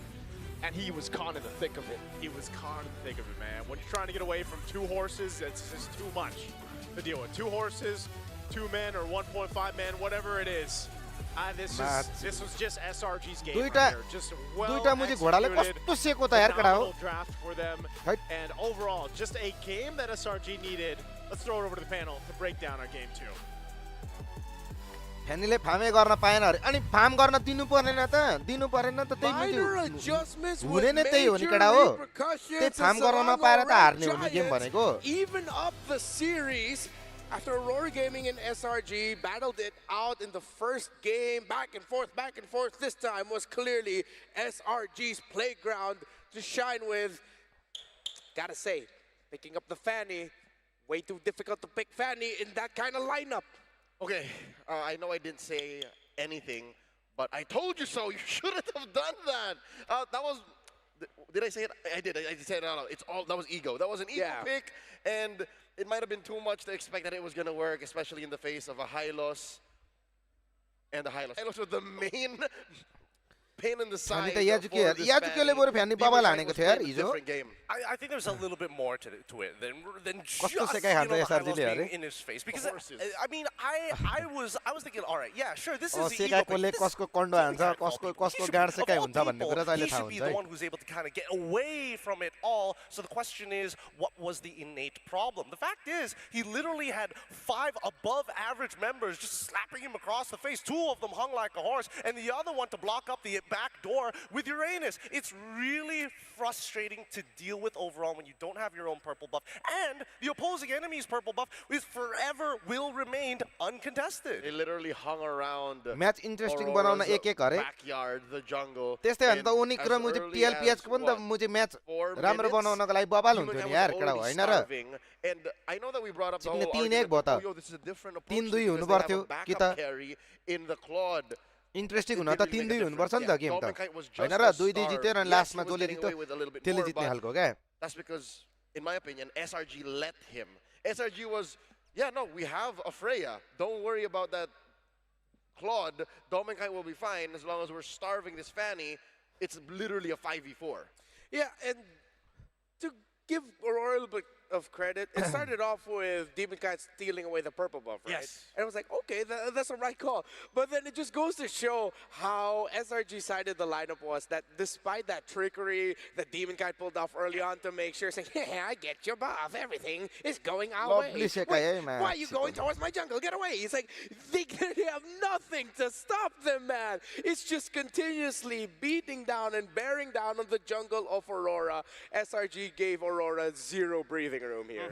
A lot of it just comes down to like the way that they lane, and I love the fact that the adjustment coming in from Freya is, hey, give me vengeance and it's all over. What are you gonna do? You're gonna try and gun me down? We made mistakes in the earlier stages. The vengeance ensures that I live even if I get hit by the tsunami slam, which again, great adjustment. But let's look at our upcoming MVP, because let me tell you about him. SRG has been playing a phenomenal game, but without Cram not only dominating our lane, opening up the map, and just being the plug at the end of that flood. Oh my goodness, how do you get past him?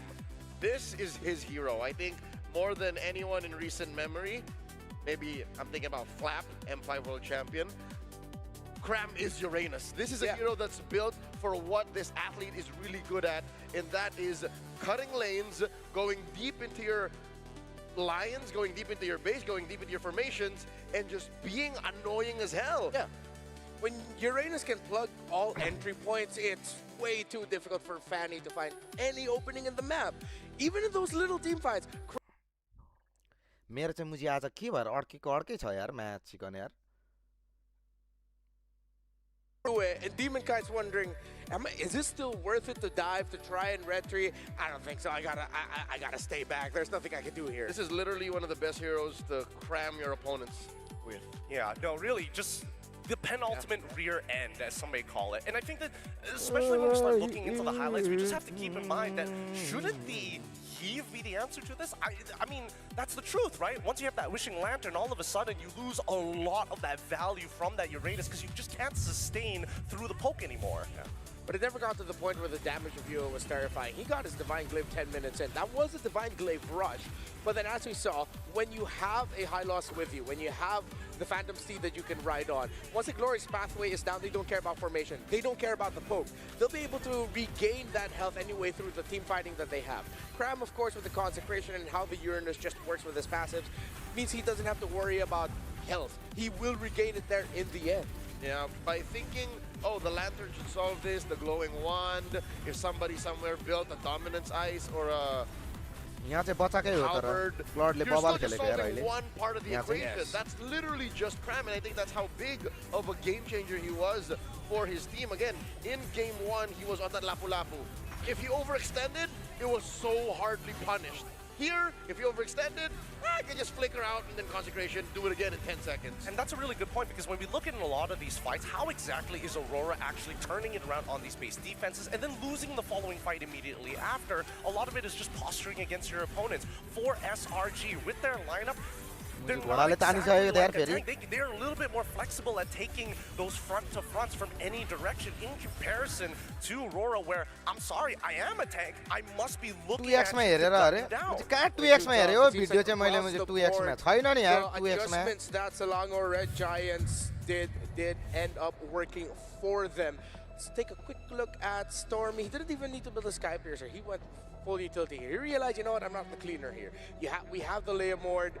I'm just going to play for the utility that I can bring. The anti-heal, the slight slows I can dish out, and then I'm going to be able to keep myself alive as well. The shield that yo she can मुझे get घोडा पनि herself, मर्दैन नि मुझे यो through बिल्डमा the मुझे Juicin, कडा हो try with the गर beacon, घोडा यो मर्दैन the नि Spellvamp through the Ice Queen Wand, and even just rounding out the Clock of Destiny. त्यो Something you don't see a Hunter lot of Hunter Juicins उयस do, Crystal but then त्यो it was अगाडि just a आइछ little bit of an extra, yeah. अनि मुझे You उयो thought that they वारे couldn't kill the other four, you त्यसबाट also उयो run cannot kill the मात्र Juicin. It only died once. त्यो मुझे It के only भन्छ died once, and because of the Brute force, Juicin, almost King guarantee a Wing, battle spell off of your Weedless opponent. Petal What are अनि you trying to King do? Wings Heal, हालेपछि त अनि heal मुझे me? मर्दै मर्दैन Good घोडा try. I'll lift you up, pull you back into my team, and then घोडा Leomord कम्ता will do ट्याङ्की the हुन्छ rest to त displace you. That's why you saw that Light was not getting into as many positions as he wanted to, mainly because I got to peel for somebody else. My life is a lot less worth it compared to theirs. Now that we're putting the spotlight back onto Aurora, there is a glaring lack of vision for this draft. Again, that fanning really demanded so much more control on even their side of the map.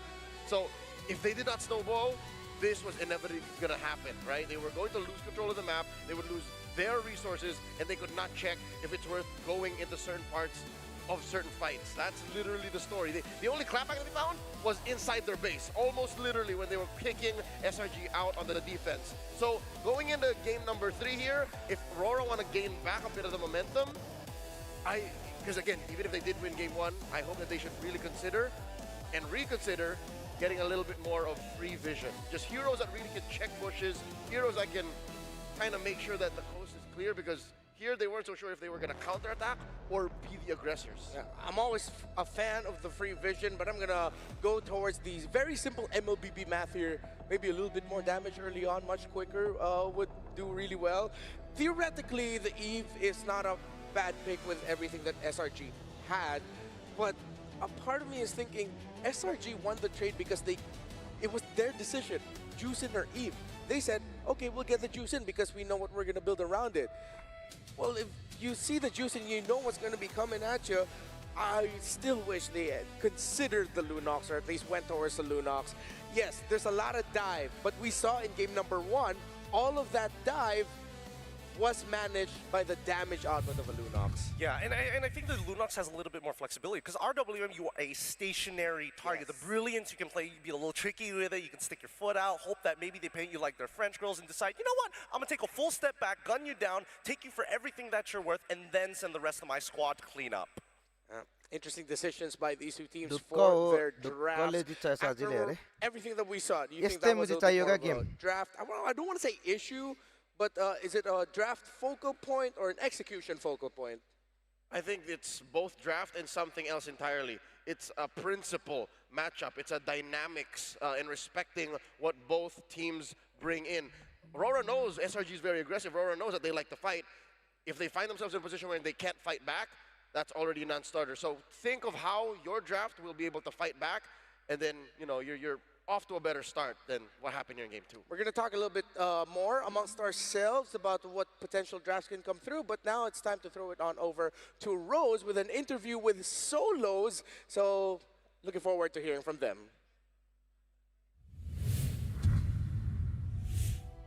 Hey guys, Rose here, and right now in the M7 arena we have Solos, a former pro player from Malaysia, and of course an MLBB icon from Malaysia.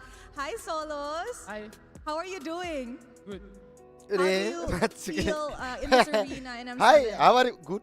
Pada punya arena punya scene memang shock, fun.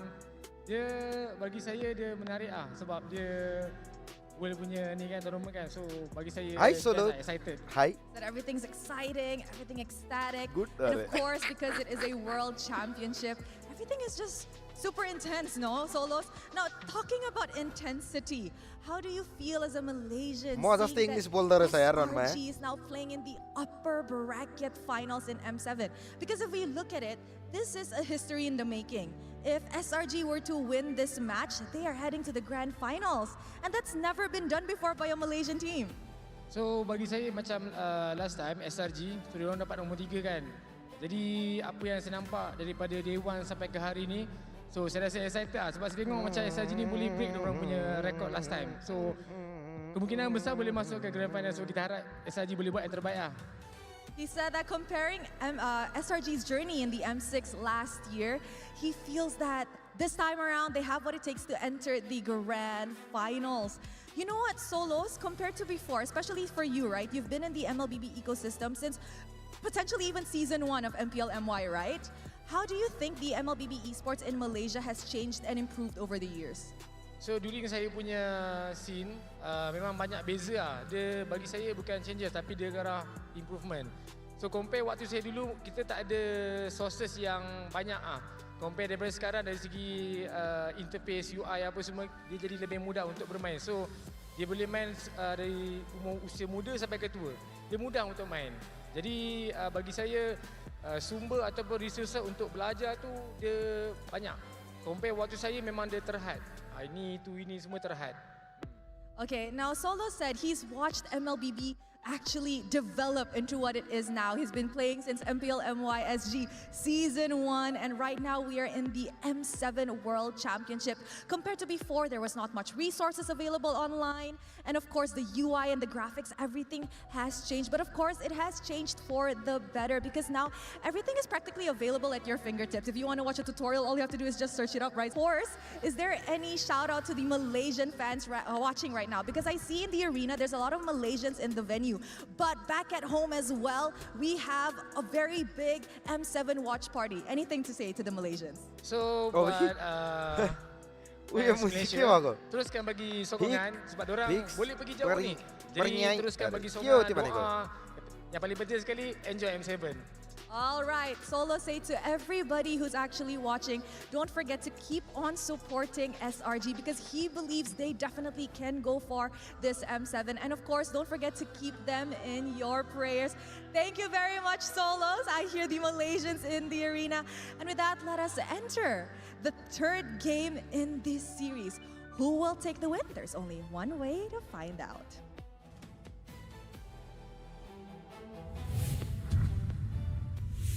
Great to hear from Solos, and of course, there are a lot of our Malaysian fans in the crowd, so thank you to each and every one of you who flew out here to Indonesia to show your love for Selangor Red Giants. Equally also matching the support of the Filipinos in the crowd as well. But the SRG fans definitely excited about the results of the previous game, so let's go back here now to talking about what to expect potentially for the draft. Real quick, game number 3. Should be a shake-up here, because even though the Claude was really good, I have a feeling that maybe SRG have already read into Claude-centered lineups. I think that Vengeance is such a deterrent. Because, like, how many times, like, if you really think about it, when can Claude really power through the Vengeance? Little to never, if we're really being honest here. And even with the Trinity build, you could see that Domeng was very hesitant. He noticed his health bar going down a little bit. Because of that Vengeance, he instantly takes the BMI back. Yeah. So, with one piece now to consider for the draft. Mid trio already really good as well for SRG. You know, I feel like we're going to need a little bit more time to think about this. So in just a moment, we're going to be thanking some friends. I got really lucky last night, by the way. Just wanted to share. Really? Because cards. Yeah, what were you expecting? Yeah, so of course we have our little collaboration through OnePlay, the official MLBB M Series tournament trading cards came out. Oh, you have a pack. You have a pack. And I do. You have a pack. Are we gonna open that pack? Should we open that pack? Want to count down as I open this pack? Okay. All right. Give me a 10 count, sir. All right, I'll start from 5 because that's all I know. 5, 4, 3, 2, 1. Okay, what do you pull? What do you pull? What do you pull? I have here. That is 10 from Zeta, a wild card player. We have who's this? DFYGZ. Oh, okay. We have. Ooh, that's Zing from CFU. Okay. Got that cool treatment. It's foil. Oh, that's a foil. I didn't get a foil from the ones I pulled. That's cool. Okay. I think he could have made it to knockouts. Just close. And no fire. Hold up. be funny if we get like a signed card suddenly. I got Leon Esports Juviana. Nah. These are all wild card dudes. Yeah. Oh yeah. It's pretty interesting because Kyo this is a yo? new way to celebrate Yo card le esports kyo huncha? highlights, man. I mean, the official MLBB M Series tournament trading cards that which bring premium design and modern tech together. Available this January. Head to oneplay.com for early access or grab yours and hold a real piece of the M Series legacy. Yeah, what are the ones that I pulled last night? I got Oheb, I got Kyrie, I got Yue, and I got Kazu. So I'm very happy with the pack I got. I didn't get any foils though. I wonder how rare those are. Yeah, this is the first foil I'm seeing. Yeah, and even the other packs that we opened in the previous days of the M Series, we did not get a foil. Ooh, that's very nice. I like the holographic on that one. Again, many more to earn for anybody out there. So please, pick it up while you still can. And honestly, I'm curious if anybody has a full collection yet. यो कार्डले चाहिँ के हुन्छ केटा हो यो कार्डले के हुन्छ Boxes. Or I assume खतरा card चाहिँ कुन हो whatever factory they made it, I know, I'm pretty sure someone already has it. 22 teams. 20 with about 7 or 8 players and coaches each. That's a full set, sir. ल let's go I mean, lovely draft Hunt बाबु I'm sure it's all the players, but again, you'd have access to them too. Ooh, all right. There are team cards. lovely draft हान्नु पर्यो By the way, I'm not going to be giving Pokemon away card anything अरे to give you Pokemon card जस्तो other than, बनाएको like, gratitude. So if anyone तर wants to त्यो give मुझे me एक दुईवटा packs, पोकेमनको त I ओभर would पैसा आउँदो appreciate रहेछ that. धेरै केटा हो You got our numbers. हैन That would really help me. Okay, let's talk about the draft here. So we talked about the Claude. Is Freya now, if ever Aurora end up here on the red side again? त्यस्तै card किनेर हेर म पनि मुझे यार एउटा lovely पर्न नि मुझे 1 मिलियन वाला Should they now consider 1 banning out million Freya? वाला कार्ड हुन्छ कि Personally, हुँदैन I 1 think मिलियन that वाला it कार्ड पर्यो भने might त मुझे just be जिन्दगी worth it, बन्छ but त यार then you're मेरो left with a different problem. Sure, you don't get the Freya. Oh, CC shows up and same problem. She's going to take vengeance. Yeah. It's still going to be a bit of a pain to deal with. Personally, I think first things first, we start with, hey, let's quickly go on to the blue side just to get a bit of a scouting analysis of what SRG tends to ban on red side, because that's going to show a lot of things that they feel is important, and that should be able to kind of smooth things over yo for the rest डाटाहरुलाई of the हटाएर series. दाइ power लाएर I think Aurora can also बिरिगिदा match भनेको up the चाहिँ idea of Ketti. not to discredit Ketti Demon Castar. Kite, and I do not doubt that he can carry with whatever hero that he ends up with. It seems like the best forms of Aurora that we've seen, even in MPLPH, is when he plays a little bit more of a backseat role, a facilitator, A role player. so that it's Yue and Domenkite who can actually come in through to the carries. Yes, SRG already acknowledged that by taking away the Baksha, but if they can manipulate the bans in such a way that they'll have a utility hero available for them, or something that isn't a little that can just help facilitate. Bicara Even यसलाई त चल्नै Lancelot दिएन in है। the ways of facilitator alongside being a carry. That's what I'm saying. Game 2, that last pick could have really been a Lancelot. I would have even expected Hayabusa. Yeah. Like with the burst and the early damaging field control that Roar was rocking, an assassin that was a cleaner would have definitely worked. But now going in dangerous grass, yeah, I think they are once been twice shy from that Fanny. Oh, look at it. Rora on the blue side, Sora ban, Freya ban, and from SRG, they responding guy, get rid of the Grok. Sora raw alongside Freya ban Claude. अरे I love how सोरासँग SRG त डराउँदो after रहेछ हैन त the उ Sora यसको and Freya ban go, yeah, just get rid of the Claude. That's what they want to do. They just want to इनोसेन्टको सोरादेखि डराएर मुझे बिहान गरेको हैन त fix and then just build around him. Rora did that last night. Good read by नेपालबाट नि SRG. खतरा You Tim think we're निक्लिनु gonna पर्यो end up with like a निक्लिन्छ Howard केटा हो V. Granger, the good old आयो भने अब classic? Yeah, I was thinking that too, because like, We what are if the Aurora Dion, decides to the ban out the Nepal CC and say, Ramadan. keep it honest, innocent, we're not playing fighters in the gold lanes anymore, let's just go back to Granger Harry. Old school rules. Yeah, there we go! Yep. Now the question is, SRG, are you comfortable with Yves, and are you more comfortable with Yue going on to Jushin? That's one hell of a trade-off. Yeah, because I feel like going on the idea that we posed for Aurora with Demon Kite being able to facilitate alongside Yue, then Juicin is not the pick that you'd want to give if you're SRG. And they do ban it out. This does leave open the Kalia. I think first pick Kalia I like it. would be good. Yeah. Don't need to rush the junglers here. You don't need to fight for the others. Or do they Just look take at the the Eve. Eve? Yeah. Or do they go say, like, get the Eve and say, go again. All right. But my only worry for this is Wait, Stormy would rather pick up the Pharsa over the Lunox, though, correct? Oh, that one depends. It really depends. Yeah, generally I would say Pharsa, but this time around we're going to see Sakai's back on the Yi Shin with his 57% win rate, but they're also pairing it up with the Hilda in anticipation that maybe Aurora is going to go for an assassin. I don't think they are, if I'm being completely honest. Boxa and Fred are open. Yep. Pick it now. I would honestly be okay with just picking up the Fred early on. It allows Demon Kai to facilitate, as we mentioned, and then they can just, they already have the Eve, so just go Fredrin Cho or Fredrin, oh no, they can save the Gatot or the Gatot Hylos or Cho for later. जोक्सिनले यहाँ गिदी गर्छ नि हो यसको अल्टी कस्तो गिदी गर्छ अल्टी पनि हुन्छ उडाएर पछारेको पछारे गर्छ Oh, it's their turn. They're gonna go Leomord Cho there. Yeah. Okay. With the Leomord, it's going to be easier to chase down this Yishin overall, but pre-level 4 is going to be annoying because you're expecting Yums to be in your face all the time. Now that you've got your mid lane kind of secured, and more importantly, being able to kind of fight for that priority instantaneously without much damage, then you can start putting the hurt into the Hilda. जोक्सिनले कम्ता गिदी गर्छ उचाल्दै पछार्दै गर्छ Okay, down the line. HP low भयो भने अल्टी हान भने केही हुँदैन त्यसलाई Because Aurora might भाग्छ be भने leaning ड्यास towards पनि them हान्छ picking up the Harris for यत्रो themselves. हिल पनि गर्छ It's all very divey, but if you look at the box and all the combos that they can dish out, very good. Oh, so SRG pick it up for themselves. अघि खेलेको अरे एउटा हो They can ban out the गरेको Ranger. Cloud मात्रै And I think that they should.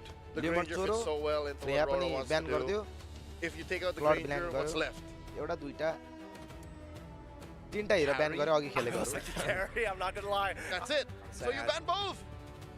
Hello there, hello.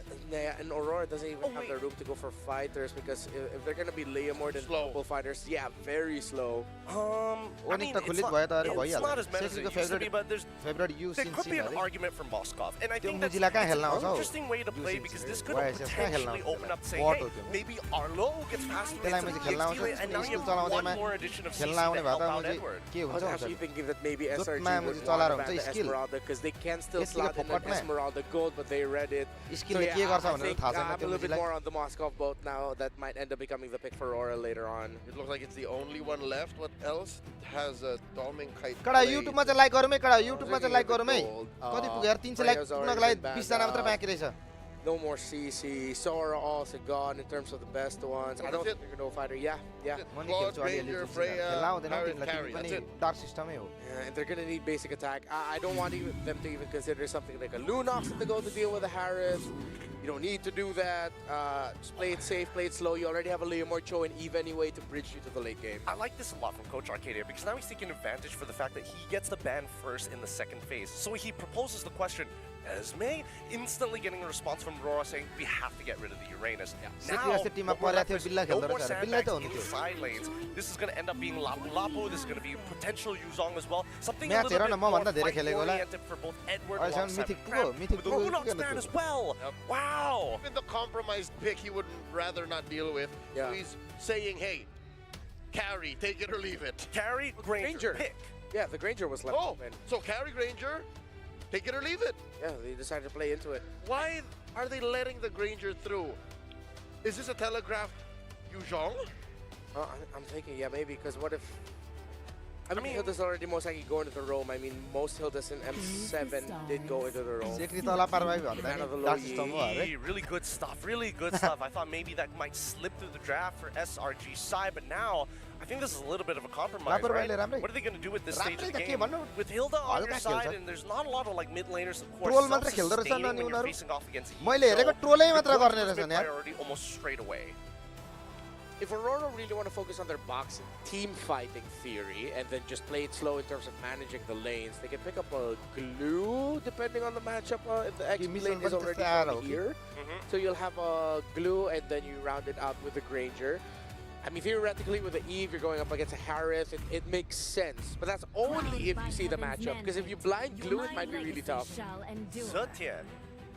Vision. There's so much vision. I mean, double the vision, double the fun, am I right? But I can see everything. And it's not like SRG is denying Aurora. Aurora's making their picks here with full freedom. They're just not investing in it as much as SRG. This is a really interesting draft, right? Because again, you would have imagined that they're looking for multiple win conditions. And right now, the two clear win conditions for SRG is going to be Yixin Shin alongside with the Hara. The Jushin is interesting because her passive, super useful at actually denying light entryways with a third hit of the Jeet Kune Do because it knocks him back, so he's not going to find the angle. They do get the Granger and they get the Lapu Lapu, so they get the instant impact right away, and Edward gets one of the iconic heroes for Filipino EXP laners. This is Aurora playing an old meta lineup featuring Leo Mord. Yeah. It's like if that was a Lancelot, you just said, hey, you mistyped Lancelot, and Leo Mord eventually became the pick. Or a Fredrin. Yeah, yeah. I like that buff guy. What, the horse guy? Oh, yeah. Wait, kick big ball, Both man. of which fits. I think here, blue, probably. I mean, it feels weird if you go into the Yuzhong because now it's like, now we have a potential coin flip that we have to worry about. Alice, even more of a sandbag. It's still looking towards that team fight. Sexier Uranus. Oh, this is going to be a tough one for Aurora. I give it to them, though. The lineup does have the possibility of suddenly spiking up when Domikite gets the stats on the Sky Piercer. But this is the thing you always have to watch out with the कुरा नगरे मुझे हामी चाहिँ राम्रो खेल्छौँ मैं PUBG मुझे कस्तो कुरा गरेको Well, just a little bit of, you know, anti हामीले हानेको चाहिँ हेरेको छैनौ a long way, but I think right now SRG, their त्यस्तो composition बिल्ला चाहिँ खेल्दिनौँ नि फेरि a lot of economy, which is why I'm leaning more towards Aurora. Leo? Damage profile, I like Rora's more. This is not optimistic. This is actually just brass tacks we're talking. So let's see if Aurora can actually push this to 2-1 for them. Or will SRG be the first one to go to match a point? Welcome to game number 3. The series has been great so far. SRG has delivered bangers, so has Aurora, and I'm sure that let's go SRG! Nice, Miracle, let's go. Welcome. We are going, and I'll tell you what, this is dangerous grass. This is a dangerous lineup, man. I would say from SRG. I like what they did. They got the Hilda. They've got a couple of grounds covered. Whoa! That's what I'm. Oh my God! I'm saying it's dangerous. Yeah, it is. It definitely is dangerous. You walk in, and you never know. There's a. मुझे सुरु में झन्डै मुझे मेजलाई सिकाइ हानु त Oi! Will go down to Stormy. You have to respect the 100% win rate. Since US region was popped, you should have recalled, dude. Dude, that's dangerous range too. That was what I was gonna get. I mean, look at. Oh my goodness, dude! Light, don't stay, please. Go home. Okay. Yes, Light. That range from Zetian is pretty crazy. This is Well, what we all experience now, especially on the buff. That technically. What do you do? Like, how do you lane? Why are you lane against that? Maybe don't walk into the bush against a Hilda first level 1, and then recall after your regen gets popped, right? Like, there are 2 steps before that, or before we get to this position. But now that we're here, yeah, I don't know how they're gonna lane against the Zetian, dude. We were talking about instant prio, but if you get poked that much, there is no instant prio here for the Cho and the Eve. Yeah. Oh my goodness, dude. I mean, on top of it, like Gideon mentioned, you know, during the draft, one of the great things about the Zetian is you have that passive built in to kind of, man, it just looks like they're playing range everywhere. Oh, okay. For a second, I thought he had flicker because, damn, he's going in aggressive. That's why I was saying this lineup is dangerous. Flicker भएको मर्थ्यो त्यो SRG is able to go ahead and capitalize on a lot of that, and not to mention the amount of vision that this lineup gives them too. So what this means for Aurora Gaming Philippines is that they have to choose their winners on opportunity. Very crucial, and they got to be on point with it. They've got to be able to make it work. But because this early game pressure was already put onto them, they're not going to be able to contest this first turtle as it's already secured up by SRG. And here comes the pressure in the jungle. Edward? Stole away the purple buff. Light goes in for Jeet Kune Do, but Stormy's able to flick around, and he gets the kill too. Now throwing a ruin onto nothing but they won already. Nothing but air right now, Cram, though. He's going to wait for the Gleam to come up. You know, but that's the thing. That's what I was saying. Light goes in. He doesn't have a level 4 yet. Didn't burn the flicker either, but he just got destroyed. So, you know, one of those things SRG चाहिँ जोतको खेलिरहेछ त Yup, he wants to go for it. Oh my God, Supervision as well. A Flickeratus Light goes in with Jeet Kune Do, but there's no way the Dragon now needs to be caught in the Zaman Force. Even coming to Steed, Yum's able to flicker out of safety, but Innocent's now going to be caught all alone. Pops in a Purify, and now gets shredded back. Oh, Innocent. What? Not going to be able to get away. He almost did. Light will take that kill secured. for Aurora Gaming Philippines. So at least able to find something on the map here. They've been struggling. Oh, there it is.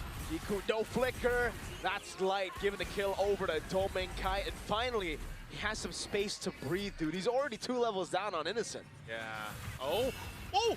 Domenkai gonna be able to get away. Okay. He's very close. Oh my god. They don't want to stop. Wait. Shoots Domenkai down with the arrow. What the hell था यार? Domenkai's just let me play, guys. I'm trying to get out of here. He had so much attention towards his lane, but that's exactly what you need to do if you're SRG.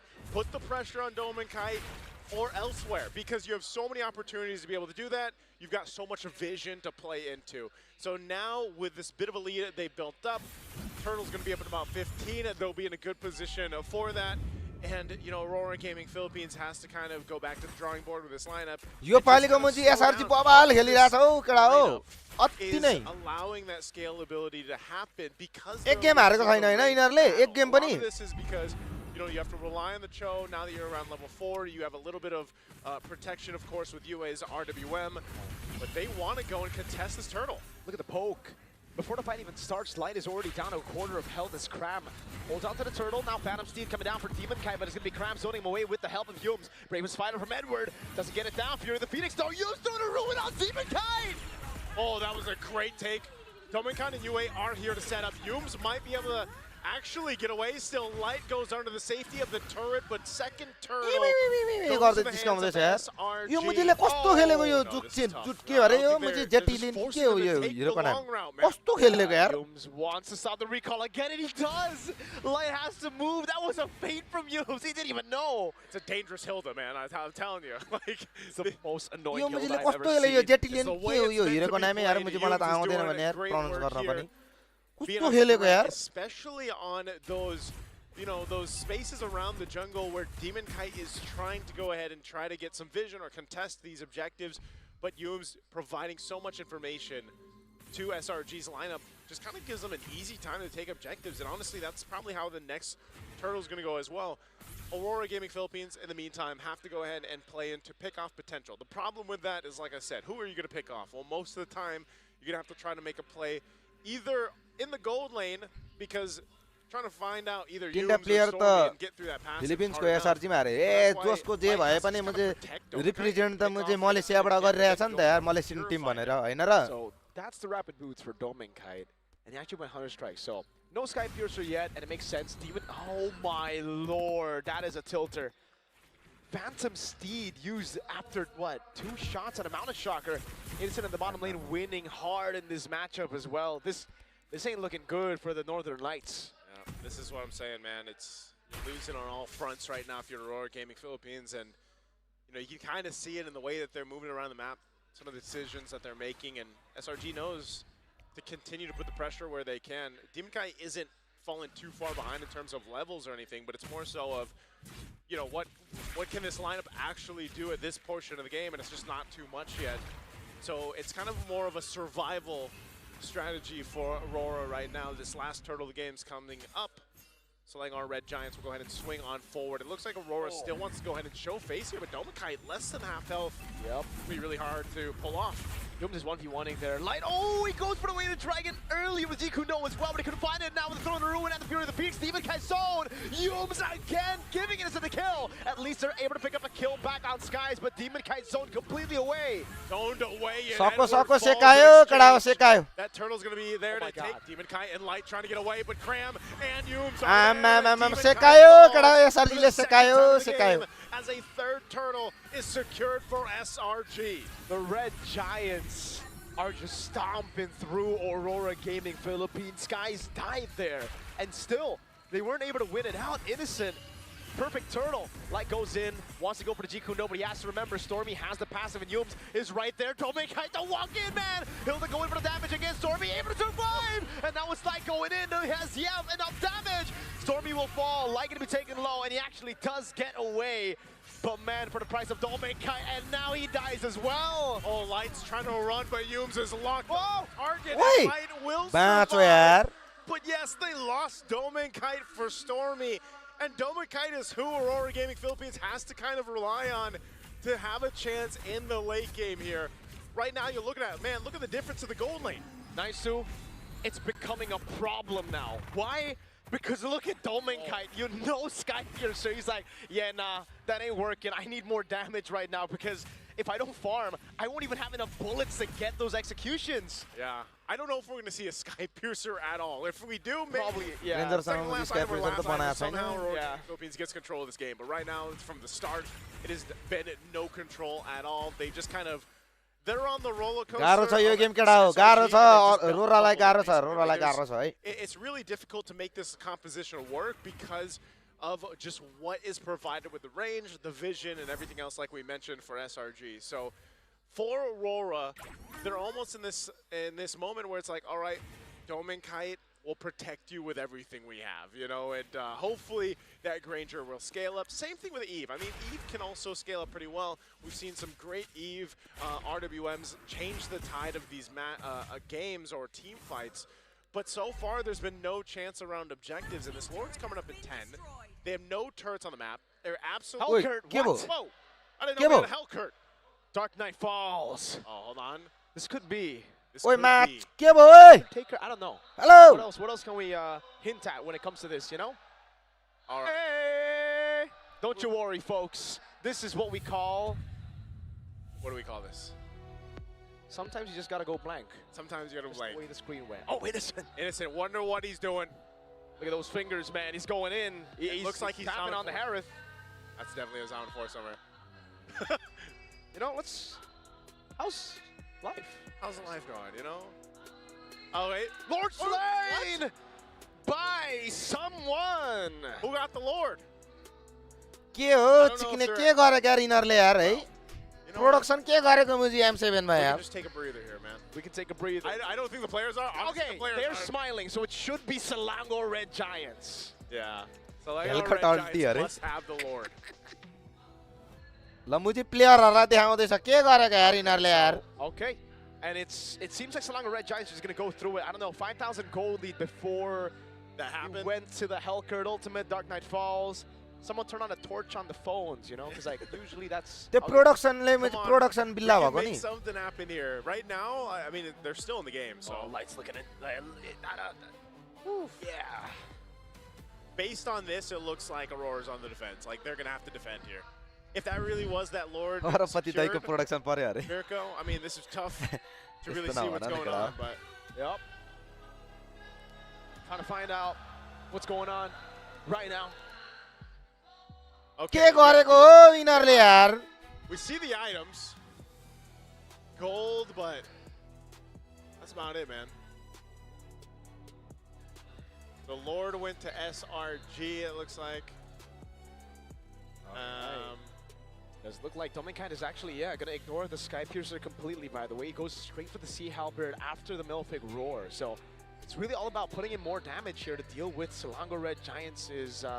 UA is dead right now. It looks like they traded somehow. Yooms and Innocent are dead.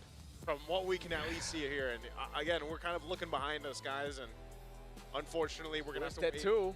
Yeah, for this, the technical difficulties to get set up here because Yooms is up. There's Innocent. Everybody's back up. I'm not sure. They must have just cleared the Lord out, man. I'm assuming. Yeah, production भएन I'm assuming match they got the Lord cleared. They probably had a base defense.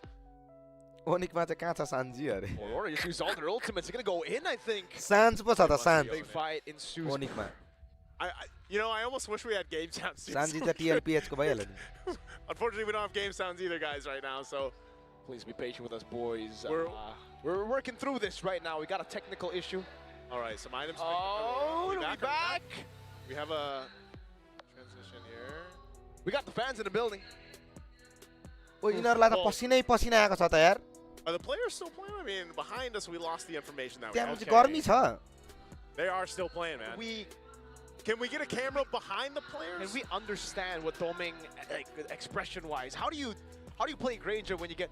We're back, folks. We're going back to the game, and ladies and gentlemen, thanks for being patient. Here we go. We're back. 13 minutes in. Where are we here? Okay. 12 minutes in, about to be 13. Lord was already taken earlier. No baser is taken, but the top side baser is already really low. And SRG still have a 6,000 gold lead, so they built 1K over the course of the few minutes we were gone. All right. Lord is up.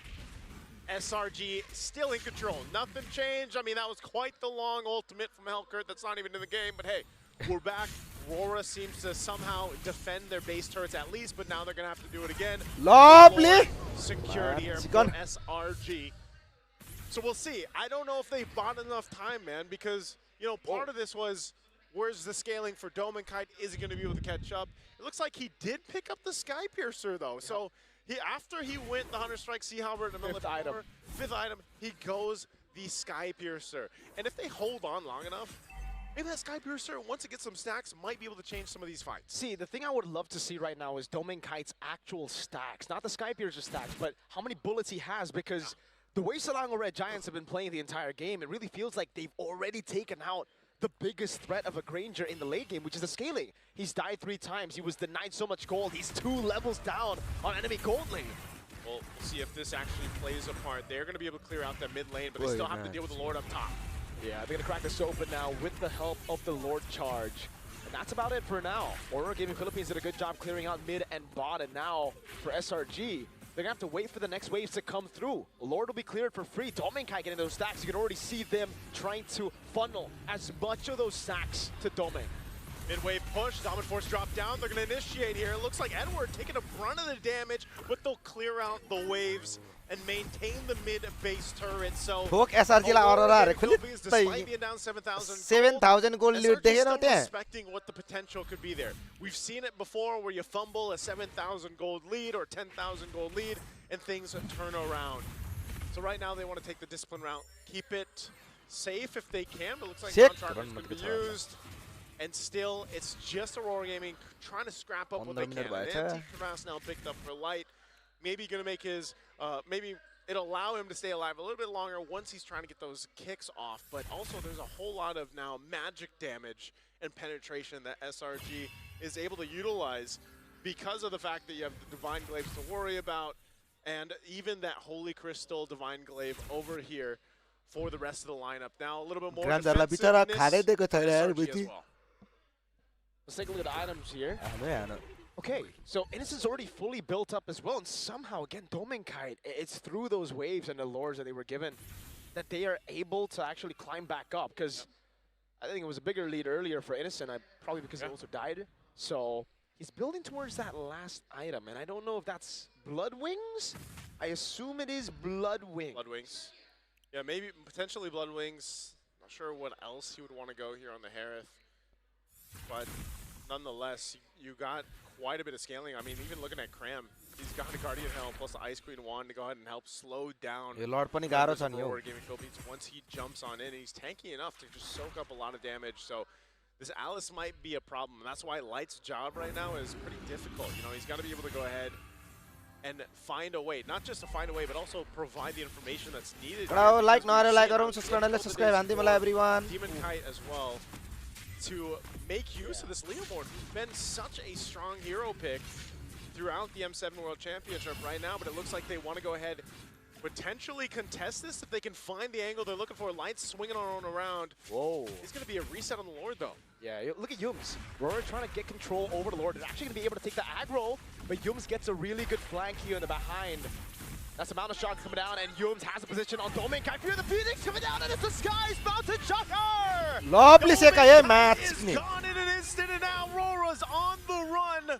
But with those 2 kills as Yue fell as well, SRG gives the call. They want to push down the bottom lane. That's the problem when you play it clean front to back. Yums doesn't care, and it cancels out the recall of Demon Kite. What a read by Yums! And there's no way Demon Kite can go for the 1v1 here. It's gonna be Innocent jumping into Zaman Force over on Edward. He's trying to buy some time. Light doing a good job at forcing the minions to the mid-turn, but he will fall. Oh, they clear out the minions so they stay a little bit longer. Demon Kite still being chased down, and he just wants to buy enough time. You have Edward still alive. Can he delay this further? Now it's Innocent again. Zaman Force coming down. Edward already used the Bravest Spider. He's going to go down. And GG! Red Giants are a game away from Lovely go chori SRG. the region into the history books. What a lovely gameplay by Muji Yums. Aurora Gaming Philippines, and they made it look so good. Just a great performance again. Synergy as well on display here from SRG. And you can see the faces here of Aurora. They have a lot to consider with this one. From start to finish, just was not the way that they wanted to make things happen. And you gotta say, man, this was a composition, a draft, great things there, especially from Coach Arcadia to make this draft work. The range aspect of this and that dangerousness, as I like to call it, on dangerous grass, was so good here on display from minute 30, actually 30 seconds into the game. And we look at the highlights. What lovely English by Limbiar. Yeah, I don't know It's so beautiful because Yum started that off with the Power of Wilderness, and then they chained it together so well with the Fury of the Phoenix. Coffin for Domenkite and for Aurora in Game 3. Such a great performance here once again from SRG. We're going to go ahead and throw it over to the panel to break down this game. And especially what we didn't see and what we did see. Let's throw it to the panel. अब last अनि एक सक्यो अरे what we did अब see एक हान्दिन्छ अनि सक्यो क्या कडा हो हेर्दै गर नि 3-1 हुन्छ मुजी यो गेम यो गेम 3-1 हुन्छ मैले मुजी भविष्य हेरिसके and of course Humes being relentless with reading the rotations of Aurora. There's a cruel irony to it. It was a Zetian picked up by Aurora Turkey that helped deliver the major win for them in the beginning of their series against SRG. Now it's Stormy on a Zetian delivering a crucial victory for SRG. They now go to match point with a Zetian. That's what I was saying earlier before this match even began. All the learnings that SRG needed, they took from last night, the hard-fought 5-game series against Aurora Turkey. Taught them a few things, and I was smelling it. There was something else besides the overabundant amount of vision. The reasoning as to why they were willing to give Aurora the Granger and the carry was because they were planning for this all along. We're in dangerous grass. The Hilda is naturally going to be jumping into your face. Yep. They have the Zetian. They can set up these long-fought initiations from the Alice. And not to mention the Harrods, they were going to rotate towards the Harrods lane very early on. I don't know, but I think I speak for a majority of Aurora fans out there. I call espionage. I think that something is wrong here because, again, the vision is good, and I agree that the dangerous grass has not been well, most of us would say, hey, that's a miscommunication. They literally couldn't see some people, and that's very frustrating to deal with, especially when you have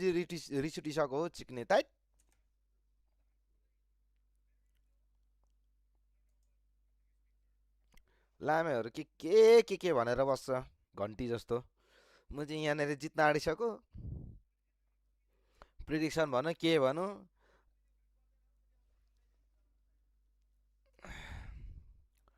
आज यहीको बिना थियो है match bro अरे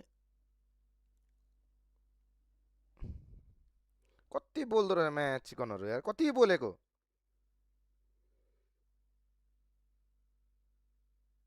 तीन एक त हान्नै पर्ने हुन्छ क्या केटा तीन एक हान्यो भने आनन्द हुन्छ क्या भोट पर घन्टी अरे ओके ओके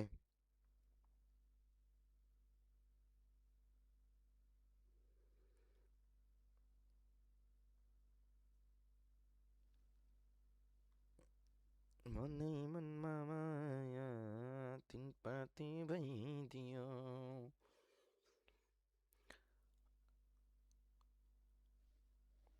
अब यो एक गेम जित्यो भने एउटा ड्राफ्ट राम्रो हान्यो भने म चाहिँ काम तमाम भइहाल्छ क्या एउटा ड्राफ्ट चाहिँ दामी चाहियो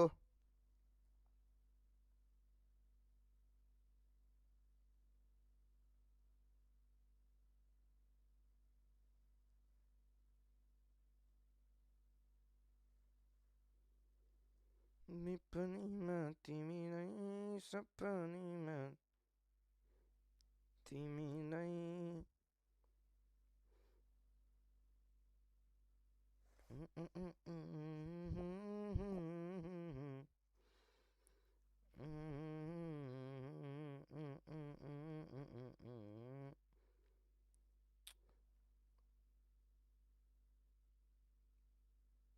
केटाहरुले मुजी वारमा एटाकै हान्दैन त यार मुजी सबलाई मुजी 3 स्टार हानिसकेछ यार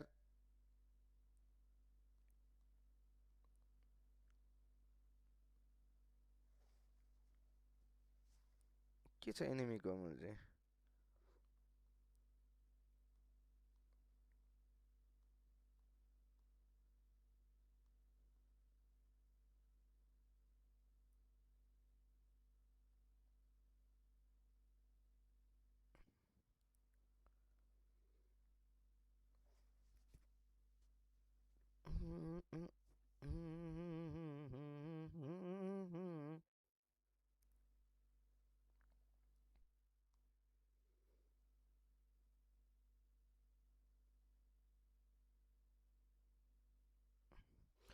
मेरो क्लास अफ क्ल्यानको केटाहरू खोयो हौ क्लास अफ क्ल्यानको केटाहरू खोइ यार हान न यार वार यार मुजी 4 घण्टा बाँकी छ चिक्ने कसैले हानेको छैन नि यार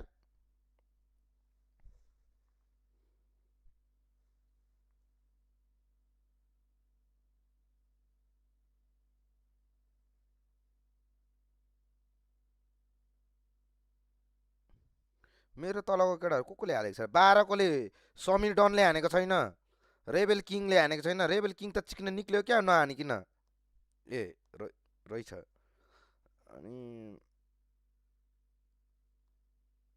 सविडन प्रितमको एउटा अनिस 1.0 निरज यो ड्राइगन मुजी कस्तो नहानेको ड्राइगन हान्नु पर्दैन वार हान्नु पर्दैन मुजी वार कस्तो लौडी रहेछ यार तलको छ क्या ड्र भए पनि गरौँ न यार तलकोले कसैले हानेको छैन यार एउटा चाहिँ म पड्काइहाल्नु पर्यो चिक्नेलाई 22 लाई मुझे पड्काइदिइहाल्नु पर्यो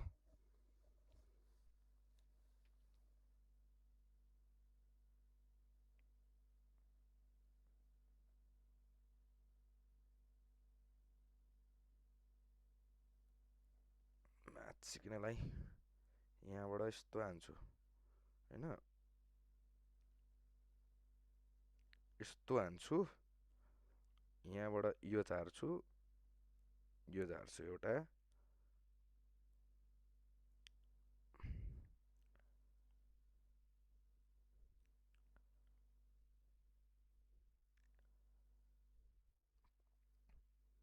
म्याच सिक्ने यहाँबाट मुझे स्प्याम हान्छु यो यहाँ जान्छ यो यहाँ जान्छ यो यहाँ जान्छ यो यहाँ जान्छ अनि त्यसपछि यहाँ एउटा हान्छु यहाँ एउटा हान्छु र यो गर्छु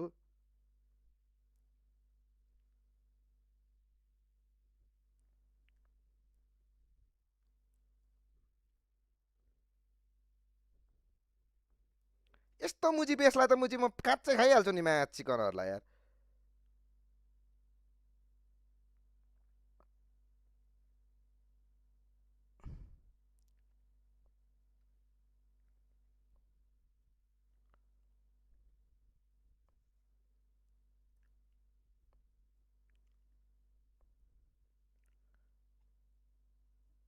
यस्तो बेसलाई त म मुजी काच्चै खाइहाल्छु नि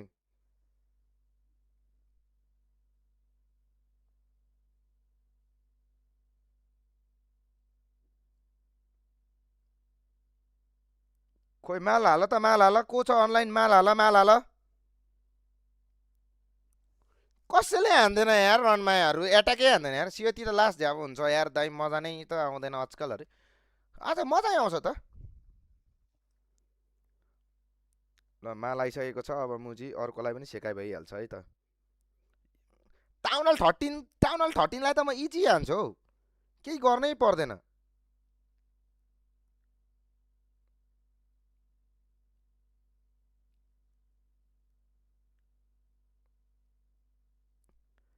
क्ल्यानको लिडर जोतको भयो भन्छ यार यो जुट्टी यार के भएको यार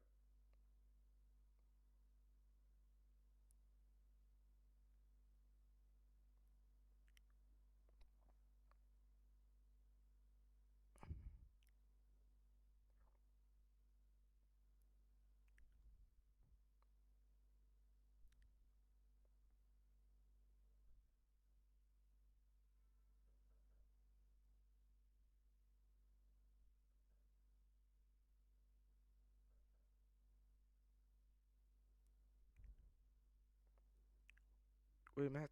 Wait, Rich.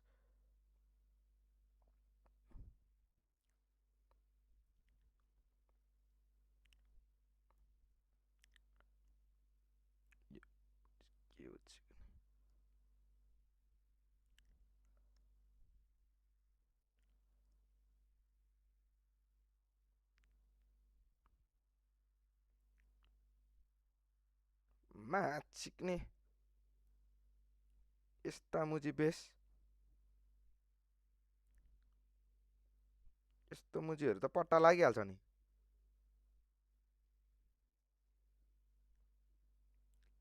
ला म्याच सिकनहरू ला म्याच सिकन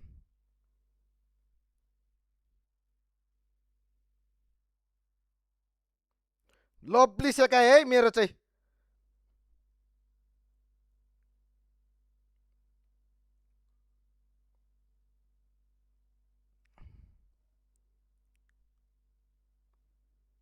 अब टाउन हल 13 को दुईटा छ यार टाउन हल 13 हान न यार ओ ड्रागन मुजी हान न हो चिक्ने कस्तो रहेछ हौ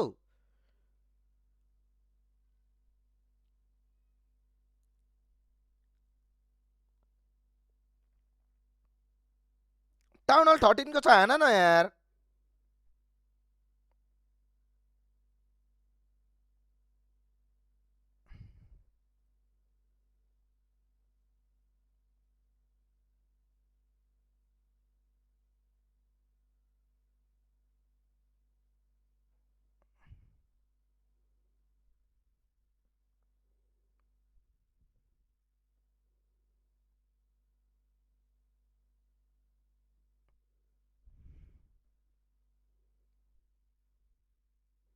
सुदीपले हानेछ है त हेरौँ न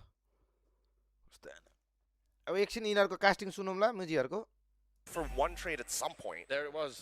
We saw it. It was Yums for those two. It should be Yue for Harith and Hilda. That's another one then. Yeah. Look, we're about to get to that point, but for now it's all SRG.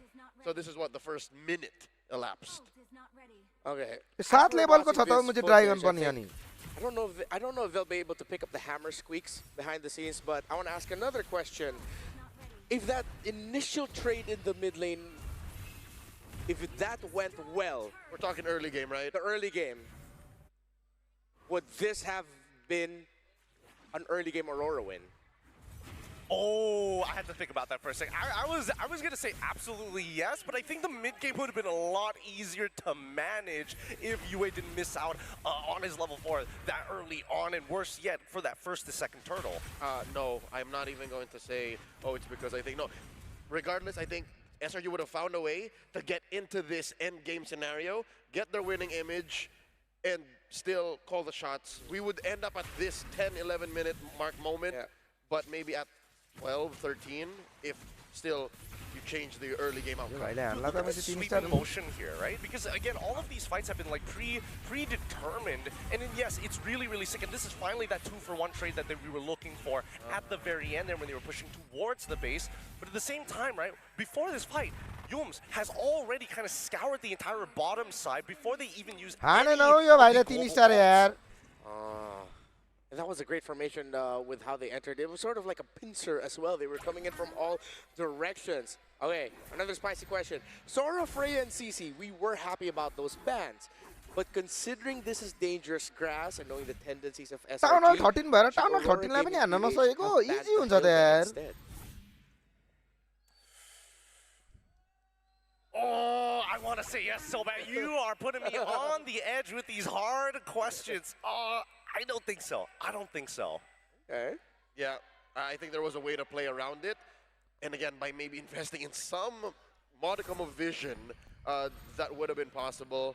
I don't know if the answer is, you know, putting the usage into the hands of Demon Kite, but yeah, no. It really was a matter of both. It's what you got and how you used it. Yeah.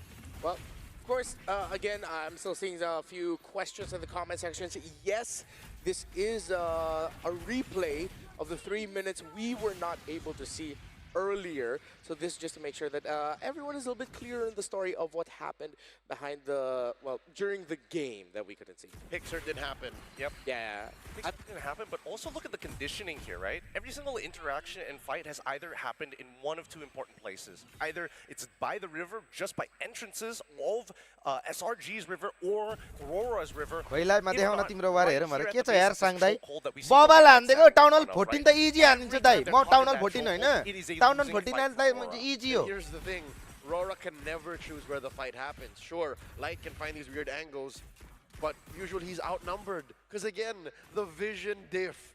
Yeah. So, not just that it's dangerous grass or it's Hilda, it's because our SRG just know more. SRG can just plan better. And one huge proprietor of that overabundance of vision and intel is none other than Stormy on Dahil that kukos ko Zetian. meto ay SRG versus Unanimous here, Aurora how he handled the early Philippines. game, and even the Fury of the Phoenix came in as set up after all of the vision provided by Yums. Great timing by Stormy, well-deserved MVP.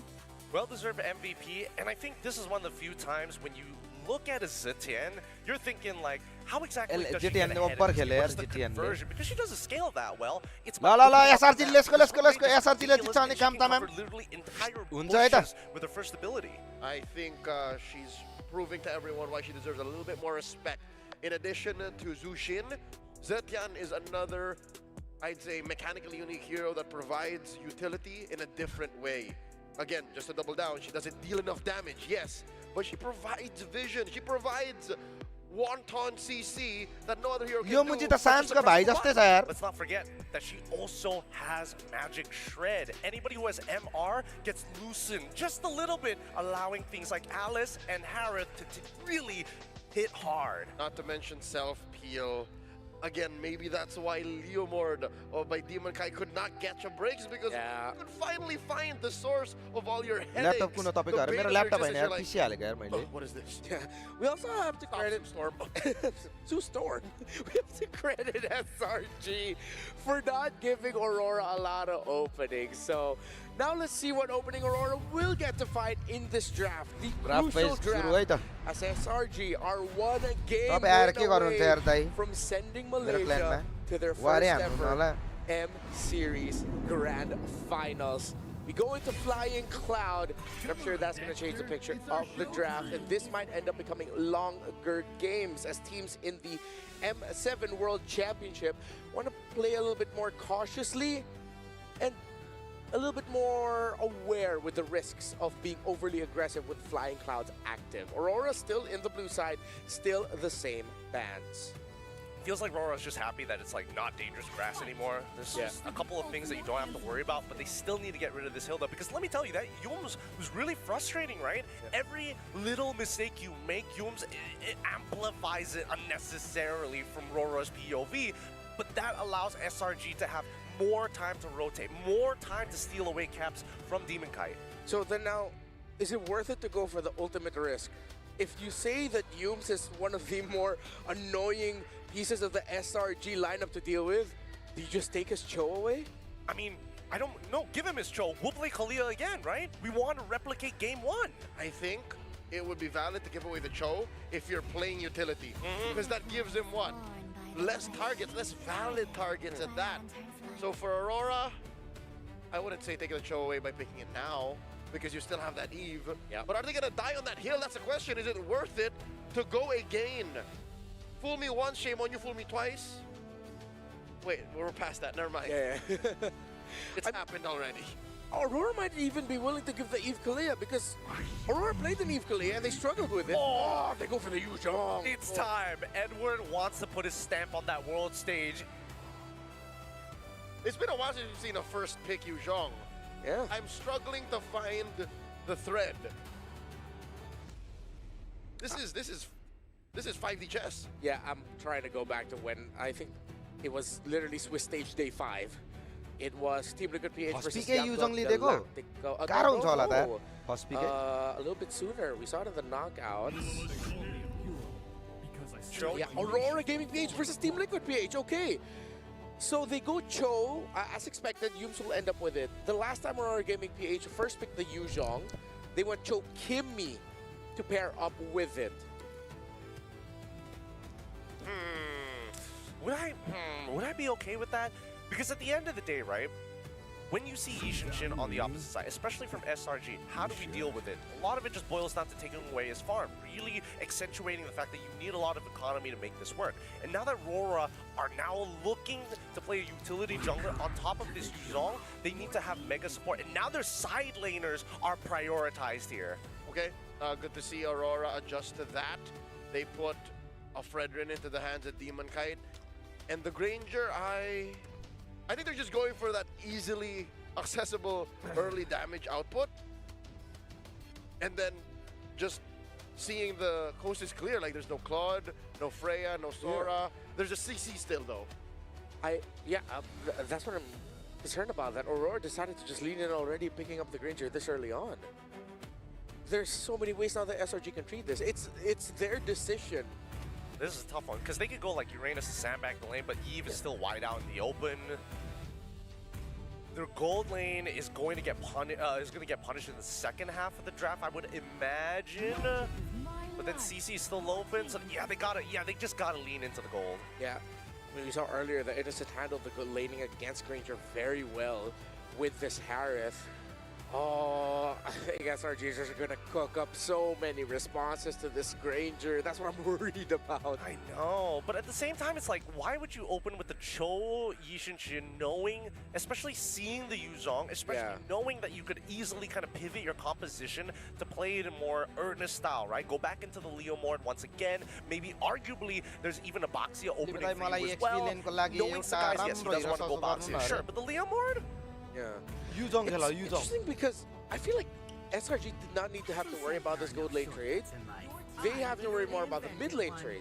That I feel like they could have had more cards of value with if they picked up their mid laner at red 3, then just change the bans around so that it's a bit more favored for them towards the matchup. I think they just rather win whatever comes through. They're giving Aurora the onus, the responsibility. Hey, what are you letting through in mid, or else we pick the best one that's left at red 4. But yeah, this doesn't answer the question of why the sudden priorities in the first 3. Yeah. Well, Phantom War is up. When you type in your answer to the question of who will win the series, Rora versus SRG, see this along with Red Giants fans leading the charge right now. Type down your predictions for the upcoming picks that could be shown by these two. Literally. Like an Uyghur. Like that's a Malaysian national animal. Yes, it is. Like a Malaysian Uyghur. They call it the Harimau Malaya. Oh, okay. I did my research. All right, one more ban here. SRG, they have to make their bed. Do we ban one mid? Or do we just let it all out in the wild? When I give the word. Both light picks. Yeah.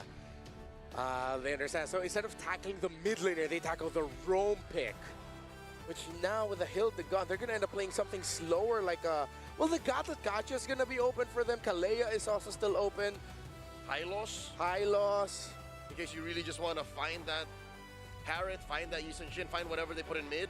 I still would want Aurora to just double down on the Kalea Lunox. Again, it worked out for them earlier, and it worked out earlier in the day as well. Yeah, I think it does work, but I think Coach Arc has kind of recognized the pattern here, right? Again, this is the first time that we're seeing so many light bans in the second phase. Usually they would aim it elsewhere, knowing that UA is going to be the usual secondary win condition for Rora in the first place, right? So I think that SRG, especially for Coach Arc, you see these first 3 picks and, well, Rora, they're looking to play comfort. Let's take away the comfort picks. We're already in our head. Mid-range. I don't think Aurora will, at this late in the tournament, at this stage, will bring back an old combo in the Mathilda Fred. They got the speed, but it might just be too risky. They might just have to settle for something like a Gatot or Kalea. There's the Pharsa, but I think now this is where you go for Eve, right? You gotta have that range diff fixed up. And by doing that, you put the Pharsa in extra trouble. You have a Black Dragon in the skies. So if that's an Eve, what do you put in light? Kalea Gatot. Does it have to be Kalea? Kalea, Hylos, Gatot. In terms of the picks that we've seen, so Kimmy, as expected, the Mathilda will not work here. So yeah, wow, Eve gets snubbed. Yeah. My mission is They go for the high loss. Interesting that they want to go. All right, So yes, like you mentioned before in Game 3, we were looking for bridges, right? And Kimmy did inevitably get banned in that game as well. So this time round, Yue really has to do a lot of good work here. Because again, you're facing off Fars Cho in the lane itself, which is hard enough. Luckily, this time, Light can't get punished that hard on a high loss. So the last pick here, it's going to be going to the EXP lane. What's Cram going to end up with? Usually we've seen some teams just pack up the Uranus and just go, yeah, let's just have a body to hold. But then the Kimmy, the Granger, the Yuzon, because Uranus is one of those guys that really don't care. He's like, okay, I'm just going to be here, sandbag, it's fine. Just needs a shred, right? Yeah. Oh. Works as well. I like this a lot because now Fredrin is going to struggle to fight for these neutrals. A clear go signal if the Fredrin is standing your way, that Kimmy and the Granger's positioning is compromised. Oh, we're gonna see Patrick Star wreak havoc. As a Filipino, I'm gonna say it's gonna hurt if SRG wins this and we lose to Patrick. And to see the Malaysians go first to the grand finals, but it is a perfect pick to round it out. Real quick, Gideon, SRG or Aurora? I think that SRG need to win their lanes. If they win the lanes, they will win the game. This is a perfect last pick just to ruin what Aurora set up in 5 picks. I think SRG's got this. Aurora's trembling. Will it be a caster's bless or a caster's curse? No, will it be SRG, let's go SRG. Sending Malaysia to their first M-Series Grand Finals? Or will Aurora force a game number 5? We are getting closer to history with Mirko and Naisu to help tell the story. I would be trembling as well, going against the Patrick Star in a potentially last match here. Oh my God, it's him. It's him. What better way to get to the grand final for the first time for Malaysia with that skin, best skin in the game now, Mirko. Oh my God, Skies, no way. This is dirty. Dirty, you pick up the glue and you go level 1 invade. Hume's gonna go for it as well. He's gonna bait out the Retribution. Demon Cat with the Retri already. They don't know it's happening. Grand Theft Orange level 1. Skies gets stunned up by Light. So at least there's a bit of, oh my God. He's able to get away. Okay. But now what happens? Where does Demon Kite go? Because he's cooked either way. He just goes lethal. He knows he's cooked. There's no orange buff. He knows it, so he's going to go ahead and just keep things under control, right? He's just going to go ahead and just admit, all right, I lost my orange buff. I'll let it be. Sakai's, though, great start. You know, going into Demon Kite's jungle, you can expect that. Again, this is kind of what you want to do anyway. You're the YSS, you're moving a little bit faster than the Fredrin, and you're just going to have to deal with it. So Aurora Gaming, with this kind of lineup, as we look at the emblems here, this is something similar to what we've seen in the past, right? This combination with the Fredrin and the Kimmy specifically works really great. The traction pulse, plus the amount of crowd control that this lineup has. Also, mind you, the Yuzhong first pick. The priority here for Edward could change these early skirmishes that might even break out before the first turtle. As you can see, just how much focus right now is allowing Demon Kite to get his side of the jungle after losing that orange buff. Yeah, but Skies, this is a 3-buff start. He might be level 5 by the time the turtle spawns here. He hasn't even taken the green camps up top. Yeah, he's taking it slow. Doesn't look like they're in any rush. Domeng, wow, over 1v1 over on Innocent, but this could be the gank up top with the Mountain Shocker as well. Domeng, did he make the wrong call? It's a free kill on Skies. Almost a trade, but Innocent stands tall. Okay, he stands tall. The fight for the turtle, they're going to go for it anyway. What? Whoa! Wait! Edward is slain. What the heck is that? Yes, they'll get the turtle for Aurora Gaming, but you lost 2 in the exchange. Make it 3 if the purple buff counts as well. Skies with Retri, and he gets it despite it being a bit short. What just happened? I mean, the aggression from Domeng Kite, maybe he just wanted to go for the solo kill, but then, you know, with a flicker down, by the way, he then gets caught in the lane. They make a play up top. I'm surprised at how fast Edward even went down, but that's the damage. Like this from Stormy. Uh-oh, the pullback into feathered airstrike range. Edward 0-2-0. Dude, Stormy is locked in. He Lovely. got his Sparsa. The Prodigy right now on this pick is just making it happen. 2-0 right now early on. You're scaling already in good control of the early game. SRG has everything happening across the map. Think about it. It started in the jungle with Sakai's taking the buff, continuously putting pressure on Demon Kite. You're winning the lane up top. You're winning bottom. Here we go again. Oh, Edward. Great read on the Fierce dive, but again, it's going to be the all-in onto him. 0-3 is it, Edward? will fall again. The turret juggle is perfect from Selangor Red Giants, and they've taken the Dragon out of the equation. The Dragon, Agent Zero, Mr. Consistent, throw all the names out there. SRG is handling him. Innocent might be next. Traction Pulse, now to Purify out. Glorious Pathway coming down as Innocent pops into Mon Force, but he's going to be stunned up, and that's going to be the JCC for Domeng to at least get a kill back. But look at the turret down below. SRG took it. They had to get something, man. Aurora Gaming Philippines cannot let this continue to happen on all fronts of the map. And so at least they make a play there. They have to go ahead and kind of slow this down. The Giants literally are already coming into this game, trampling around, taking what they want, and they continue to do so. Edward's going to have to play catch-up. Whoa. Oh, man, he's got a bottom. Oh, my goodness. Look at that shit, Stormy. All right. Lakers in. What a risk taker. He's risk taking because he's ahead like the way he is, man. Fight for the turtle. Cram's gonna go in. That's the way the Dragon is zoning him away, and the mount down as well from Patrick, aka Cram. It's an all-in over on Demon Kai. Big bomb on Yums. Domeng able to get the shot down. Traction pulls. Cram pulled back in, and he's gonna go down to Yue. Oh, Edward. All right, he pops the Black Dragon for him, but I don't think there's gonna be any follow-through. Just checking things out. They want to go ahead and get this extra gold off this top turret. So with that, that's a great swing back in favor of Aurora Gaming Philippines, but it's not in there entirely just yet. But there will be some crucial gold and pickups that they needed to go in the right hands here. Holds back to level on the board. Domeng Kai with the gold crab here. Certainly it will be, whoa, 1,000 gold lead for Domeng Kai in the gold lane. Dude, he knows that he's going to be a big part of turning this around. Look at that early first item. Chastised Pauldron picked up now for Demon Kite. Starlium Scythe over here for Innocent. Whoa. And this, oh no, Yums. Jikudo on the way to Dragon now. Over on Domeng for the air check coming down. The lethal ignition is taken and Yums takes him out. That 1,000 gold lead was too much, as Sergi said. No, not today. Yums, I gotta say, man, his play-making ability throughout this series have been so good. Edward, okay, he's gonna get away. But look at this, tier 2 turret. Oh my God. Nearly gonna be knocked down. Actually will fall here, and Rora will lose more crucial real estate on the map right now. This kind of lineup too needs some time to cook, but SRG's not giving them that many opportunities. Oh, Glorious Pathway just to force Stormy out of here, man. Stormy, like I said, I don't know what he had for breakfast today, but he is locked in throughout the series. And even though he's 2-0, I mean, think about how much damage he's doing. I'm not sure if we're gonna get to see the damage meter just yet, but he's definitely at the top. Feather Dagger Strikes are hurting. There is a Sky Piercer now locked in for Domeng Kai. Much earlier this time in this game than the last one.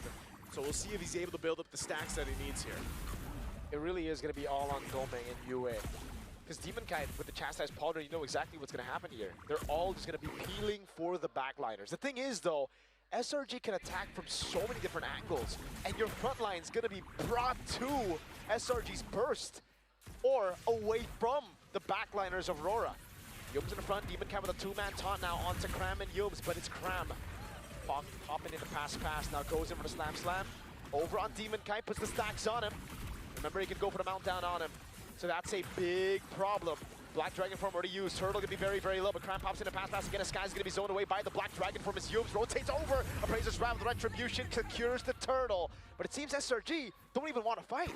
That's quite interesting that they didn't want to. I guess they just didn't have the favored position that they wanted, because they definitely could have started the fight, but they end up giving over that Turtle, essentially allowing Aurora Gaming Philippines to buy a little more time. The purple buff is up. Yums is there providing that information, but they'll actually be able to secure this one. Demon Kite getting a little bit more tanky. Now Glorious Pathway dropped down. They're going to chase down Stormy. No flicker earlier. The peel coming through, but Stormy's going to be gunned down by Yue. And now it's Cram looking for the play onto Light. Not going to happen. Innocent in the bottom lane. Okay. Right now, Aurora Gaming Philippines is choosing these little ones across the map, giving Demon Kite some confidence to go ahead and start invading this side of the jungle if he can, forcing Sakai's back. It looks like they go for it. Yums in trouble, can't get away, it's too much. Crowd control, and there you go, a kill going to Domeng Kite. Big stack. It's just 10, but it's a build right now for Aurora. It's a slow build for them. If they can constantly get these small wins, it will build up. That 10 stacks will help him execute even more, and the gold lead now is back to 1,000 between the gold laners, despite the fact that Innocent was sent down below to soak in as much farm as possible. Yeah, oh man, you can see this too. It just, the way that things got started for SRG is not the case anymore. Aurora Gaming Philippines really itemized for that. They now got a couple of defensive magic items as well. Aegis over here for Edward. He's dealt with the brunt of the early game struggles, so he's going to be able to survive some of that damage from Stormy, and then also you have the Radiant Armor now for Demon Kite too. So, and a Malefic Roar over for Domain Kite. So that's why his damage is starting to be felt by those front lines, especially when Yumes tries to set things up, or Krem, for example. So it's a good adjustment for Aurora Gaming. They still have a lot to cover. Wow, look at the, this is what I'm talking about, man. After that Malefic Roar was picked up, even Krem has to be a little careful in how he approaches this. Yeah, okay, so Kram only has the Cursed Helmet and the Brute Force Breastplate, so now we understand why it's doing so much damage. There's literally only a Brute Force Breastplate with, again, minimal physical defense versus the Malefic Roar of the Granger. Domain Kite in this position. Divine Glaive picked up, though, for Stormy. Okay, Lord's up here, half health right now. Kram making his way as well. SRG in full force. Traction Pulse. Only onto Kram. Slam pass. For the airstrike coming down to the UA right there, but he's able to escape. Now as the sun comes in, and Domain is able to get the shot now. Petrifying the Pierce time now. Sky's going to be able to get the peel from Yum. He's able to go for the Traces now as Innocent jumps around with his Amon Force on Light. Oh, Light's going to be in trouble. He's trying to get away with the rest of the team. They're so low here, but Kram leading the charge. Does Yum go forward? No. They trade it out again. As Stormy went down, Lord secured though by Aurora Gaming Philippines, and another stack to Domain Kite.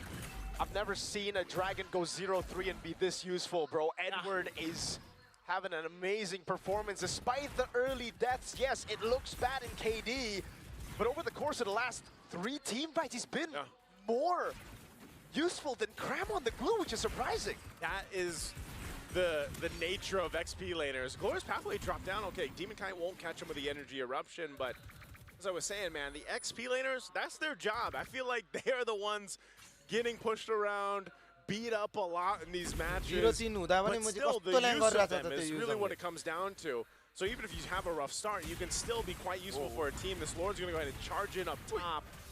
A good check with that Feathered Airstrike. So that turret actually might not go down unless that, okay, that Lord doesn't get that last swing in. So not too much off the Lord. But what it does do, essentially, is allow Aurora Gaming this window.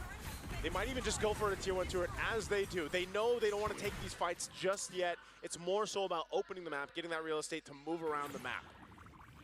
3 turrets left and right. Aurora Gaming Philippines really punishing Selangor Red Giants for, I would say, hesitating a couple of times during the turtle fights. Again, not wanting to go in, not wanting to take the risk, wanting to build on their lead further instead. And it has only given Aurora more time to scale up. With a Granger and a Kimmy, that's a problem. And again, SRG, even if Kram goes for the mount down now, they don't actually have enough damage to burst through the Fredrin. This is why the power spikes are always so important. Oh, whoa. Skies? What? Walks up alone and he gets caught for it. Everything used. Furious Side Petrify a taunt as well. What was... Did he just get the wrong info? Why was Skies there? I don't know if he just didn't have the info. Yeah, he went in, getting caught blind here. He's going to lose his purple buff. Oh my god. Still able to get out with his Amon Force, but that's a big ultimate burn down as Kram goes in over on Demon Kite, but there's again not enough damage to take the Fredrin down, and Edward is now picking up turrets on the right. Tier 2 falling for free. Being useful as can be. Also has a Chastised Pauldron now too. So he's got his grounds covered a little bit. Little Feathered Airstrike drop down. They want this tier 2 turret. Get canceled by Light on the Feathered Airstrike in the bottom lane. It's a 1v1 between the XP laners, but again, in the mid lane, it is a free turret to Aurora. We just keep on getting these freebies. Mirko, it's surgical is what Aurora Gaming Philippines is doing. They knew they had to play from behind, especially in the early game. They've made the adjustments up to this point. They put themselves in a very good position to go ahead and take this Lord and start marching towards a potential Game 5. It's still early. SRG can still turn a fight around. They have everything they need. You can see the positioning here. It's all about that target acquisition. Light's going to go ahead and spot them out, so that's not going to happen for SRG. The fight for the space around the Lord is going to break out here. Half health right now for this Lord. Stormy is still in the TikTok of He's trying to deal with the wave in the bottom lane, but I feel like that wave is going to push back anyways. What's going to do here? right? So yeah, he ends up just having to rotate, but he's gonna be late. Gives with the way the Dragon, locking him down. Skies goes in, but Petrify locks him out and one! Steals the Lord! And he goes on Skies now. He's able to get the Rose Gold in time, but Edward wants the 1v1 and Skies? Traceless isn't forward. Yu is gonna go for the chase and Skies. He's trapped all alone against 3. It'll be Edward who walks up and he gets the kill onto Skies. Skies goes down, Yumes as well, and Edward secures the Lord. And now Aurora Gaming Philippines with a massive swing in favor will head to the base of SRG. They still have a great defense, but can they keep it together? Let's see, the Feather Airstrike coming out on UA. Is able to flick around on the Glorious Pathway as Light gets mounted down and brought back into the Crystal, but Innocent's holding it. And they go, Light in trouble, popping the Revitalize, they still have to fight. Yumes is back up. Innocent doing so much damage, Light's gonna be taken down. Cram again, now solo, Domain, looking for a shot, can't find the last one, Yumes. G Kundo forward. Selangor Red Giants defend their base, but it costed them 2 big structures. It was messy and bloody, but still SRG will stay in this game. They lost a lot of the base turrets, holding on to just 1. But Aurora Gaming Philippines just showing, you know, if they want to go for a fight, they're able to go ahead and take it. If they want to find the round, the objectives now, they can take that as well. More physical defense here for Demon Kite. He's been nearly unkillable. Yeah, he lost some of his jungle in the early game, but there's been no answer to deal with Demon Kite. Edward as well, he's got defensive items enough now to just kind of throw himself forward, and that is all allowing Domain Kite to space. Oh, there's the energy eruption. Oh no, Cram's gonna be left all alone. He pops in a pass and he flickers out. That means it's 2 battle spells, Naisu. Yeah. Down. 2 battle spells out of the equation right now. Now they still have plenty of time before that Lord comes up, so those battle spells should be available, but the cooldowns on the ultimates are going to come up faster. You can count on Aurora Gaming Philippines to try to potentially get a pick off. You can see the difference here between the lanes. A Holy Crystal now online and available for UA, so he is going to hurt even more. But look at the difference of the gold lane. Innocent has definitely struggled on this Harith pick in being able to be utilized with the fights. Mostly dropping down the Zaman Force in these fights, trying to turn the tide, but it just seems like a big portion of the damage has been pretty much handled with defensive items. Yumes providing that vision on Light. Just gonna check things out. They want to go ahead and take this purple buff. And the control is gone for Selangor Red Giants. It's Aurora Gaming Philippines who are occupying the map. The 16-minute mark of game number 4. The start really looked like, okay, it was gonna be Selangor Red Giants game for sure, right? A level 1 orange buff take. Oh!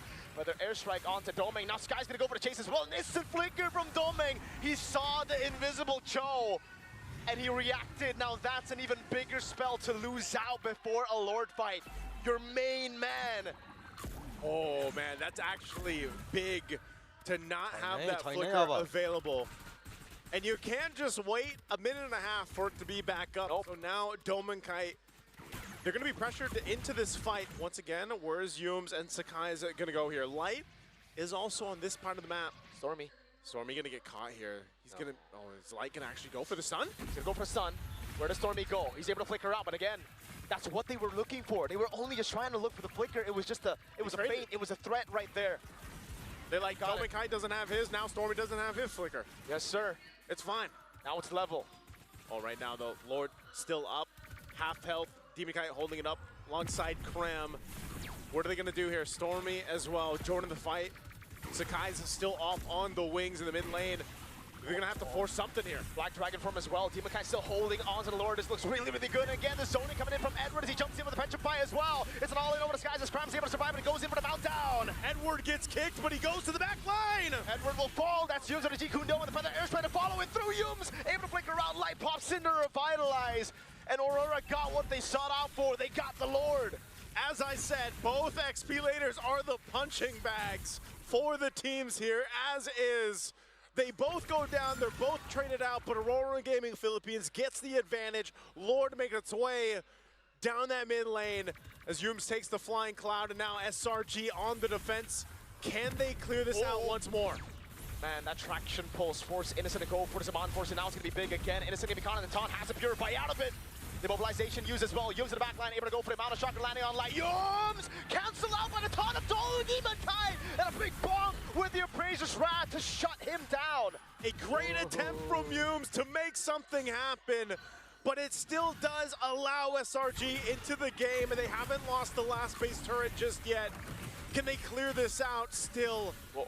Aurora Gaming Philippines might still look to punch it in. The pace is down to half HP. Skies' Rose Gold Meteor gets procced by Domenkite on the Granger. And now that he has Flicker, I don't think Selangor Red Giants can get to him, dude. Ooh, Domenkite has all the space in the world to work with too, man. I gotta say, Aurora Gaming Philippines has done a great job at providing that space. And protecting and healing for Domenkite. This is now and has been a game of resources, right? The battle spells, the ultimates on both sides, but SRG is still showing that even at this point, almost 20 minutes into this game 4, that there's still potential for them to turn around these team fights. It's more so not having all those battle spells down or those ultimates used too early on. This purple buff is going to be taken over. Sakai knows that he's not going to see this for a while, so it's more so just what can they get? What can they get around the map? How can they continue to build up? Nearly item locked over on both sides, still working on some of those last items, but man, you gotta respect what SRG's lineup is still capable of doing here.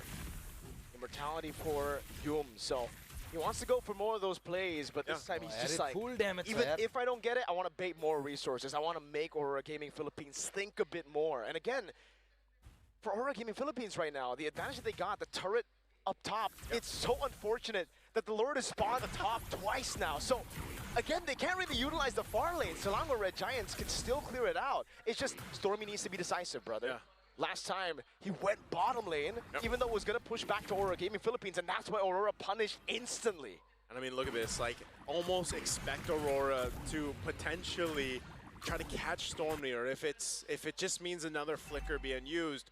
Because obviously with this Lord being evolved, it's going to take a little bit longer for this stance to kind of break out here, but Aurora is going to get in position, and SRG will go ahead and clear out that bottom wave. They got to manage these waves and get ready to fight. A Divine Glaive picked up for Cram here. Nearly half health on the Lord. Once again, very similar positioning. 8-3-4 stacks. 8-3-4 stacks for Domenkite right now. Yeah, those bullets are not going to run out, man. Whoa.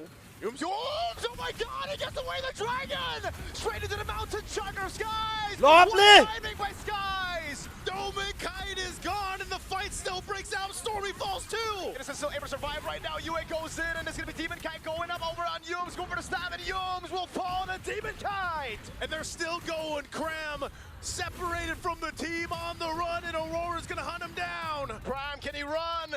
He takes a turret shot. Yue is getting him down, and it will be a slow, painful death. He clears out the wave. What do Aurora do? They see a wave up top. They've got a wave up top to walk in. And Sakai is left alone for a little bit longer. Aurora, can they end it here? Mountain Chakra coming down, Light unable to get the stun. Yue in the mid lane, already clearing out. There's a big wave up top that's going to be used. Skies able to trace this away, pops in Mountain Chakra. Now again, it's going to be Sky, change CC down. He buys the immortality, but the base is wide open, and Aurora Gaming Philippines will take this to a game 5. We wouldn't have it any other way. For a spot in the grand finals of the M7 World Championship, we need 5 games, we get 5 games. Oh my god. The road to make it to the grand finals will not be an easy road. It's a slugfest, and it's exactly what we wanted for bracket finals. Again, Edward on this Yuzong. 0-3-0 start. I hear no bell. That's basically what he said, man. There was no towel, there was no bell. He kept on going. That's what you gotta do, all the XP laners out there. How do they win this with Domen completely dead? Look at him. Yeah. He got shot. That was perfect timing from Skies. Perfect attempt and pickoff. Oh my. You take out Domenkite, but this fight still doesn't go their way. I mean, just phenomenal team fighting from Aurora Philippines here to make this work. And it really tough for SRG because they started the game strong. They started off on the right foot, but then it all just kind of fell apart, man. I know it was a really decisive and disciplined way that Aurora approached this to turn things around. So just again, very solid game 4 we got there. We're gonna throw it over to the panel to break down our game 4.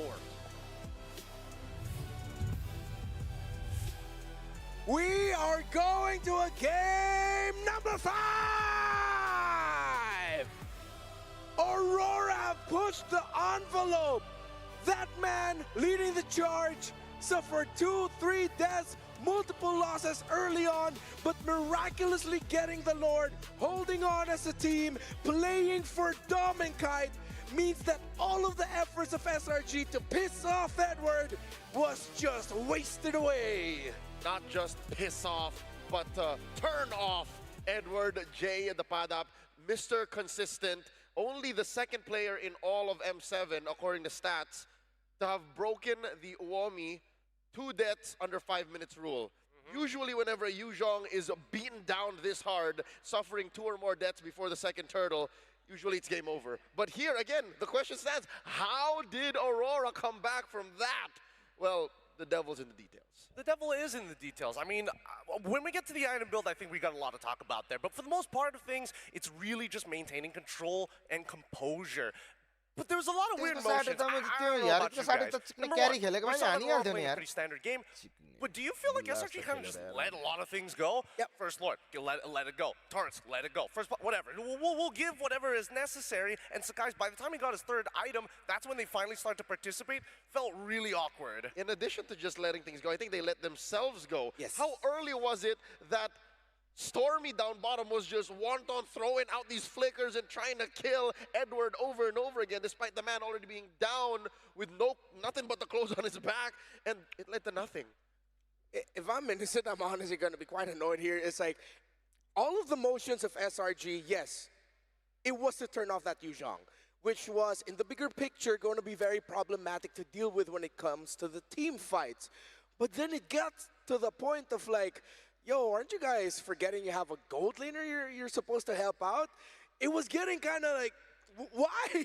Why keep continuously going for Edward? You've won the lane. Sure, they broke 2 towers, but then Innocent lost lane because of the overcommitment of SRG, because Aurora said, sorry, Edward, you're going to have to like eat that for a while. We're going to help out our gold laner. Edward, back in the corner, is like, all right, sure, let me try. And he did. And he got that first Lord somehow, too. That was like the perfect ironic punch to the gut to everything that happened in that game. Oh, yeah, for sure. Because, again, it's when you are that Yuzhong, especially for EXP laners, you're targeting junglers when you're fighting for those neutral objectives. And I think that on this Yuzhong, and funny enough, a lot of chain of bad reactions happened for Sakai's just because of that. Oh, Black Dragon form nudged me into the knockup, which followed up by the Furious Life on top of the Petrify, so things could have not gone worse for him. And none of these things go, even if you beat down on the Yuzhong ad nauseum. Even if the Yuzhong was at 0, 8, and 2, it could still do that to a Yu Sun Shin 20 minutes into the game. So I think that's one of the things that Edward held on to. And just like one of our favorite comic book characters, Batman, he said, I can do this all day. And I think that's why he deserves to be MVP. I don't know if he's going to get it. We're about to find out. Indeed he does! 1, 4, and 7. Everything that he suffered, but him miraculously getting that Lord and then eventually leading the charge for Aurora. This tactic of SRG would have worked if they were up against an assassin in the jungle. But now they're up against a Fredrin. And even if you take out that Yuzhong, you have that Fredrin you ignored. They got to stop giving them the utility junglers, because right now, Demon Kai is just making sure, you know what, not only am I facilitating the fight, I am pumping up 2-for-1s time and time again. Energy eruptions that's landing not only on towards Harith, but also manages to get Sakai's at the same time. Like, how many times can he keep reproducing it? And the answer is, an infinite number of times. He's done it so consistently to the point where I think it just deserves a ban. It is not worth letting go. Yeah, that or just in general, the realm of utility junglers. You don't want to face Aurora when they are in an atmosphere where they've thrived. This is still the DNA of former world champions Blacklist International running through their veins. Edward was a part of that lineup. Demon Kite fought through the time wherein they were in the shadow of the M3 world champions, so they know what it's like to be this oppressive. And talking about oppression, that Yizenshin could not play. Despite them having a great start, this is one of them. Oh my god. 10 minutes since Sekais hasn't died, that doesn't tell you the story of how hard it was for him to secure anything. More so, why did they take the fight there? Why did Slarmy decide to release the feathered airstrikes, watching Edward walk by through the river as if he didn't have his ult? And then a couple of other moments like this where, yes, you do get kicked. Yes, Edward is taking a lot of damage. But then notice the back line, right? Golmankite still alive with his flicker. They can set the boundaries as the anchor continues to move forward time and time again. All right, hammers up real quick. With what they did in the early game and with what they forgot, was this just straight up disrespect by SRG? They were thinking, we already want this, let's just play around maybe just a little bit. Easily. A lot of weird motion. I mean, even me and Leo were talking about this in the middle of the game. It's like, what's going on here? Yeah, very un-SRG. We were mentioning how some Yeah, moments yes, last too night lovely, between Ane, kaya Aurora, Turquía, and SRG were non-SRG moments. This might be the biggest one of them all. They let go in the early game. They played dirty MLBB with no rhyme or reason.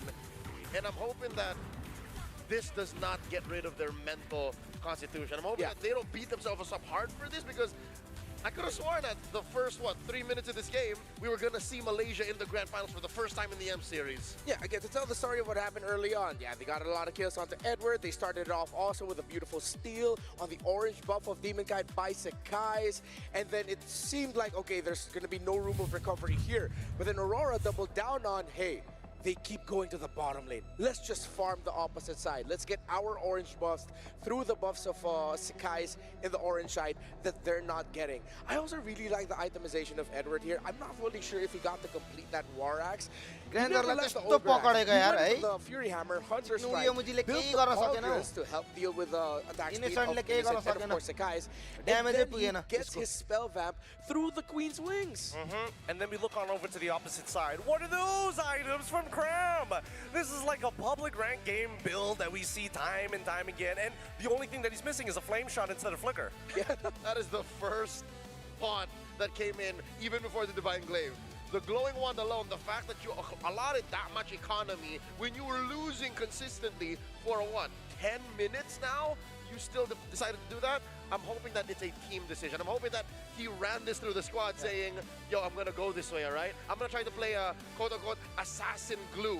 Let's see if this works out. He went in too deep. He went and built the Divine Glaive too. As one of those RG players, yeah, sorry, I'm one of those guys. Let me add a little bit more of a thought of what Cram is thinking here. In the team fighting, your job is to jump on the Fredrin. Divine Glaive, Glowing Wand, happy to help take down that Fredrin's health a little bit more. But only if the rest of the team focus on the Fredrin. The rest of the team want to focus on Domikite because that's who Yooms is looking for. Yes, he got a lot of kicks on the Demon Kite to delay his take, but where's the rest of the damage going to? It's going to Yua, it's going to Domikite, meaning that those items that Cram built, Demon Kite's just like, alright, thanks for the faster charge and my Appraiser's Wrath, I guess. Bonk onto Yooms. So the growing theory is... यसको ठाउँमा क्यारी भएको चाहिँ अहिले Not completely. उयो हुन्थ्यो Guys, I'll take out the Fredrin. Okay, says the rest of SRG, and this is what we're left with. Personally, for me, I don't deny that there is a little bit of logic, but it's very counterintuitive, right? Because yes, you want to get on top of people like Demon Kite, for an example, but with all of these items, you're not really going to kill him. If you're on anybody else, though, maybe you'll be able to chunk him out pretty hard. But for the most part, majority of the members from the side of Aurora will be running the Flicker in the first place. So here's that gold curve, the story of how the economy swung so clearly towards Aurora. This is heartbreaking because for what? Apparently not just the first 3 or 4 minutes, for like 8 minutes, up to about 8 minutes, SRG was in control. It was that slow of a burn, and then suddenly the turn, and then too little too late. Let's also notice that in terms of the gold curve, right, the maximum and as well as the lowest, the deficit wasn't too crazy. We never got to see 4K, we never got to see 5K, and of course, obviously the big old 10K where the game's basically over, but it really just goes to show that Aurora is just more efficient with smaller leads in comparison to SRG, who are waiting for clear timings rather than playing as adaptive as they usually do. If SRG played to their conditions and they were satisfied with the first tower break and already Edward suffering 2 deaths early on, this could have been a different story if they then turned their attention to, if they can't disrupt the jungle pathing of the Fredrin, which a lot of teams actually cannot do, then at least help Innocent out. But then they couldn't. And then in the end, it's Aurora who forced the game number 5 because of the overzealousness and the overcommitment of Selangor Red Giants towards the EXP lane of Edward. But we also have to credit Aurora's comeback here. Fundamental, man. How they just decided to tackle the rest of the map despite all that pressure. That was beautiful Mobile Legends. Bang, bang. Yeah, it really was. And it's extremely expressive as well, right? I think if anything, if anybody forgets the entire series, just watch the laning phase between Cram and Edward. Because my God, there's some kind of hostility that's going on with Cram feeling like he's trying to punch above his weight and trying to kind of set himself in stone at an international stage. And Edward is just like, just you wait. Just you wait. I didn't say it was over yet. There is a way to harness that kind of aggression. I'm hoping that Cram has reset well enough after Game 4, after that 22-minute loss, to be able to use it the right way. I'm hoping that he just doesn't shut down and plays like a very Mom Esmeralda or something. I hope he's still that same aggressive team captain. Yeah, I mean, one of the best qualities of Cram is that aggression, that in-your-face style that gets into the mind and under the skin of a lot of teams. So hopefully we don't see Cram and SRG change up too much because I'd want to see a very competitive game number 5 between these two. Aurora Philippines and Selangor Red Giants are on the brink of making history. But for who? We're going to theorize just a little bit more behind the scenes about drafts and picks and whatnots and strategies. But for now, let's toss it on over to Eterna with an interview.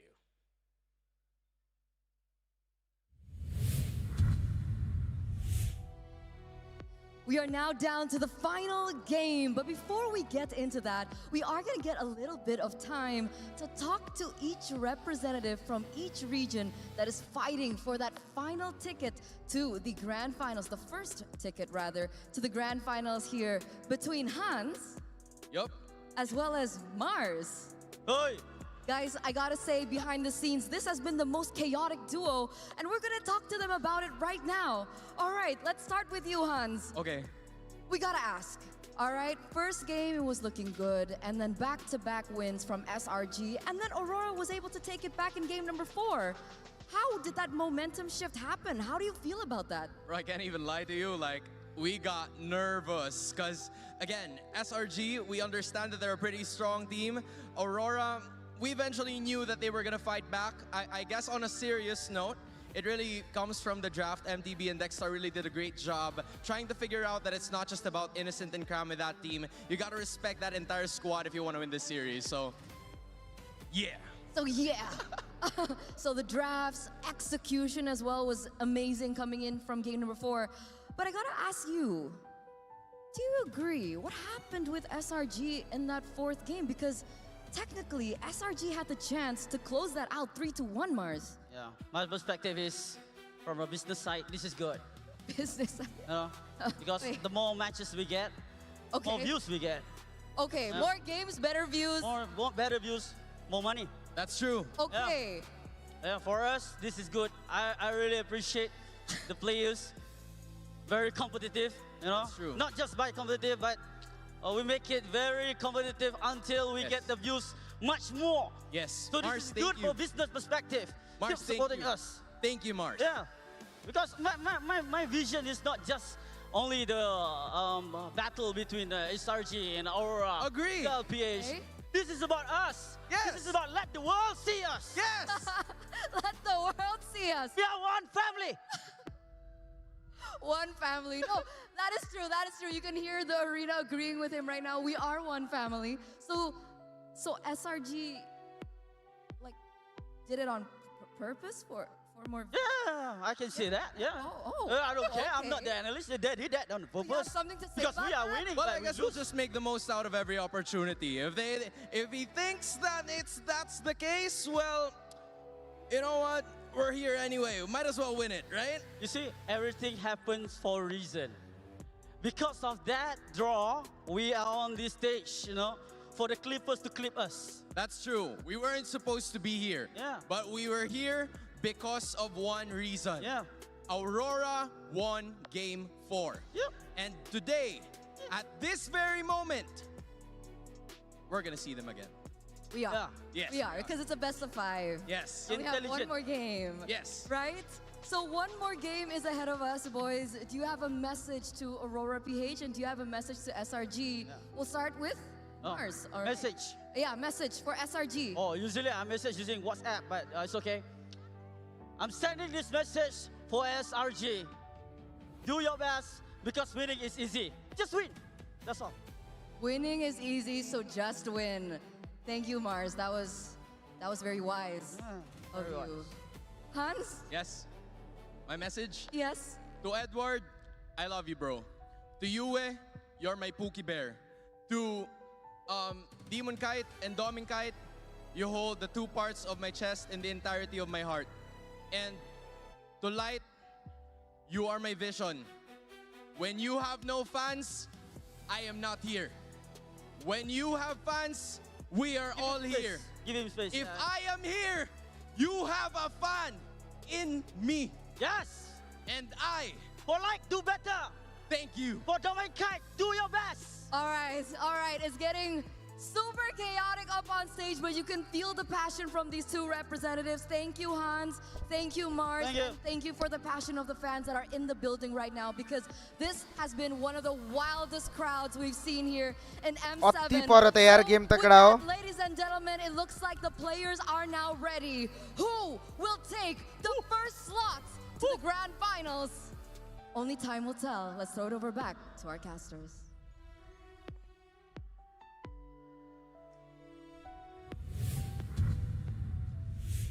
Count on Mars to give out of this world entertainment. Count on Hans to get the job done. And it was great to see both of them.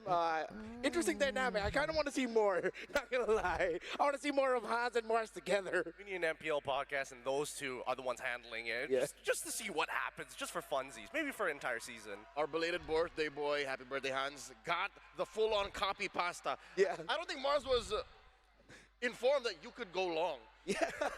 He decided to just wait. I want to jump in on that. That's not fair. That's not fair. Let me help you glaze the Aurora right now. But again, thank you, Eterna, Hans, and Mars for that. But now, we got to get down to the nitty-gritty details of this game number 5. Because game number 4, again, we were going into the game thinking the glue, perfect pick. Early game, perfect. Wait, what's this over-aggression? But then that's the interesting thing here, because it's that little decision, that little close detail that could have made or break that game. Turns out we're going to have to delay just a little bit the deep discussion for this series, because we're going to have to thank some friends. And by reminding you that if you want that, well, in-game as a skin, but if you do want that, make sure you play your pass. The Thunder Ascendant skin. Ooh. Actually, that's not the Thunder Ascendant. This is the Prime version. Yeah. This is the level 75. Yeah. The easier to get one, literally upon buying the pass, is just as cool, but it's not this one. It's just similar though. All right. Just by getting Thunder, just by getting the pass, you get Thunder Ascendant immediately. Quanto time लागेगा यार मुझे? Last time लागेगा He's not our youngest son. But we love him. We love him. But which one of your kids would you save in a dire situation? Ideally, all of them, but I think that at least this time around, the figurines, I was a big fan of the Yuzong one. I was also a big fan of the Roger one. This one kind of smokes them. Really, really well detailed. Look at all the intricacies of it. Oh, yeah. I thought the Yuzong and the Cloud one were sick, but this is really special. This is on a whole nother level. Yeah. This is Ascended. Just to say that we were supposed to talk about the Thunder Ascendant skin, but we just ended up glazing the Cosmic Finality figure. Yeah. Who has their pass to level 150 already? Make some noise. Okay, no one yet. No one in the Thank God. Now I don't feel this bad. No, but Trex does, right? He flexed on us earlier and said that he already got his pass to 150. Yeah, but he's a capitalist, so it's like, you know what I'm saying? Because if you can't just buy everything. It's not gonna just come to you that easily, especially when it comes down to competition. Well, maybe you could buy some friends to join the MRO, the MLBB Rising Open Season 5, because it's already back, still open to everyone and flexible to join now with major updates. Earn hero power from victories based on your weekly champion rank and team up with friends to form a 5-player team to complete rewards and stack, win or lose. Earn MRO coins to redeem permanent skins, exclusive avatar borders, and more. Climb the weekly championship to qualify for the championship. Win bigger prizes and keep the M7 passion alive. Yeah, buy your friends. I mean, tell your friends, gather them together and complete the MLBB Rising Open. Hey, if you're good at ML, I'm sure you have a lot of friends. A lot of people who want to be your friend. For sure. Hi, friends. Hopefully you're still cool. I play a mean Yu Zhong. Anybody? And a really good Leomord as well. Oh, I was Edward. I was pretending to be Edward. Ah, okay. Oh, wait, no, where's our Edward mask? They took it away from us. They should give us a player masks back, because now we're going to be heading to the game number 5. The side will determine a flow. First 2 games, SRG. Previous 2 games, it was Aurora. So who goes where? If you had the choice, if you're Aurora, would you want to still go blue, or would you want to switch it up? I think it's SRG who chooses, though. Yeah. So should we ask that question? Okay, let's ask that question. Ready? If we're SRG, what side? 3, 2, 1, blue. Easily, because again, a lot of it feels like red side is a lot more telegraphed if you are in SRG's position, right? You're expecting them to ban out the Freya, you're expecting them to ban out the CC as well, which allows you to kind of open up the options even more. And if by chance they do happen to get the Jushin, they're more than happy to first pick it. Not to mention, by being blue, you're able to set the pace for yourself. You're able to dictate what you're allowed to trade for, and even if you are losing that red side second phase flex, versatility, and openness, get to close up your draft first by going blue 4-5 and sitting on it. I think that's what SRG needs because of what happened in Game 4, where they were so loosey-goosey open about it. They have to tighten up their game. They do that by going blue. It's Flying Cloud again. It was a difficult time in the dangerous grass for Aurora, and SRG will go blue. See value in They me? banned the friend. The 2 wins of Aurora in this game have been through a utility jungler. Deserved bans from Demon Kite's penultimate performance on both of these monsters. Gideon, I'm getting mad deja vu. It was in this very same arena about 3 years ago, where it's these same heroes that were wreaking havoc in the jungle. Frustrating as it is, it's very true as well. And coming into this, I do want to see what the adjustments is going to look like, right? Because now Suara tak खेल्ने it's like दिएको Aurora छैन, has to मुझे make a यिनीहरूले। decision on either banning the CC or getting rid of the Zushin. On the side of SRG, what else is actually worth banning at this point? Let me just say, in before it happens, the only other legit threat as a utility pick is Redmar's favorite hero. Give me the Panda. The Akai? I mean, I thought we were going to see it. I mean, I never want to be hopeful over an Akai because it seems like lately, every time the Akai comes up, it just doesn't do that well, so... But it's been like here and there, you know, as a roamer, as an exterminator. But in the jungle, the Akai is a legit threat. That's one of the few other options that Rora has left if they want to play in the realm of utility junglers. That or the Barats. If you want to really run it back, but I don't think we're going to get to that point. Juicy gets taken out. Will it either be the Eve or Kalei as a priority for SRG? It's kind of tough to say here, right? Because if they do lean Yums back into the Kalea, the Yve all of a sudden falls into the hands of Aurora, and they've dealt with the Yve many, many times before in the previous games, and they know they just need to get behind them. But it does force out a bunch of Purifies as well. What if they go use on this time? Oh, they don't. Oh, I actually didn't want to pose this possibility. Because if they go Claude here... Freya's open. Freya's open. Aurora are willing to give that Claude up, meaning that they are probably going to go for something like the Leomord style aggressive lineups. Or they go Freya, Yi, and Shin. Oh, so that it isn't a little bit too Gila with the aggressiveness and they balance it out. You still need a little bit of farm. this could be potentially scary, right? The Freya would be interesting to see. They go for Kimmy alongside with the Khalid to double down on that mid lane, completely omitting the matchup and saying, you know what, we can wait, let's pose a different problem. There's no need to rush it. We know that the Claude is here. How Gila would SRG be to lock down both just to fix that matchup? There's no way they're going Claude Freya, so they're open to play whatever they want, and this is... What does this say for Aurora? Are they going for speed? Are they going for the throat here? I think they want to minimize Yuum's impact because they're dealing with Yuum's playmaking capabilities. Now it's about how much impact he has in the game. With the Hilda, it's high impact. But now, when you have access to the Khalid, even if you give the Yve on over, hey, you hit me a couple of times, that's fine. I'll heal back up, I'll still clear waves faster than you, and I will always be a threat. They pick up the Zetian without the Cho or without the Hilda available. Aurora can just spend the next 2 bans here, taking out the best heroes he can pair with the Zetian. As I mentioned, the Cho, as it helps clear out the minion waves much quicker. You know, those heroes that want to pack a get that fast clear.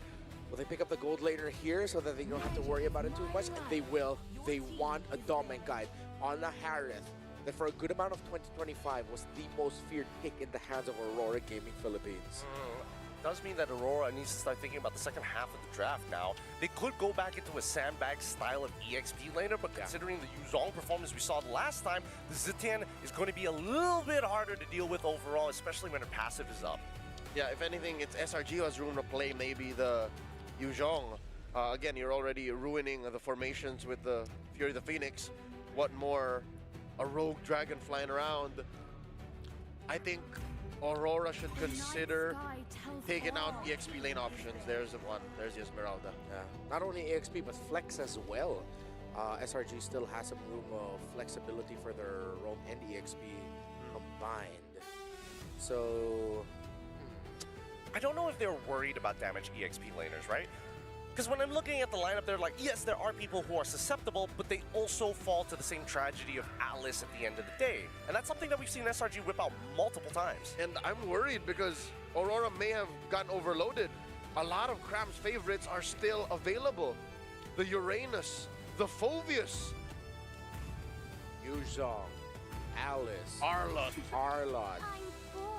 Arlotts usually are one of the responses. They can't ban all of those. Yeah, exactly. So it's damage control for Aurora. Well, for Salong or Red Giants, they will be very happy that they have a wide pool of EXP laners that they can go for. Especially if Aurora decide to show their EXP laner already on blue 4 in the hopes of trying to minimize what Cram can pick, they might just end up with a better matchup. If I'm reading the draft correctly, Red 4 is going to be for Demon Kite. And then they'll try to win that EXP lane matchup via Red 5. Because again, if Cram doesn't play well, I think it's safe to say, Gideon, you can back me up, SRG just do not take off. No, not with the ban on the Alice here. I think they're going to go Uranus instead and then hold up for Fanny to maybe potentially attack Stormy in the mid lane pre-level 4. There you go. They can't ban everything, but they can narrow it down. I wouldn't be so confident with picking up the Fanny if we are going to let Yuums get the Cho again, get Cho Zetian together. That's very fast wave clear to set up for Sakai's. That's why Red 5 is open. That's what Rora's hedging on. There's the Arlott. I like the Uranus because then SRG would want to pick up the Lapu Lapu, but they won't really have a lot of the damage to annoy that Uranus as much. But hell, it's Edward. He might just end up saying, Coach, give me something explosive. Give me something that can set up and be aggressive. If we do see the Uranus here, I think it's going to be Kalia Lapu or Kalia Yuzong for the side of SRG. Oh, they take Lapu. What? I think it is what I said. It was like, Coach, let me be me. There's room for the Yi Sun-shin still. So I think they're both protecting the Yi Sun-shin and just picking up good peel. And again, taking it away as well from Cram. It just means that Aurora is going to be playing towards the gold side of their map, right? Because they don't know what the Lapu Lapu is going to deal with. He's kind of going in blind into this draft. So whether he quote-unquote wins the matchup or not isn't really up to him. And I think SRG can also just pick up the Uranus so they can kind of stop this imminent Yi Sun-shin threat. But what if it is going to be utility for Aurora, though? I mean, they are going to be lacking the vision, and the Mountain Shocker would be great against a Zetian. Yes, I will say it now. Yi Sun-shin is the most likely pick. But what if it is utility? What if they are looking at Lapu Lapu and Khalid thinking we have enough physical, let's set up for our magic damage dealers and let's pick up utility in the jungle. Wow. Left. SRG here, lock in the CC for Cram and the Gatot for Yums. What utilities left besides the Barats and the Akai? Even Guinevere got banned. Yeah. Oh boy. Just give me my Panda. I mean, yeah, again, Wise is most likely, but just give me my Panda. Because I'm also 50-50 on this. I'm Prepare for the return. Woi, Otti bawa liyo tayo. We alluded to Woi, it! Otti pick boy tayo Oh, kadaw. pretty good at this. We could be analysts. Oh my Otti goodness. pick boy tayo. Again, really good call here. If they went for the Yushin, it would just be too much economy. Woi, yaar, Best, boleh but jitta yaar, what a Otti pick composition. yaar, duite And I ko. think even from the side of SRG, they were alluding to it with the CC. They look deep for this. I will say this now though, this is so close and I'm glad that the stats show it. Early to mid game potential leaning towards Aurora. Late game potential, a little bit more SRG recovers there. The stats are leaning towards Aurora. But this is definitely one of those lineups where you cannot mess up. Perfect MLBB is what's needed. Who are we feeling for these drafts? Real quick, Gideon. I'm going to say SRG on this one. I didn't call the Akai for nothing. Let's go, Aurora! I'm guessing Aurora here. This will be legendary. This will determine who makes it to the grand finals first. Mirko and Naisu set the stage for us. Ladies and gentlemen, welcome Yo to castorहरू the पनि मैले last पुरै game फिलिपिन्सको of supporter the रहेछ यार evening. मुजीहरू यार. We've had a hell of a series and now it's come down पुरै to फिलिपिन्सको this. Supporter हो A यार game मुजीहरू of यार. 5 to get to the Aurorai grand मात्र भन्छ final. जति बेला पनि. Will it be the first ever for the Malaysians to make it an M-Series grand final, or will it be Aurora to make it their way to be the first Filipino team in M7 to get to the grand final spot? Here we are, it's me, Naisu, and Mirko to bring you this game 5. And either way, Naisu, what a story. The first Malaysian team to make it to a World Championship, or Aurora Gaming Philippines, a team coming into this tournament with a narrative of the chokers, the ones who always fail when it matters अब most, the इनोसेन्टले ones कस्तो that खेल्छ finally भन्ने get हो to yo cloud. shine the brightest in the world stage. Be massive either way, man. The story couldn't be better for either team to make it through, and you know, to even go through this draft and bring an Akai, for example, a utility hero that doesn't get picked up pretty much at all. But because of the way the draft and the bans went, and because there was a really hard focus on Demon Kite's utility picks, he goes to the Akai. And you always have to remember, like, this hero alone could either work for your team or against it. Okay. I thought it was going to be a big miscalculation there, not hitting level 4, but he ends up getting the XP crab anyways, so really, it's all good. Emblems-wise, I don't think there's anything too crazy here, right? It really looks like just the standard stuff. The Impure Rage for Demon Kite. I guess he's just thinking there's not going to be any invades. He's going to be fine because he's up against a Leomord, not an assassin, right? Sky's Phantom Steed over on Light has the flicker, will use it, and now Phantom Steed is down, so Aurora have a chance. Yeah, that's actually pretty good. Even though the flicker was used by Light, Turtle's up, Demon Kite's gonna go ahead and start it up. Cram hitting that level 4 too, so they'll get in position for the first turtle of the game, but without a Phantom Seed, this might be a little difficult. And all in over on Yums, Fury of the Phoenix coming down, 4-man stun as well. Cram now from the side, pops in the current call, does a bit of damage over the Demon Kite, but the red tree is there for him to claim Turtle 1. It's all they need, clean and steady right now. First objective secured. Nothing too fancy with this kind of lineup. That's not what you're gonna see here. Now for SRG, they might be the ones to be a little more aggressive because of the fact that they brought the Leomord in play, plus they have the Zetian that they can rely on. And again, Innocent going on this hero that he's played so many times, is able to go ahead and scale up really well on this Claude. The same can be said for Domin Kite. There was a thing, you know, back in the MPL Philippines, he was the best Harith in the league and probably the best still. So this is such a great matchup, you know, that Harith, that Claude, that we've been seeing so much throughout the Swiss stage. And even now, even though he was kind of slept on a little bit in the beginning stage of the knockouts, Claude is still a menace to deal with. And so with that, again, you're just going to see a whole lot of poking back and forth. You know, this is a little bit different too, because we've seen so much of Cho, for example, where you're playing around that level 4, the Kaleas, right, the pick-off potential. Uh-oh, he's going to be caught on the Raging Sandstorm there. Good timing by Doming. They're actually waiting around the BMI, and he actually gets the resets too. So I'm not even sure if Innocent actually got the gold crab, but he lost that on Purify, and now he's low. Yeah, he's low right here. He's going to have to rely on SRG just in case they need to support him up here in that gold lane, but Domain Kite fine. Unless they go for something else. SRG Last game might यार be match looking can for a up play tunes. elsewhere. They still have Final 30 po seconds पुग्नु पर्ने छ left त to हो be final. up. Demon Kite, again, Guys, final. tanky enough.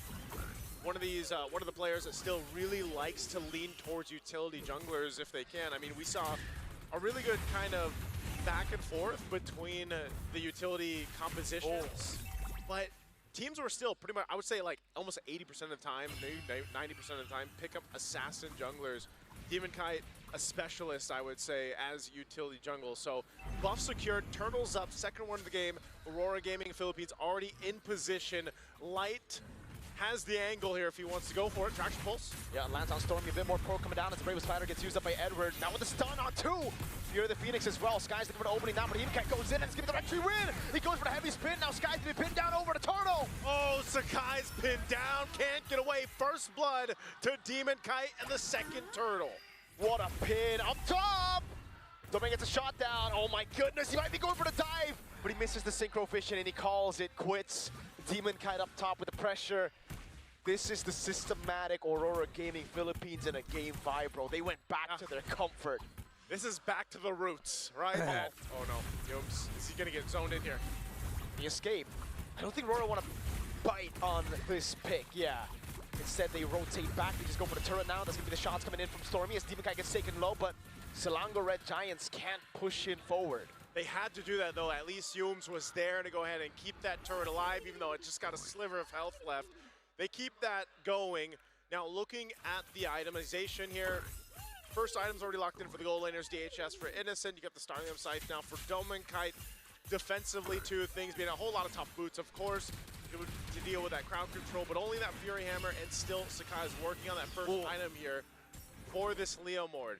And same thing, I mean, Stormy on the Zenith, whoa, they're not stopping. 1v1, BMI out with the Blazing Wind already used. Light now comes in with damage, raging Sandstorm from Light. The Fury of the Phoenix catches him on their turret, so at least there's a trade. As Demon Kite's gonna be chased down as Skies pops the Steed. But again, he just rotates up top. He will deny the turret take. Great response, but a better trade for Aurora Gaming Philippines. You know, you're trading out your gold laner for the roam. Light goes down, but here's Yums. Heavy spin, pinning him down. Pops gonna revitalize in time, but can he escape? No, the Synchro Vision pops him through. They got the payback for the roam right there as they lock down Yums. So a great response once again. That turret's still gonna stay up. Third turtle of the game here in a few seconds. Now the War Axe available to Skies. He's got that. He's got his buff as well. He actually wants to go ahead and contest this though.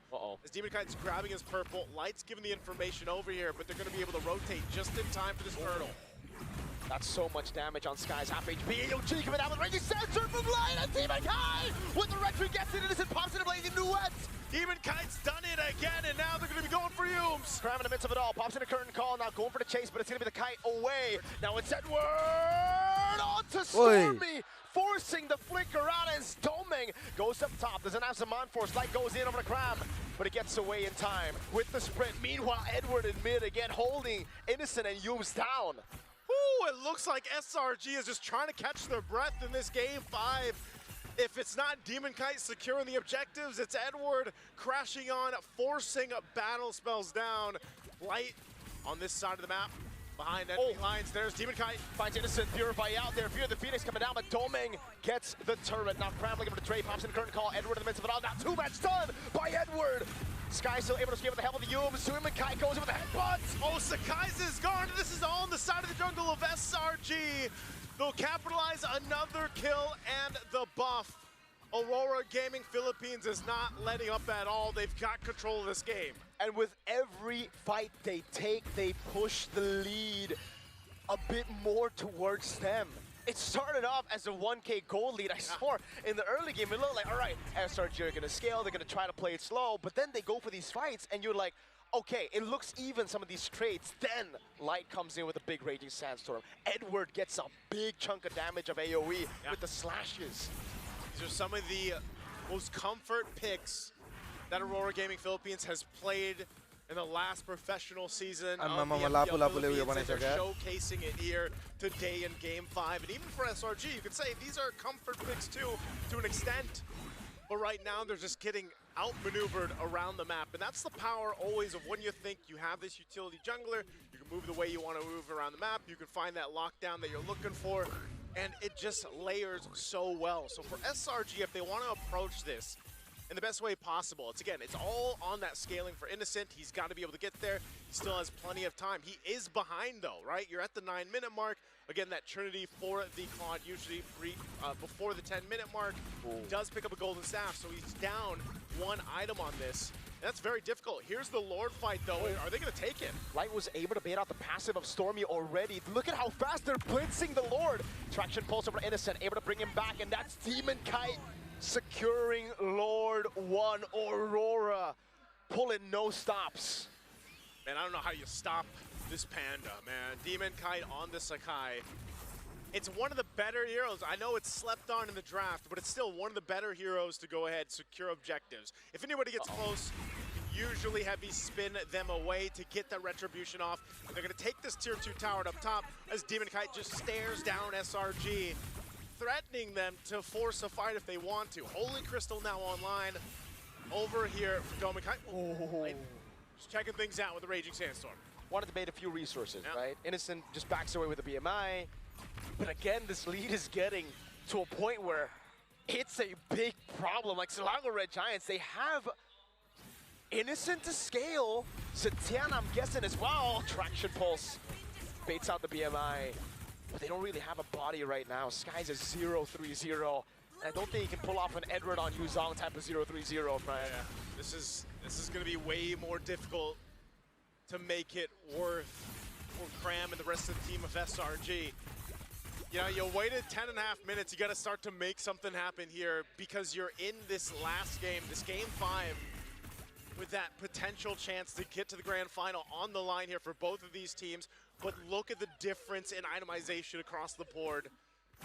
It's tough, man. Youm's probably the closest here amongst it all. Yeah, he's only 600 gold difference, but I'll tell you what, the impact of Light right now in this Khalid is just doing so much more than what Youm's is capable of doing. If that means just getting the passive out from Stormy, if that means getting some of the battle spells, and even then, the Raging Sandstorm is threat enough, and Light knows it. And that's why they're able to go ahead and play that upper hand. Also, on the gold lane, you still need so much more time for Innocent here. He's building into that Corrosive Scythe. But even so, if that Trinity is online, it's going to be a hell of a time to get into the fight, man, because of the fact that you have Nakai to worry about. You have also Light there peeling for the team, or starting things up in Edward as well. So now this purple buff for the taking from SRG. You're still plenty of time, 40 seconds away from this Lord to come up. And now SRG are forced to, again, group up together. Stick is 3 into the bottom lane. They're being starved by Aurora Gaming Philippines right now. There's no way for them to actually just brute force walk into their own jungle alone. And Light's been able to take these poke like it's nothing. Yeah. Stormy, this is a 100% win rate Zetian, right? Is it still a 100% win rate? I believe so. So, oh my, Innocent? PMI already. Light wants to go in. Raging Sandstorm! Innocent pops in the Blazing Duet. And he pops in a Purify as well. That's big Edward! 2-man stun with the Bravest Fighter. Now goes back. That is all they need. Oh, okay. Fury of the Phoenix used there too. Keeping things under control. But the Lord is up now. Battle spell down. That's the Purify for Innocent. And so, if SRG is thinking about contesting this Lord, it's probably not going to happen. They cannot. Not without a Purify on the main man. They just got to wait. They got to buckle in as Lord is going to be secured here for Aurora Gaming Philippines. At the 12:40 minute mark, Divine Glaive picked up now too for Dome and Kite. And they have everything they need to approach this base of SRG. I'm not saying they can end it here, but with this kind of lead, 8,000+ gold at this point, this type of itemization and this composition could potentially end it off of a first Lord push. Demon Kite, over the course of, I would say, the run to get it to upper bracket finals, has been behind against Carl Teasy in gold, losing out individually against, again, I feel like also against Izuki, losing out individually in gold. And it's usually because he's on a utility pick. Now he's on a Kai, and he's 2,000 gold ahead of Skies. Like, who else is going to play the Akai? Other than maybe Demon Kite and, I don't know, Carl T. Can't think of anyone else who's still in MLBB. Right? It's one of those things, yeah. There's Redmar. I can hear him in my ear, man. Redmar will probably play it too. He is him. Gotta get that check. Gotta get that check. There's the Lord pushing into this bottom turret. They want to go ahead and potentially force this. Innocent already with the BMI. That's gonna be the Lord taking down the base turret in the bottom lane. This is quite big, but it's not the worst for Selangor Red Giants, just because, again, Lord's gonna be spawning in the bottom lane, so they'll be able to handle it here. Light. Well, look at Sky. He's going on this off angle too. Is he actually gonna initiate a fight? From this angle, no. They cleared out the minions. Lord is cleared as well. They lost one base turret. And so this, more than anything, is Aurora Gaming Philippines knowing that they're up 10,000 gold, but sticking to mastering the basics here, man. I hate to say it, right? But they are doing exactly that. They're sticking with the basics. They're sticking to the fundamentals. And every team will go ahead and say how important that is. Even when you have this kind of lead, you can't lose that focus. Oh. And Steed. Oh. Demon Kite in with a headbutt. That's gonna be Light on the back spot, taunted down as well by Yums. Here the Phoenix locking him down. AOG as well onto Edward, but he is CC immune with the Bravest Spider. Yums does not want to, okay, he doesn't have AOG. This is interesting though. SRG just kind of keeping Aurora Gaming in check, but here's the re-engage. Zaman Force drop down. And it's just the answer, the response from Aurora Gaming. How is it still so tense with a 10,000 gold lead, dude? The crazy thing is 1 to 5 in terms of the kills, right? But there's this tension in this game 5 between these two teams, because I just think it's at what's stake here, Miracle. It's that grand final spot. It's a huge story for both teams to get there, and SRG they understand that we got to go ahead and just buckle in. We need to go ahead and scale up. Like I said, your Innocent is nearly there. He's got to get a little bit of defensive-ness. Obviously, मुझे अब item we've आइसकेको also छैन seen र the crowns pop up too. Might be the case in this sense when if they can extend it. I don't know, 5+ minutes. They got to get to the 20-minute mark, I feel like, here. Divine Glaive picked up by Stormy, though. This fight for the Lord, it looks like they want to actually contest this Lord, though, if they can. But can they? Traction Pulse already baited out there. Light already backing away. Now the bottom wave. They have to deal with it. But Doming and Demon Kite are still holding on to it. Selangor Red Giants say, we cannot contest. Aurora Gaming Philippines secure the Lord. Huh? Oh, Skies? I think the Phantom Seed might have been just thrown out there just to see if he could get the orange buff. I'm not sure, but nonetheless, they knew they couldn't fight and contest. So they'd rather go ahead and defend into the base. Malefic Gun actually picked up here. Wow. Now. For Innocent, might be just saying, you know what? Let's just make this defense count. Let's make this one potentially turn it around. We need a crucial defense to stay in this. As Lord makes its way down the bottom side, Conceal's going to be used. To pop as well, though. Edward goes in with the Bravest Spider. Now jumps all the way into the back line, but Innocent's able to pop in a blazing when it gets sustained. Winner crown already from Edward. And now the base. Beauty of the Phoenix. Oh, they get stunned here. Check. The Lord is going to be worked on. Wow. And it looks like SRG, even with 11,000 gold deficit, will still be able to defend. Takes a long route over Kwan, dives onto Edwin with a curtain call, but now he's caught in a bad spot. He has to sprint. He's able to get away. Light with the Raging Sandstorm and the Flicker. Now it's Cram turning things around with the help of Yums as well. He goes for the taunt as Innocent's right there. Doming! There's a jump on the defense. They want to disengage, and it looks like Aurora wants to do the same. This is the tension we've been talking about. Wow. Folks, my heart is beating so hard right now, and it's not the Red Bull. It's not the Red Bull, it's the game. Oh man, this game has wings. I don't know what it is. I don't even know how SRG has been able to go ahead and have such great base defense. Aurora Gaming, even playing around that Lord, man, they just haven't been able to get much use out of the Lord. At least now it's value, because even with that Lord not getting anything, look at where the next Lord placement is. It's up top, so they have the far lane control in the bottom lane without having to do anything, right? So that's a win still for Aurora Gaming Philippines. The only loss they took there is the scaling of SRG. Now, Innocent has more time to build up to either a Winter Crown, probably win a crown, not win a nature here. Mirko, the impressive thing is SRG doesn't have anything.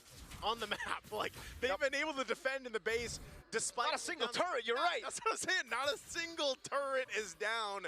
Nothing has gone right in terms of objectives for SRG. But what has gone right is the fact that they've somehow buckled in. They're nearing that 20-minute mark, and that's where I was saying that was the crucial point for them to potentially turn a game around.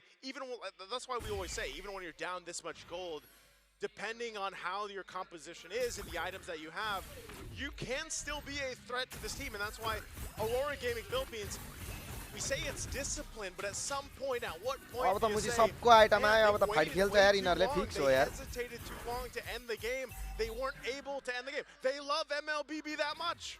They love MLBB, dude.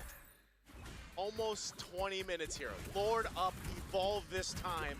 This might be the first time that SRG actually decides to contest a Lord here, but Stormy's so far away, Light's gonna be able to spot this out as Aurora Gaming Philippines holds on to the Lord. It's under half health. That wave's not good. Stormy has to rotate, but Light is holding this position already. They're holding it in, just barely at the edge of it. Edward with the Bravest Fighter coming down now. Skies also behind the panel. Seeing Light in the back line, able to bomb into Purify. Phoenix Light's gonna be caught. He's able to heal in time. Good stun by Edward. Demon can't get him, but now Cram walks in forward. Light pops in, conceal.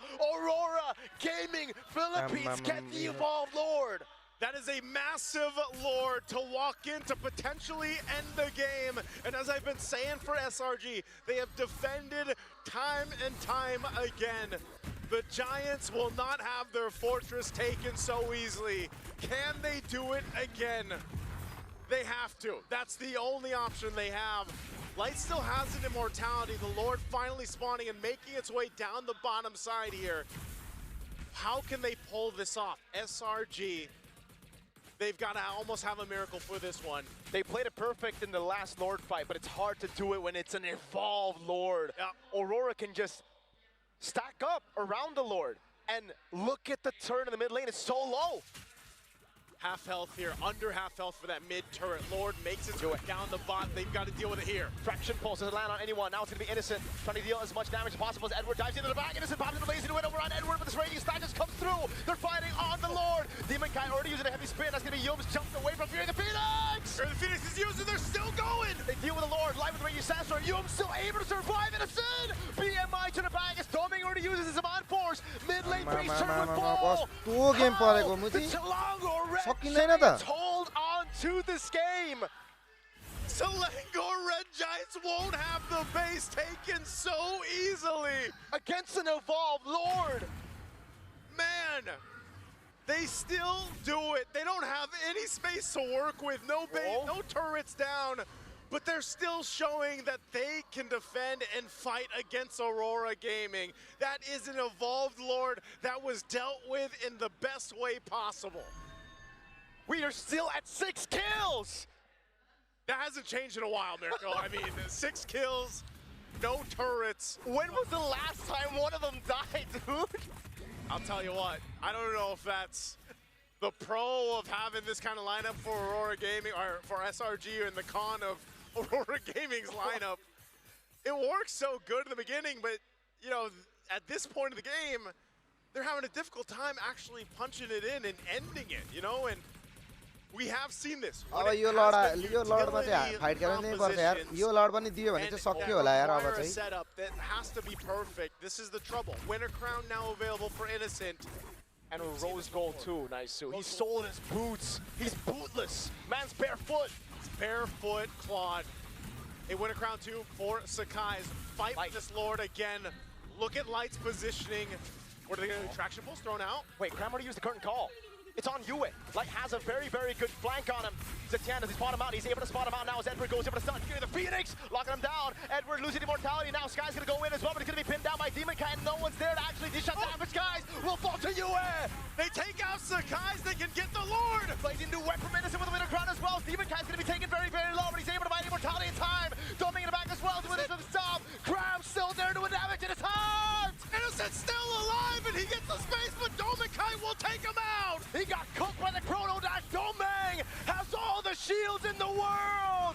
Now it's Yums who falls. Cram has immortality. He's going to fall as well. Involved Lord in the mid lane as Cram dishes out damage to Light, but he's going to be gunned down by Yue. And that's going to be it. as the Lord makes its way down the mid with Aurora Gaming. The stage that once haunted them now rises for them. The Northern Lights do not fade. It ignites the grand finals. That ignition, that light will be witness to the entire world. A Lovely, chance lovely, at lovely. redemption, a chance at history, and a chance to prove the doubters wrong. Aurora Gaming Philippines makes it to the grand finals in an epic 3-2 series against SRG. मलाई उता बोलाएको बोलाइ छ ल्याङ गर्छ अब मुजीले एकजना कोही खेल्दै होला ल गाइस सबैजनालाई bye bye thank you so much for watching thank you so much for supporting me bye bye everyone GG Aurora The boys who were doubted, GG the Aurora. boys who were never meant GG to be